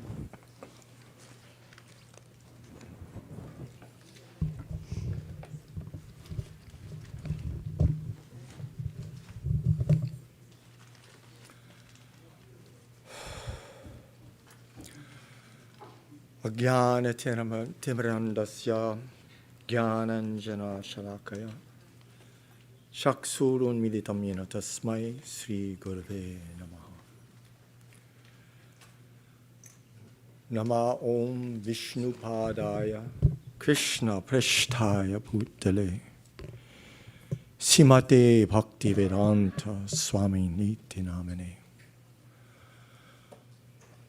Namaste Saraswati Deve Gauravani Pracharine Nirvishesh Shunyavadi Paschat Deshatarine. He Sri Guru Gyanadadi Bandhu Swanandadata Karanayaka Sindhu Brindavanasina Hitavatara Pishidharata Pannaya Pachara. Sri Chaitanya Manobishtam Shtapitam Yena Bhutale Swayam Rupa Kadhamayam Dadati Swapadantikam Bancha Kalpatrubhyascha Kripa Sindhubivacha Patitanam Pavanebhyo Vaishnavebhyo Namo Namaha. Sri Krishna Chaitanya Prabhu Nityananda Sri Advaita Gadadhara Shiva Shari Gaur Bhaktivinoda. Hare Krishna, Krishna Krishna, Hare Hare, Hare Rama, Rama Rama, Hare. So I'm very grateful, most grateful to be here on this occasion of the most blessed event, the appearance of our spiritual master, savior of the entire world, Jagat Guru, Srila Prabhupada. So some months ago, I was thinking, what would I say this year? How would I glorify Srila Prabhupada? And I have not talked about Prabhupada's pranam mantra, which he gave to us personally, to worship him, to serve him. So for 53 years, I've been chanting this mantra. And I remember the first Vyas Puja. We do the Mangala Charanam to all the acharyas. Gauravir Baba Mumestam Nirdeshta Sarana Priyo. Like this, one after another, one mantra for each. But for Saraswati Thakur, there are 3. And Prabhupada, we have only one. So I was little feeling sorry. Why we have not more mantras to glorify Srila Prabhupada. So subsequently, there's so many stutis, and Dravida has composed ashtakams. But actually, I was realizing that the secret of, there are hidden secrets in this mantra, Prabhupada's Pranam mantra. So, and every verse actually of Saraswati Thakur's pranams magnifies and illuminates these meanings in Prabhupada's Pranam mantra. So, to actually explain it, it would take another canto of Srimad Bhagavatam. So I'm going to have to limit it to 4 verses, seed verses. So to begin with any mantra, there can be 6 angas. So the primary element is the devata. So who is the devata in Prabhupada's Pranam mantra? Who is it being addressed to? Srila Prabhupada. It's being addressed to Srila Prabhupada, but how is it being addressed is where it gets secret. So the highest, deepest love is conveyed indirectly. Like in the material world, if a man approaches a woman, hey baby, and you can imagine what follows. He's a brute. Right? Get away. So indirect love, high love is conveyed indirectly, tastefully. So Srila Prabhupada chose this mantra, how to identify himself as Saraswati Devi, servant of Bhaktisiddhanta Saraswati Thakur. So Srila Prabhupada, in this mantra, he reveals his glories are revealed. And not only does he follow the order of his spiritual master, but he fulfills the mission of the Acharyas and the prediction of Chaitanya Mahaprabhu himself. This is all revealed. So Prabhupada, in the history of Vaishnavism, no one has served his Gurudev, has fulfilled the instruction of his spiritual master, has taken the instruction of his spiritual master as his life and soul and prosecuted with such determination, sacrifice, and fulfilled it so stupendously and wonderfully as Srila Prabhupada. And I will make a statement today. In the history of Vaishnavas, in the history of our Sampradaya, in Srimad Bhagavatam, in the Ramayana, no one has served their spiritual master and fulfilled it so wonderfully, and the mission of the Acharyas, and pleased Krishna to the highest degree as Srila Prabhupada. As much as Hanuman. I cannot say more than Hanuman, but as much as. So Hanuman, if I can make this comparison, so Hanuman is known for so many of his wonderful activities, serving Ram, right? So many names are there. I don't know if there's any Ram Bhaktas here, but Anjani Sutta comes, so many names are there, how he's glorified. But how does Hanuman identify himself? As Ram Das. I only know the service of Ram. This is Hanuman's glory.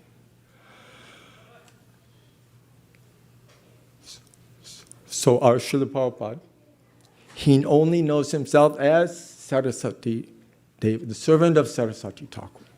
And he carried out his order. Whenever we tried to glorify Prabhupada, he would say, I have not done. I have simply carried out the order of my spiritual master. I am simply repeating his message. I have not changed anything. And you are all helping me. And when we had this experience when doing Guru Puja, glorifying Prabhupada, he would go into trance. And when we say this mantra, Namaste Saraswati Deve Gauravani Pacharine Nirvishesh Shunyavadi Paschachadishade, he is seeing he is hearing his spiritual master being glorified.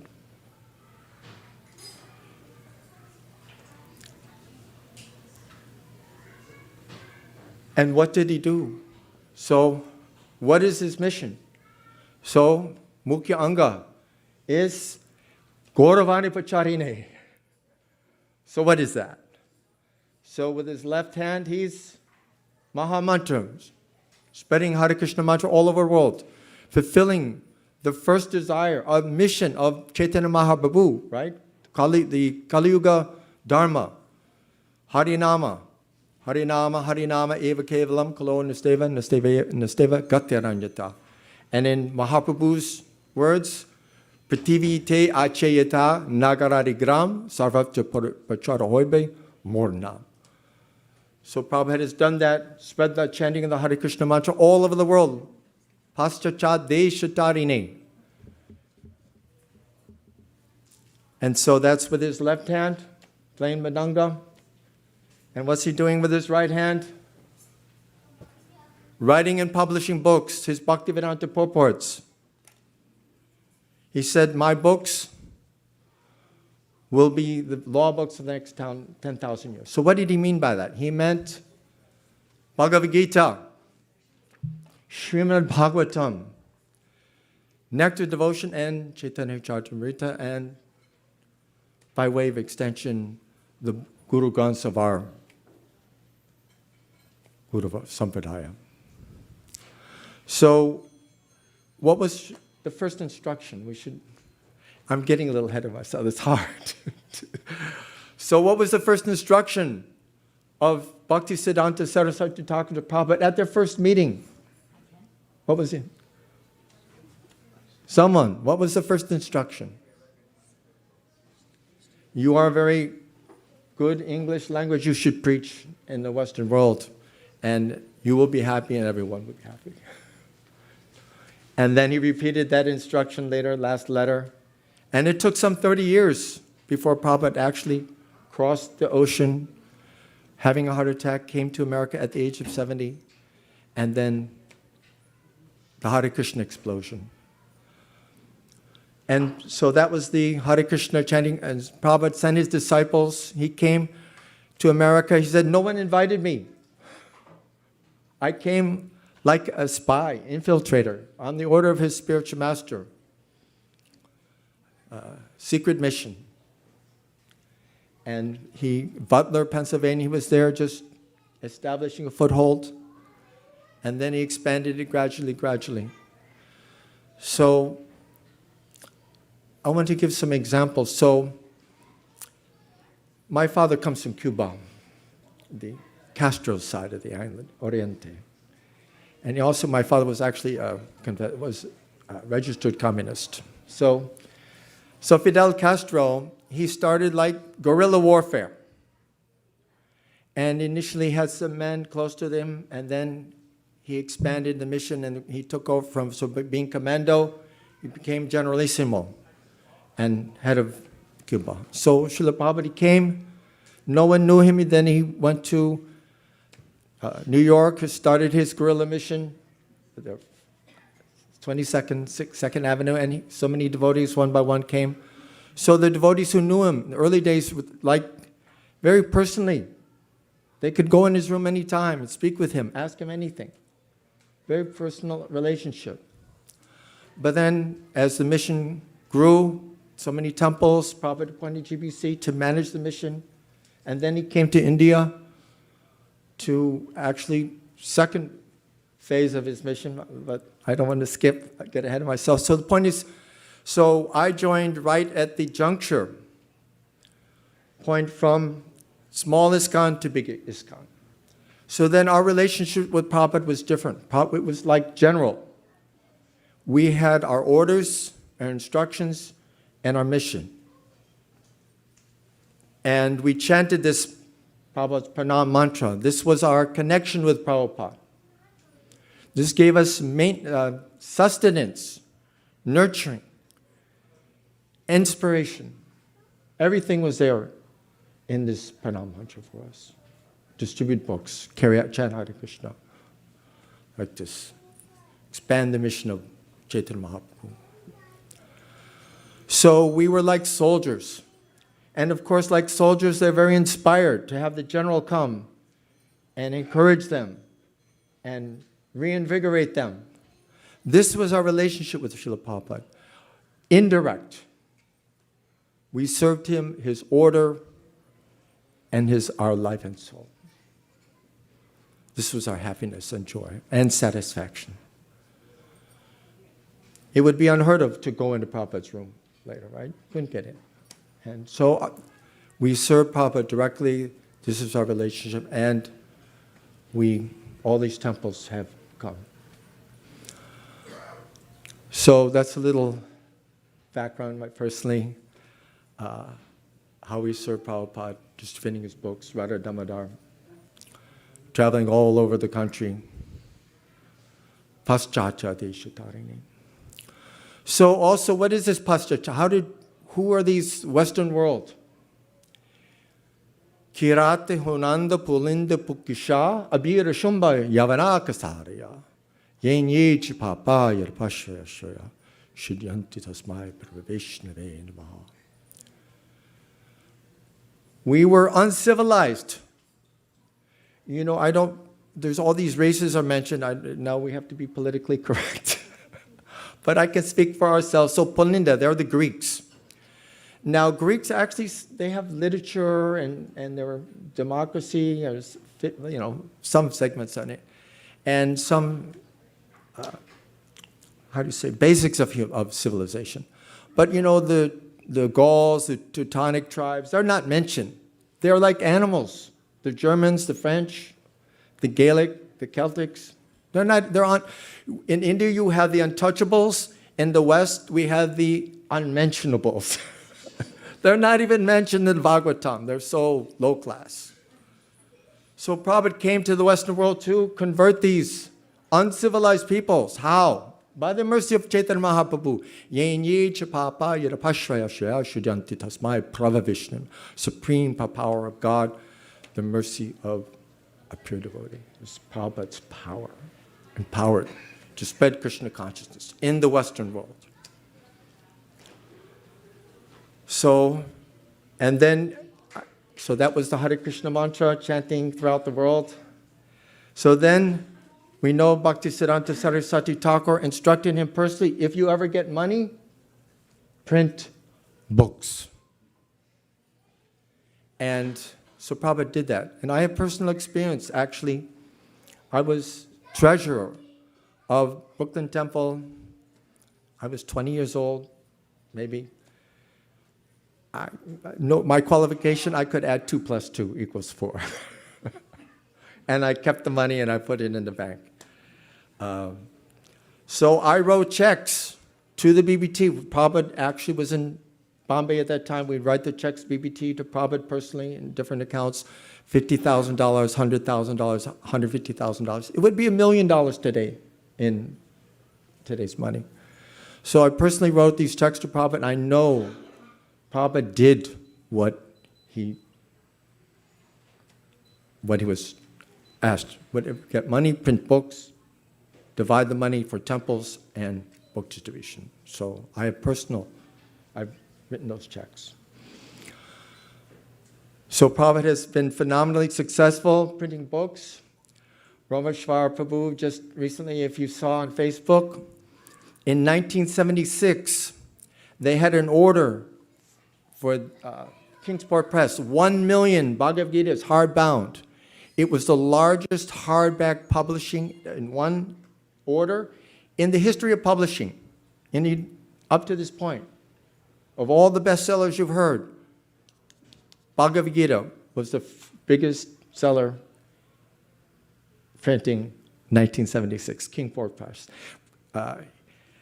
Rameshwar said it took a whole train of load of paper, 100 cars, you can imagine, filled with paper to print those Bhagavad Gitas. And so So this is how Prabhupada spread Krishna consciousness. Hare Krishna Mahamantra, Yuga Dharma, printing books. Why is the purpose? To fill Mahaprabhu's Nityananda's order. Bolo Krishna, Bhajo Krishna, Koro Krishna Shika. How will you know anything about Krishna? How anyone will know without these books?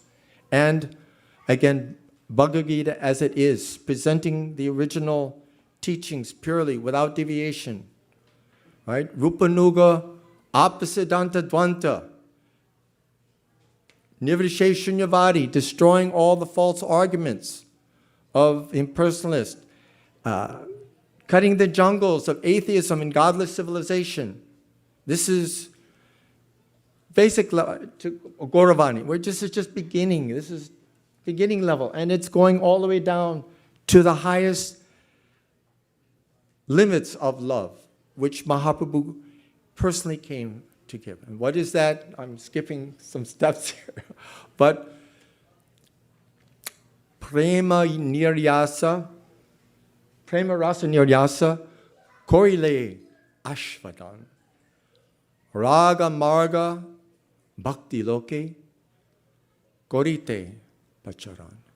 Mahaprabhu's why he personally came. He did so many other things, Yuga Dharma, chanting Hare Krishna mantra, but he personally came to what? Taste the love of the Brijbasi, to assume the role of Radharani herself. And he came to taste that and distribute it. The ultimate limit of magnanimity. He gave to distribute that love. Madhuroj premadhya, si rupanuga bhaktira, si gaurakara shakti vigrahaya namaste. Every verse of Sarataktika is illuminated and magnified in Prabhupada's pranam. It's all there. It's revealed. And Prabhupada gave that, and he's revealed it. He's passed the essential teachings of our acharyas through the words of Sarvabhauma Damodar. Right? Mahaprabhu, he exhibited the love. So Damodar had to give us some insight of the secrets. And through the words of Rupa Goswami and in Chaitanya Charitamrita, this gift, Anarpita chirim chirat karunaya avatarna kalau, samuparitum anunuj chala sriyam sabhakti sriyam. Hari Purata Sundara Duti Kandamba Sandipita Sada Hridaya Skandare Spu Sachinandana. This is a blessing Prabhupada has given us. He's simply distributing. He's giving this opportunity, and this all there in his pranam. It's revealed by chanting it. It's the perfection of all mantras. It is our Siddha Pranali. One time in Allahabad, they was talking about Siddha Pranali. Prabhupada, my Siddha Pranali is Trinarapi Sunichena Tororivase Hishnuna Amanina Manidina Kirtaniya Sarari. So to give some context of this, one devotee, they asked Prabhupada, you've explained that in the Shishastakam, these are the essential teachings of Mahaprabhu, 8 verses, everything is there, but there's no mention of Guru. Prabhupada said, Trinarapi Sunichena Tororivase Hishnuna. Chanakya has confirmed the root of all humility is submission to the Guru. And so these are the secrets of Krishna consciousness. Prabhupada has given them. But the greatest secret, what is the secret? The greatest secret of all is given by Prahlad Maharaj. And so this is to come to an end. What is that secret? So his father is chastising him. Prahlad, where have you learned all this Krishna consciousness? How did you learn? Where'd you get this? So Prahlad, he respectfully said, my best of the demons, of the Asuras, although you're a demon and you're persecuting me and trying to kill me, still you've asked this question. I have some lokik bamnuvat with you, you're my father. So I will tell you the greatest secret of Krishna consciousness. Naisham Matistavat Ulurkramangrim. Sprishatanarto Pargamo Yadarta. Mahiyasam Paravisheko. Niskinchanaram Navaritaravat. And this is the Mula mantra of Bhagavad Gita. Tadvidi pranipatina pariprashnena sevaya upadakshanti ganam ganinas tatpadarshana.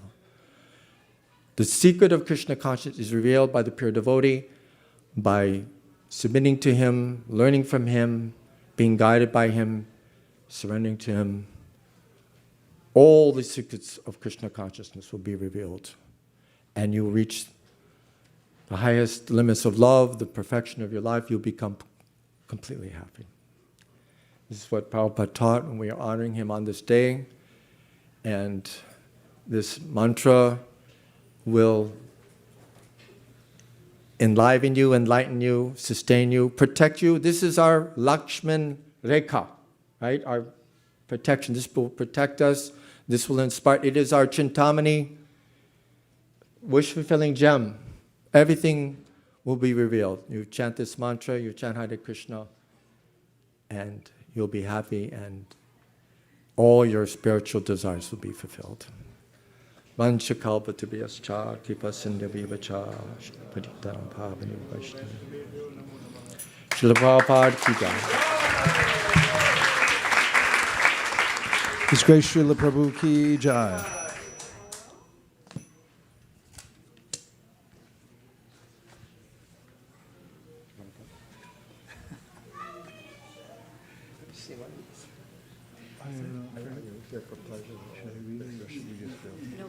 Told me to sit next to him or something. No, I'm joking.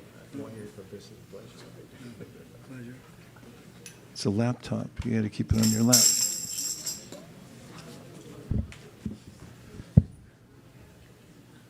Thank you for this opportunity. Haribo. I've only begun to glorify Srila Prabhupada.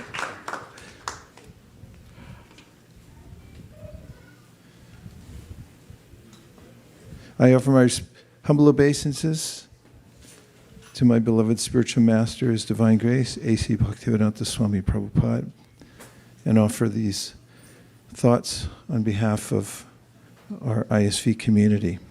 Regarding receiving Krishna's mercy, Bhaktivinoda Thakur writes in his Sharnagati, Krishna, Krishna Boli, Dai Tava Pache Pache. Krishna is yours, and you have the power to give him to me. I am simply running behind you, shouting, Krishna, Krishna. A godbrother once told me that each disciple runs behind their spiritual master because their spiritual master is also running as a disciple behind their spiritual master. And all devotees are thus running after Krishna, the supreme spiritual master. As the founder Acharya of ISKCON, Srila Prabhupada has set such a pace in his service to his spiritual master that we, his followers at ISV, are all running behind him. In a letter Srila Prabhupada wrote from Bombay to his disciples in New Dwarka on August 14, 1976, he explains this principle of running behind one's spiritual master. My dear sons and daughters, please accept my blessings. I am in due receipt of your letter dated August 9th, 1976, and the enclosed dakshina and pictures of the murtis in New Dwarka, which I am having framed and put on my wall here in Bombay. If you feel at all indebted to me, then you should preach vigorously like me. That is the proper way to repay me. Of course, no one can repay the debt of the spiritual master, but the spiritual master is very much pleased by such an attitude by the disciple. In the Bhagavad Gita it is said, Vyavasayatmika bhutir ekeha kurunandana. Those who are on the path are resolute in purpose, and their aim is one. Our only business is to be fixed up in devotional service by pleasing the spiritual master. Those who are not fixed up, they have various lines of action. Eka means one, and Bahu means many.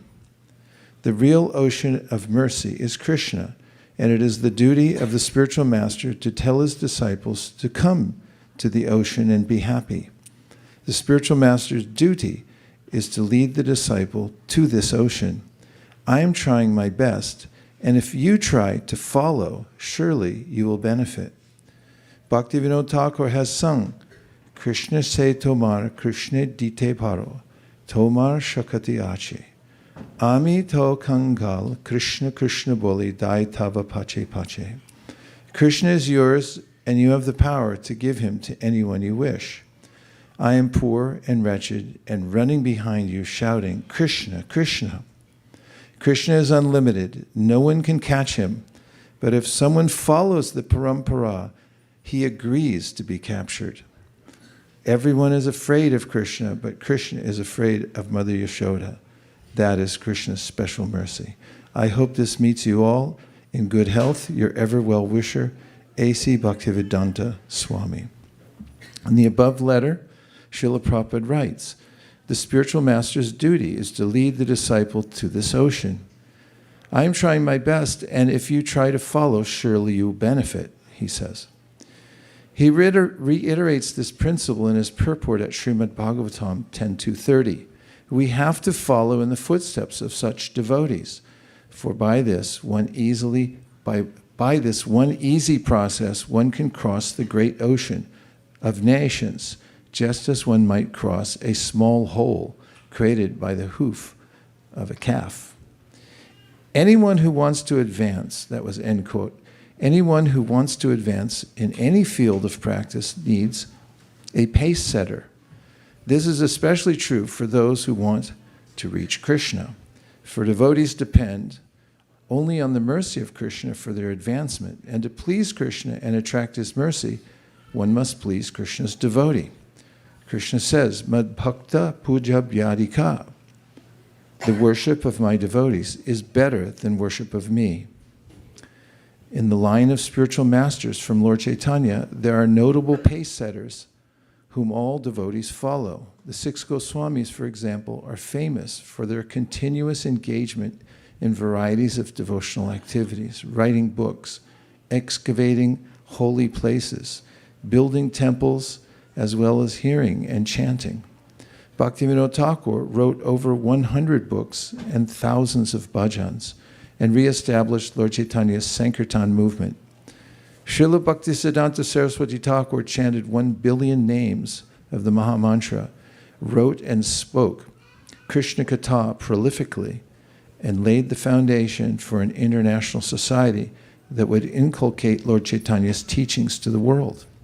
And Srila Prabhupada, ISKCON's founder Acharya, not only did all of the above, but also, using his spiritual master's blueprint, spread the Sankirtan movement to every part of the world.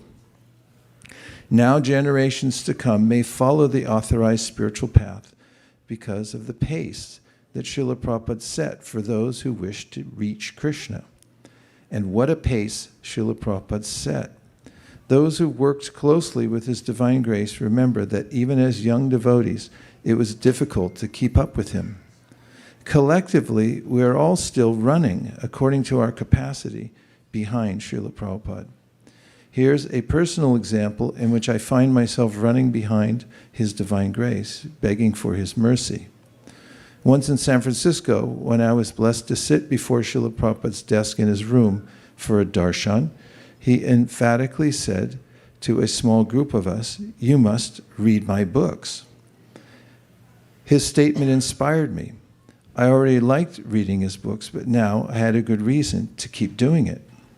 A few years later, my conviction to read Srila Prabhupada's books was strengthened even more when I read his purport at Sri Chaitanya Charitamrita, Madhya 25, 278. Quote, all the devotees connected with the Krishna consciousness movement must read all the books that have been translated, the Chaitanya Charitamrita, Srimad Bhagavatam, Bhagavad Gita, and others. Otherwise, after some time, they will simply eat, sleep, and fall down from their position. Thus, they will miss the opportunity to attain an eternal blissful life of transcendental pleasure, unquote. Even after so many years of trying, I am still running behind Srila Prabhupada, trying to catch these instructions and fully embrace them. Along the way, I've received inspiration from those who have been running harder than me to do so. For example, a couple of decades after hearing Srila Prabhupada say, "You must read my books," I received some divine inspiration from a dear godbrother to follow this order more sincerely. It was during a Rath Yatra festival in San Francisco when I happened to meet my scholarly godbrother, Hanumat Prashek Swami. Meeting together after many years, he asked me how much I was reading Srila Prabhupada's books. When I replied that I was reading regularly, which was true, he tested me by peppering me with questions from various sections of the Srimad Bhagavatam, many of which I could not answer. By his mercy, I was embarrassed, but inspired to read more extensively and deeply. By my godbrother's words, I felt Srila Prabhupada prodding me, pushing me to pick up my pace in reading his books. Later that day, upon reaching my home, I took a long look at our bookshelf filled with Srila Prabhupada's beautiful books, Srimad Bhagavatam, Sri Chaitanya Charitamrita, Bhagavad Gita as it is, Nectar Devotion, Teachings of Lord Chaitanya, Nectar of Instruction, Sri Upanishad, and so on. The more I thought about these spiritual treasures that Srila Prabhupada had left us, the more I realized how substandard my reading of them had been. I had memorized verses and I had read most of the books, but how deeply had I read? I thought, had I covered every paragraph of every book? Was I able to give a dissertation of each one, the way a PhD student might at the time of their oral exams? My answer to myself was no. I suddenly felt incomplete. I lamented for a few days, but then got motivated. I'm going to renew my vow to follow Srila Prabhupada's order to read all his books, I thought. My next thought, however, was, but how? There's so many of them, and I have so little time. I was inspired, but overwhelmed.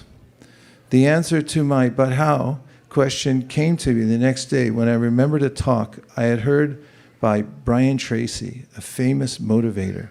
He had said to tackle big, overwhelming tasks, break them into small slices. Of course, I thought, this is a perfect test case, because although there are so many books, each book has a finite number of pages. I'll simply count the pages in each book and then divide the total number of pages into achievable daily slices. With a clear daily reading goal, no matter how small I concluded, I will be able to systematically finish reading all of Srila Prabhupada's books within a defined period of time. Excited about the prospects, I told Srivas Pandit Prabhu about it, and he volunteered to help me count and record the number of pages in each book. With these totals, we designed a simple chart listing each book's page count. Sri Upanishad, for example, has 158 pages. Krishna, 706. Bhagavad Gita, 868, and so on. Seeing the numbers for each book, I had a clear target to hit. We next expanded the chart to display categories indicating how many pages we'd have to read to finish each book in a set amount of time. For example, we then knew from our chart that to read the Bhagavad Gita as it is in 3 months, we'd only have to read 8 pages a day. Or to finish Srimad Bhagavatam in 2 years, we'd only have to read 21 pages a day. Working with another friend, we named the system Be a Sage, page by page. I made and distributed thousands of paper copies of this chart over a few years and eventually turned it into an app. After designing the Be a Sage system, I thought, I will systematically read each one of Srila Prabhupada's books, 1 page at a time. With my new system, my daily reading became consistent, and the more I read, the better I felt. Inspired, I added a month-long reading marathon to my yearly schedule. This consisted of spending a month during Kartik at ISKCON's Govardhan Bhaktivedanta Ashram to focus solely on reading Srila Prabhupada's books for at least 5 hours a day in the company of like-minded devotees. Over time, I also enrolled in Bhakti Shastri, Bhakti Vaibhav, and Bhaktivedanta study courses. One day, while reading aloud from the Srimad Bhagavatam to a group of devotees at our Govardhan retreat during Kartik, a thought came to me about how, by our prolonged and focused reading, we were all running after Srila Prabhupada, crying, Krishna, Krishna Boli, Dai Tava Pache Pache. I thought how Srila Prabhupada painstakingly wrote 80 books in a decade, and that this was his way of running after his guru's order, which was to print books. Although I cannot write books the way Srila Prabhupada did, I can, however, still try to read them with the same kind of energy and enthusiasm that he gave when writing them. Reading his books in this mood would then become my way of running behind Srila Prabhupada, the way he had run behind his guru by writing them. By following Srila Prabhupada's simple order to read his books, I benefit greatly. If I miss reading his books for one day, I feel a loss.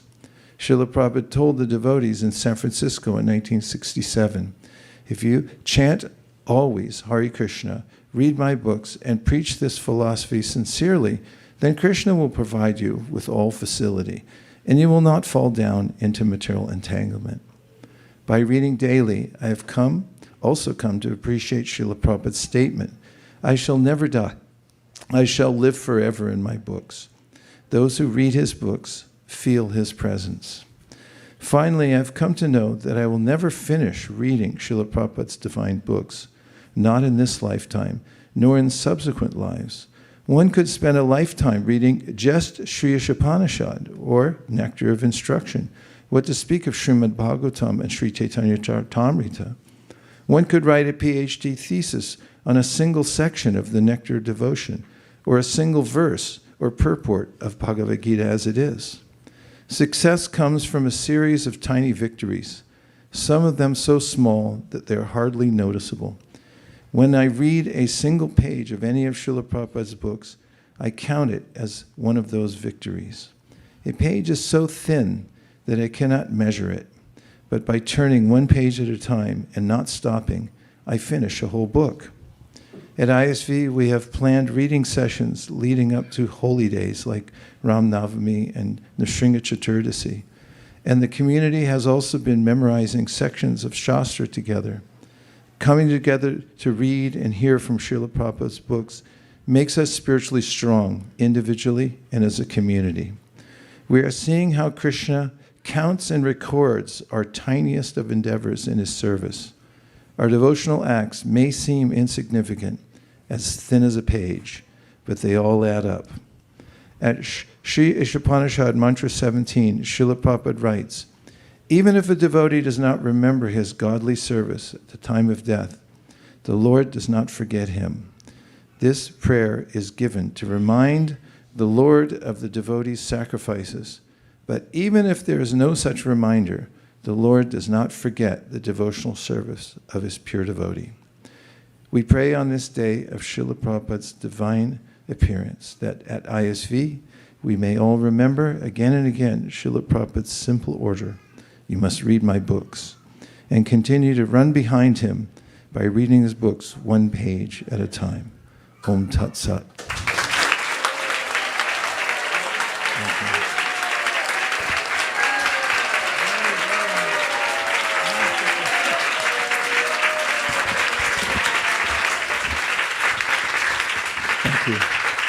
And this is a second day of wonderment of how big this room actually is. I think this is the largest gathering we've had for Prabhupada's Vyasa Puja in recent history. And thank you very much for calling in sick today. I hope you did, because that's parampara from Sanatana Goswami. Yes, Srivas Prabhu? He's not on camera, right? He's going like this and his boss is going...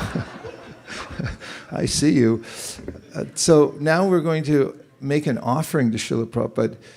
We collect the scores from all of our book distribution and also for our outreach for new people. And we covet these scores because they're something that we can bring to Prabhupada that we know that he appreciates, and especially when we're able to spend time with people who are entering the path of devotional service and have their association and hopefully give them guidance so that they can take the next steps. We measure that, and we're going to present that in just a moment. And then we're also presenting from the collective distribution of all the devotees here leading up to today over the last 30 days.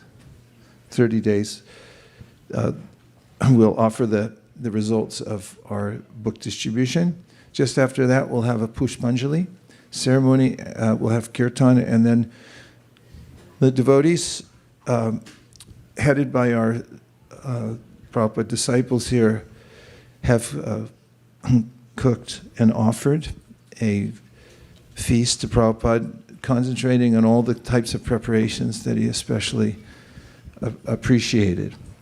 And that's the next couple of stages. So what we're going to do now is take about a minute and a half to stand up, and we'll move all the seats back, like we do on Sunday programs, into their assigned slots over there. We're going to roll up this carpet, and then we're going to assemble around Srila Prabhupada's Vyasasana, and we're going to make the offering. Thank you very much, everyone. Srila Prabhupada Ki Jai.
Hare Krishna.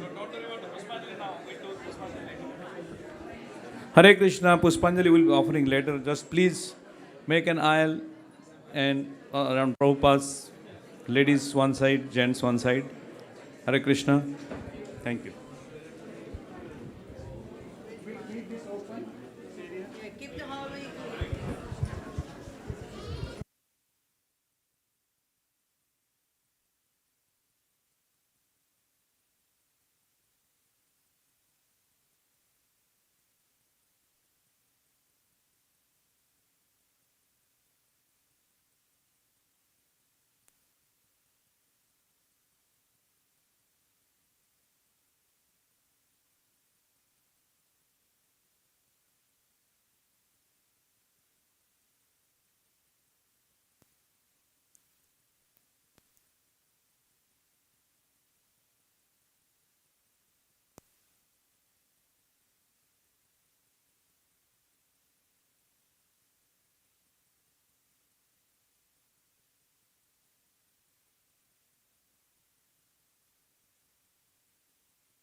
Dear Srila Prabhupada, please accept our most humble obeisances at the dust of your lotus feet. All glories to your divine grace. On the most auspicious occasion of your appearance day, we are gathered here to offer the results of 2024 Janmashtami Vyasa Puja monthly Sankirtan festival titled MSF of All You Need Is Love, Krishna. From Janmashtami lecture in London, August 21, 1973. Krishna consciousness is there in everyone's heart. It has to be awakened only. That is described in the Chaitanya Charitamrita. Nitya Siddha Krishna Prema Sadhya Kabunai Shravanadi Suddhe Chitte Karaya Udai. It is awakened.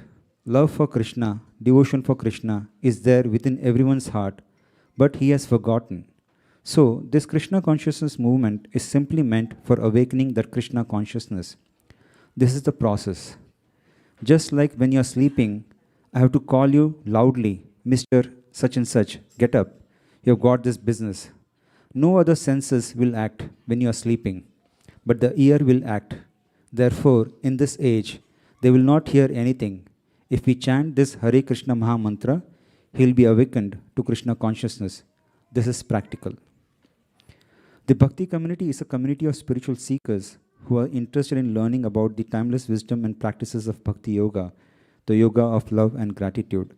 With blessings of His Grace Vaishika Prabhu and Her Grace Nirakula Mataji, the Bhakti community continued to inspire newcomers to pursue Bhakti through various weekly programs. On Mondays, we started the idiom series in Bhaktiyan program. The topics included Don't Put the Cart Before the Horse and An Ounce of Prevention is Worth a Pound of Cure. Around 30 newcomers attended the program every week.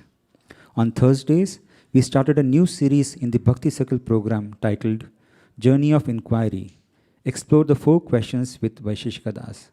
The program includes reading the 4 questions book in a small circle in a breakout room, discussions followed by Q&A in the main room with the author His Grace Vaishika Prabhu. Around 24 people attend the program every week. Next stop, the Mantra Zone. The in-person meetup continued to provide a safe space for newcomers to experience the bliss of mantra music, meditation, and introductory wisdom discussions. Around 35 people in Palo Alto and around 15 people in San Jose attended the meetup program. On Sundays, the Women's Circle program continued every week discussing Bhagavad Gita, focusing on the divine and the demoniac nature. Around 10 women attended these programs weekly. Comunidad Bhakti, the Bhakti community for Spanish-speaking people, continued to conduct 6 weekly Bhakti classes for the newcomers, including Japa Circle on Mondays, Bhagavad Gita reading on Wednesdays, Srimad Bhagavatam reading on Fridays, and 3 Bhakti Circle classes. The weekly sessions were attended by around 50 members across programs. The Bhakti community Seattle continued to conduct the weekly Bhakti programs, which included Discover Yourself on Mondays, Wisdom Wednesdays, Meditation Circle on Thursdays, and Bhagavad Gita reading on Sundays. We are happy to report that the Success Sadhana mobile app has been updated to report the number of rounds chanted and number of pages read every day. Newcomers can now report their chanting and scripture reading progress and motivate each other. The app is available on both iOS and Android. We are happy to report that today we are launching a completely redesigned modern Comunidad Bhakti website. The new website is designed to be responsive and visually engaging, with a focus on user experience, interactivity, and seamless navigation across devices. This will help Spanish newcomers to easily understand the program, information, and quickly ramp up to join the classes. We are also very happy to report that on Janmashtami, we launched Gazelle Action Force, whose purpose is to quickly share and like newly published wisdom post on social media so that it can start trending and go viral. We have been posting it since yesterday, and close to 50 members have been actively promoting those posts across various social media channels. Bhakti community's sole purpose is to associate newcomers with Vaishnavas so that newcomers can progress in Bhakti Yoga. Vaishnava Sangha Lava, or VSL, is a metric that measures how many times a newcomer comes in association with a Vaishnava through a devotional service class. For this MSF, Bhakti Community Seattle achieved 854 Vaishnava Sangha Lavas. Around 14 newcomers attended the program at Bhakti Community Seattle. And for this MSF, Communidad Bhakti's goal was to achieve 735 Vaishnava Sangha Lavas. We are happy to report that Communidad Bhakti surpassed the goal and achieved 3,640 Vaishnava Sangha Lavas.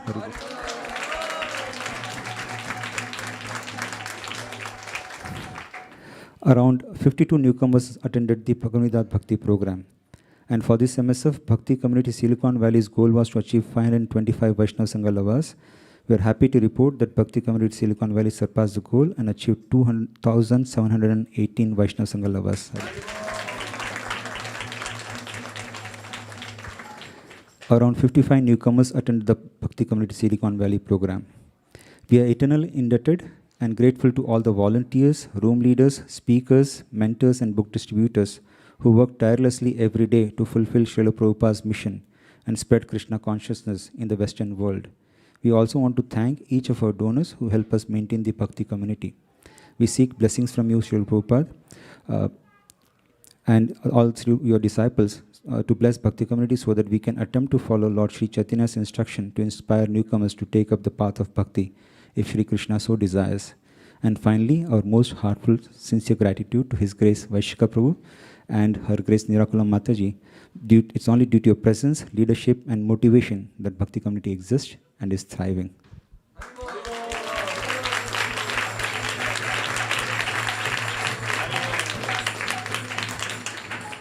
Bhakti community gets the opportunity to serve newcomers due to the tireless efforts of book distribution team who introduced Bhakti community to these newcomers. Now His Grace Sri Krishna Purushottam Prabhu will present the book distribution results. Dear Srila Prabhupada, please accept our humble obeisances. All glories to you, Srila Prabhupada. All glories to your disciples. Goals for this MSF are to distribute at least 25 Srimad Bhagavatam sets. Highlights. In the spirit of enlightening conditioned souls from the darkness of ignorance and guiding them towards developing love of God, Krishna Prema, ISV devotees engaged in massive book distribution during the months of July and August.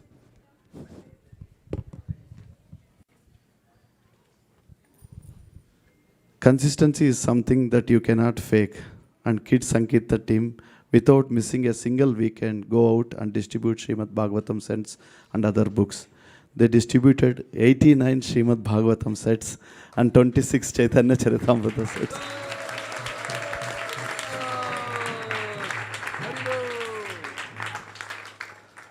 They collected $14,437.36 in Lakshmi.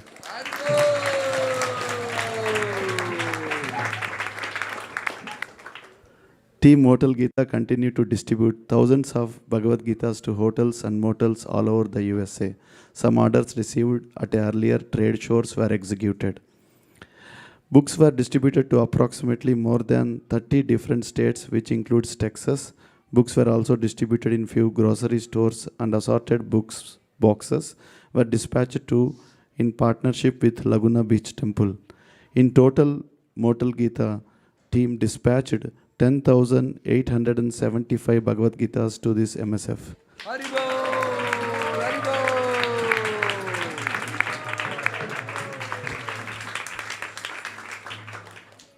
Western Sankirtan team is going far and beyond the Bay Area to spread the mercy of Lord Nityananda and Sriman Chaitanya Mahaprabhu. Last weekend, the Arabic Sankirtan team attended the yearly Lebanese festival. They distributed a record number of books and achieved their goal of increasing Lakshmi points. They had both a festival with full display of books, henna art, and live spiritual conversations. Traveling Sankirtan team went to Oregon County Fair and distributed huge number of books, including 28 Srimad Bhagavatam sets.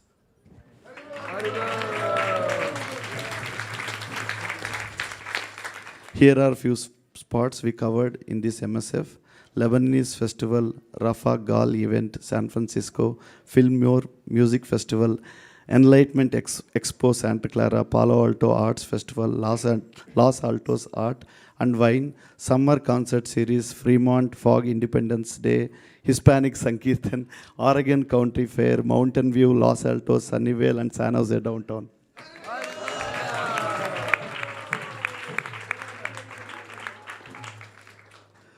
In total, Western Sankirtan team distributed 90 Srimad Bhagavatam sets, 26 Chaitanya Charitamrita sets.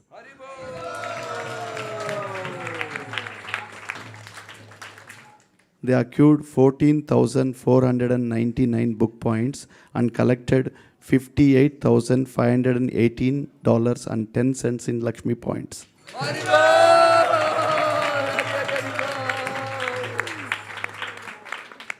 Central Valley Sankirtan team conducted a special Janmashtami festival at Mountain View House and Guru Temple, which was really well attended by guests and many sets were distributed.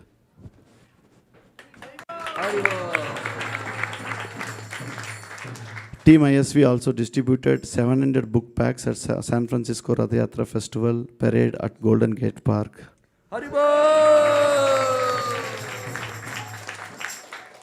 Team ISV went on traveling Sankirtan to Los Angeles Rath Yatra and distributed Bhagavad Gitas and Srimad Bhagavatam sets at Malibu Hindu Temple and local Indian stores. Under the leadership of His Grace Vaisheshika Prabhu and His Grace Bhima Prabhu, we launched a Bhadra campaign and conducted special seminars on distributing Srimad Bhagavatam sets at ISKCON Hyderabad and ISKCON Tirupati. Additionally, we distributed many Srimad Bhagavatam sets across India.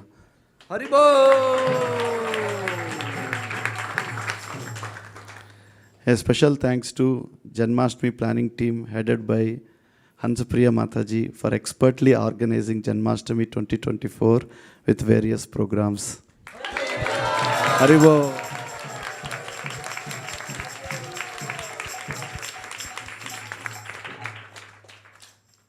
More than 12,000 guests from all over the Bay Area visited Sri Krishna Janmashtami celebrations on both Sunday and Monday.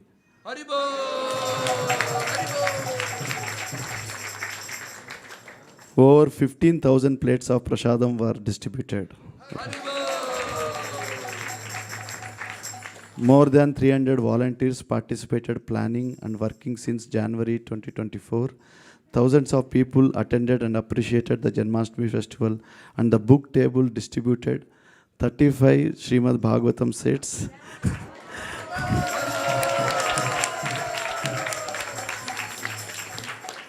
And collected $25,400 in Lakshmi points.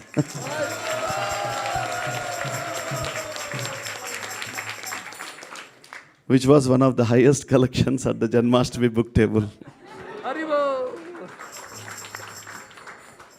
We would also like to thank Ramananda Saka Prabhu and his team for the uninterrupted live broadcasts at ISV online temple programs.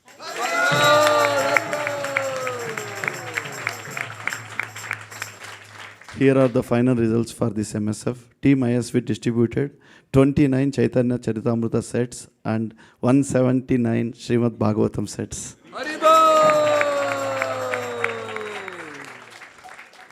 Team ISV collected $83,005 in Lakshmi points.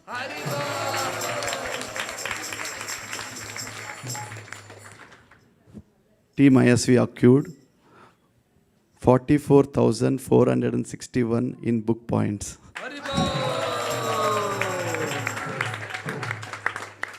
On behalf of Team ISV, we thank all participants, donors who contributed by sponsoring Srimad Bhagavatam sets on Balram Jayanti and Sri Krishna Janmashtami to support book distribution. We appreciate the Sankirtan leaders for their organizing and planning, and all the team group leaders and members for their diligent efforts in book distribution. We also express our deepest gratitude to His Holiness Giriraj Maharaj for virtually blessing the occasion, and all the disciples of Srila Prabhupada who have carefully carried out this mission for over 50 plus years and continue to inspire us to carry on this legacy.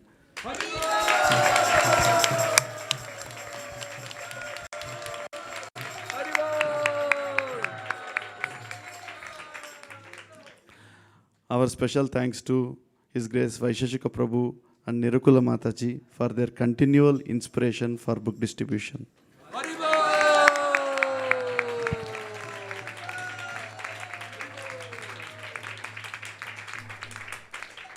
Shri Shri Radha Madan Mohan Bhagavan ki, Lakshmi Narsingadev Bhagavan ki, Shri Chaitanya Mahaprabhu ki, Srila Prabhupada ki. Hare Krishna. A special thanks to Jai Madhava Prabhu Pavani Bhakti for Bhakti community and their amazing leadership.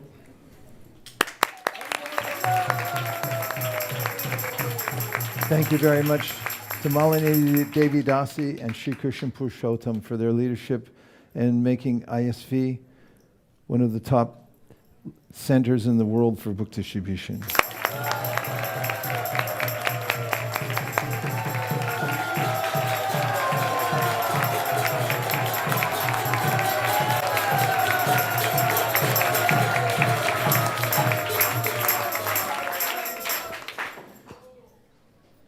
Jaya Prabhupada, Jaya Prabhupada, Prabhupada, Jaya Prabhupada. Yeah, but that's that one first.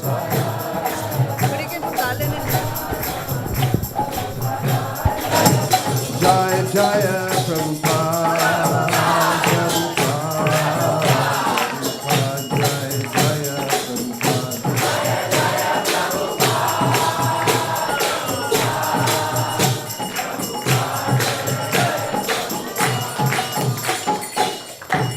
We'll be passing out flowers, so make sure you have at least 3 petals. So we'll be making 3 offerings. And kindly repeat after me.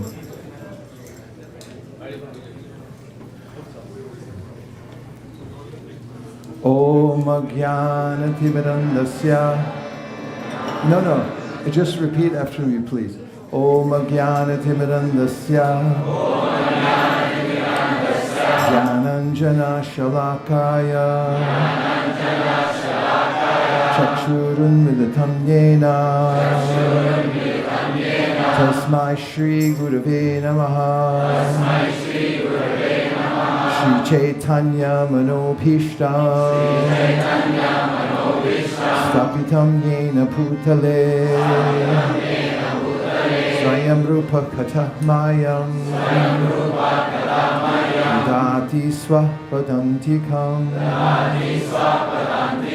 Vandeham Shri Guru Shri Yuta Padakamalam Shri Gurun Vaishnavamscha Shri Rupam Sagrajatam Sahagana Raghunatham Vitam Tam Sajivam Sadvaita Sadvatuta Parijana Sahitam Shri Krishna Chaitanya Devam Shri Radha Krishna Padam Sahagana Lalita Shri Vishakanditamscha Namao Vishnu Padaya Krishna Preshtaya Bhutale Srimate Bhaktivedanta Swami Niti Namine Namaste Saraswate Deve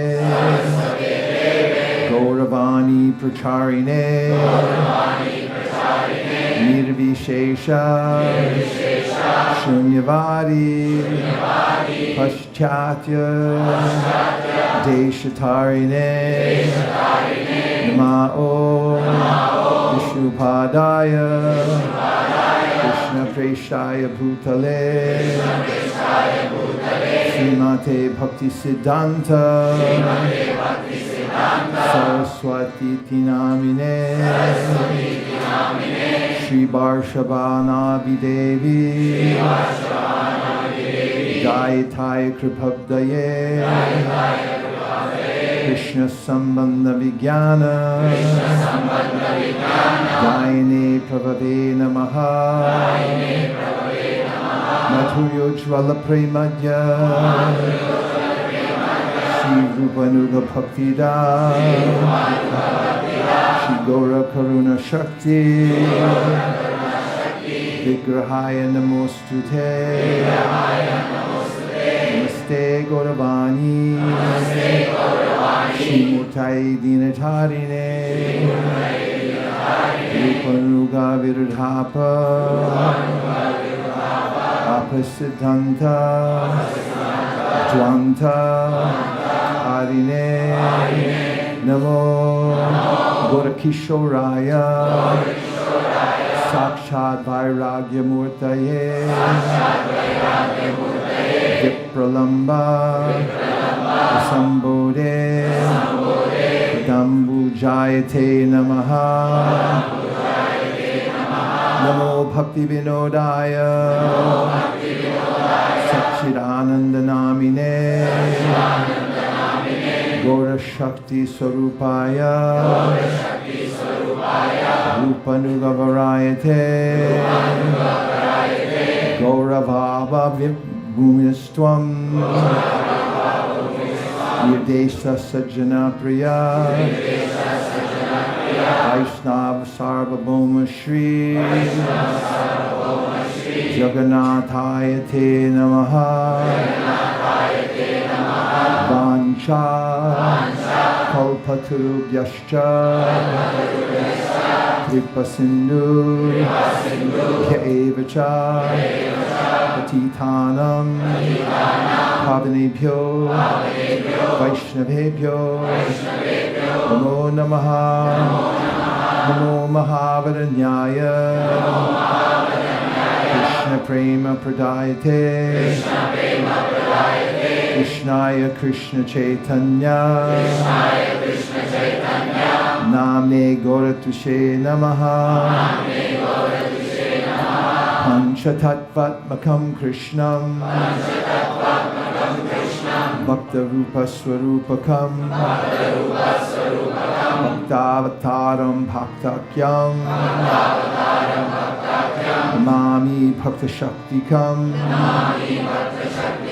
Hey Krishna Karuna Sindho Dinabandho Jagatpate Gopesha Gopika Kanta Radha Kanta Namostute Jayatam Surato Pangor Mamamanda Atirgati Vatsarvaswa Padamboja Radha Madana Mohana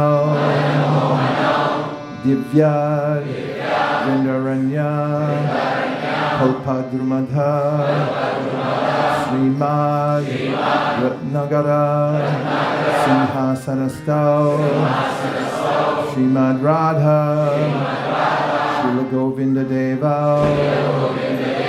Ishtalibi Sevyamanau Smarami Srimad Rasa Sadampi Vamshivata Tatastita Karshan Venur Swaner Gopir Gopinata Shrihestunaha Tapta Kanchana Gaurangi Radhe Vrindavaneshware Shabanu Sute Devi Namami Hari Priye Jai Shri Krishna Chaitanya Prabhu Nityananda Shri Advaita Gadadhara Srivasari Gaur Bhakta Vrinda Hare Krishna Hare Krishna Krishna Krishna Hare Hare Hare Rama Hare Rama, Rama Rama, Hare Hare, Namah Vishnupadaya, Krishna Preshtaya Bhutale, Srimate Bhaktivedanta Swami Niti Namine, Namaste Saraswate Deve, Gauravani Pracharine, Nirvishesha Shunyavadi Paschatya Deshatarine Esha Pushpanjali Srila Prabhupada Ki Jai.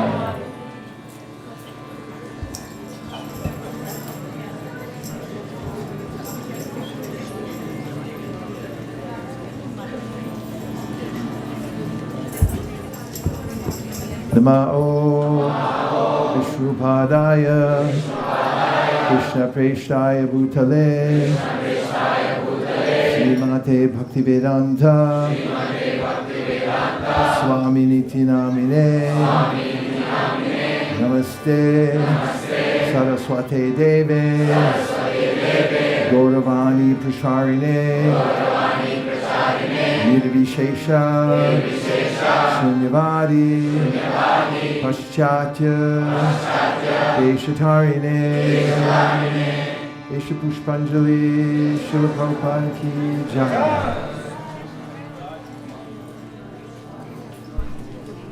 Namah Vishnupadaya Krishna Preshtaya Bhutale Srimate Bhaktivedanta Swami Niti Namine Namaste Saraswate Deve Gauravani Pracharine Nirvishesha Shunyavadi Paschatya Deshatarine Esha Pushpanjali Srila Prabhupada Ki Jai.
Samsaradavanalalidaloka Tranaya karunya gana ganatam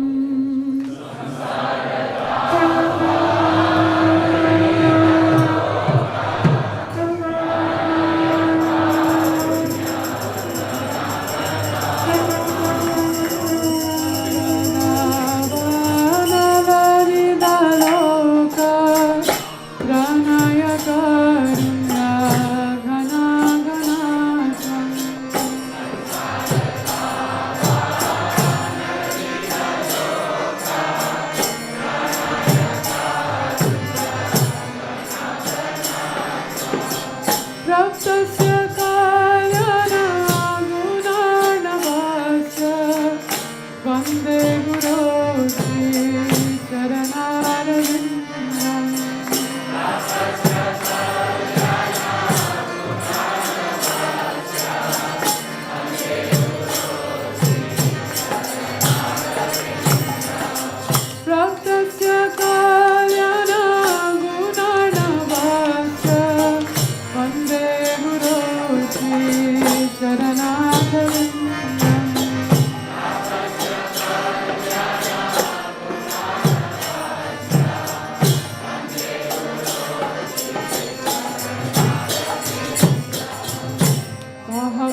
Maharaj Srila Prabhupada ki jai.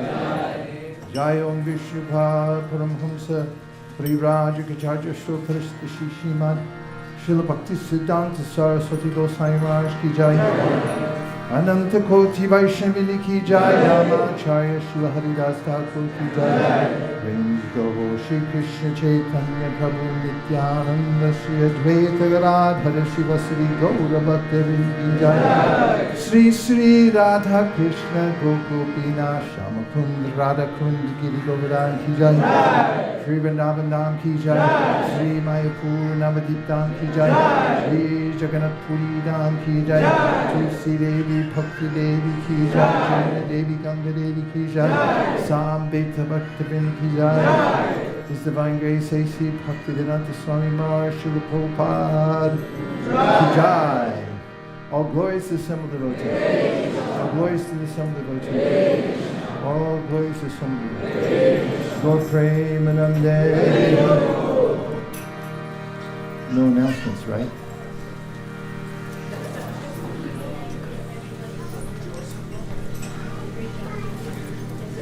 Thank you to everybody in the whole community for your heartfelt service. The mood we felt here in every department was industriousness, cooperation, selfless service, and love and devotion for one another and working in harmony. It was the best event of my lifetime. It was just overwhelmingly beautiful, and thank you for everyone for putting your heart and soul into it. Setting up for a yajna takes a year at least. Taking down from a yajna, although the place looks clean, I bet there's stuff piled up somewhere that needs to be, that's the biggest miracle. How clean it was today. God bless you, whoever cleaned up late last night. I couldn't find anything out of place. I've never seen it so clean ever. And last night was just an explosion of sincere souls coming through the door until after 12:30. People still trying to get in, and it never stopped. So the yajna that's in the middle of taking down and setting up, it's all worth it because it strikes the hearts with a sense of purpose. And I want to do that too. Mood, which I saw in a lot of people's eyes, and especially we were sitting over there, and when people were coming in line, and it was 5 thick, and it never stopped. As soon as they walk in the temple room, their countenances changed, and they had a sense of wonderment in their eyes. If I was to interpret it, it would be something that, where have I been all my life? That's the soul crying out and saying, this is the place I'd really like to be. And I was vicariously appreciating the atmosphere through their eyes more than through my own, which I guess what vicarious means. So thank you everyone who gave their heart and soul for this festival. Let's do a bunch more, and we'll look towards improving our services in every possible way and to scaling up as much as we can while keeping it sweet, nice, cooperative. It's more important how we do than what we do. Dear Srila Prabhupada, dear Shri Chaitanya Mahaprabhu, Shri Shri Panchatattva, Shri Shri Gaurnitai, Shri Shri Radha Madan Mohan, Shri Shri Lakshmana Shringadev, if you so desire, please give us the wherewithal to give up envy and always work together in harmony and try to reach out and give everybody a chance to take to Krishna consciousness. Thank you for considering our request. Om Tat Sat. Everyone agrees with this prayer in whole or in part. Please unmute and say Hare Krishna. Hare Krishna! Now I'd like to sing one more song, which is the favorite of everyone in ISKCON, or at least it's my personal favorite. And it goes like this. Sharida Vijaja Jodendriya Taheka Jivekele Vishaya Sakode Karma Jivaya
Shri Chaitanya Lita Mahaprasade Govinde Vani Vaishnave Sapa Punya Padam Visa Koyadaya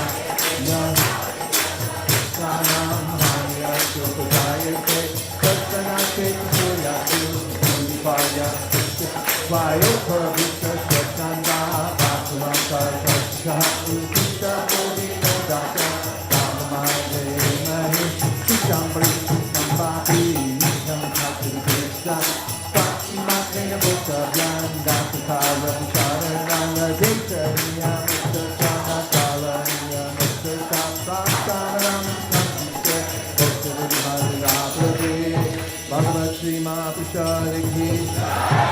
Goda Premanande Nitai Goda Hari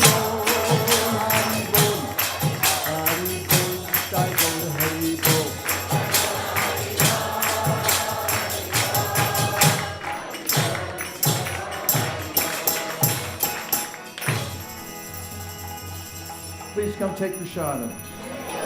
Prasadam today is served in the picnic area. Go out this door, take a sharp right, and you'll run right into it. Vanchagopta Risha, Kripa Sande, Vichaspatitanam, Pamani, Vilvation, Vilvation, Vilvation,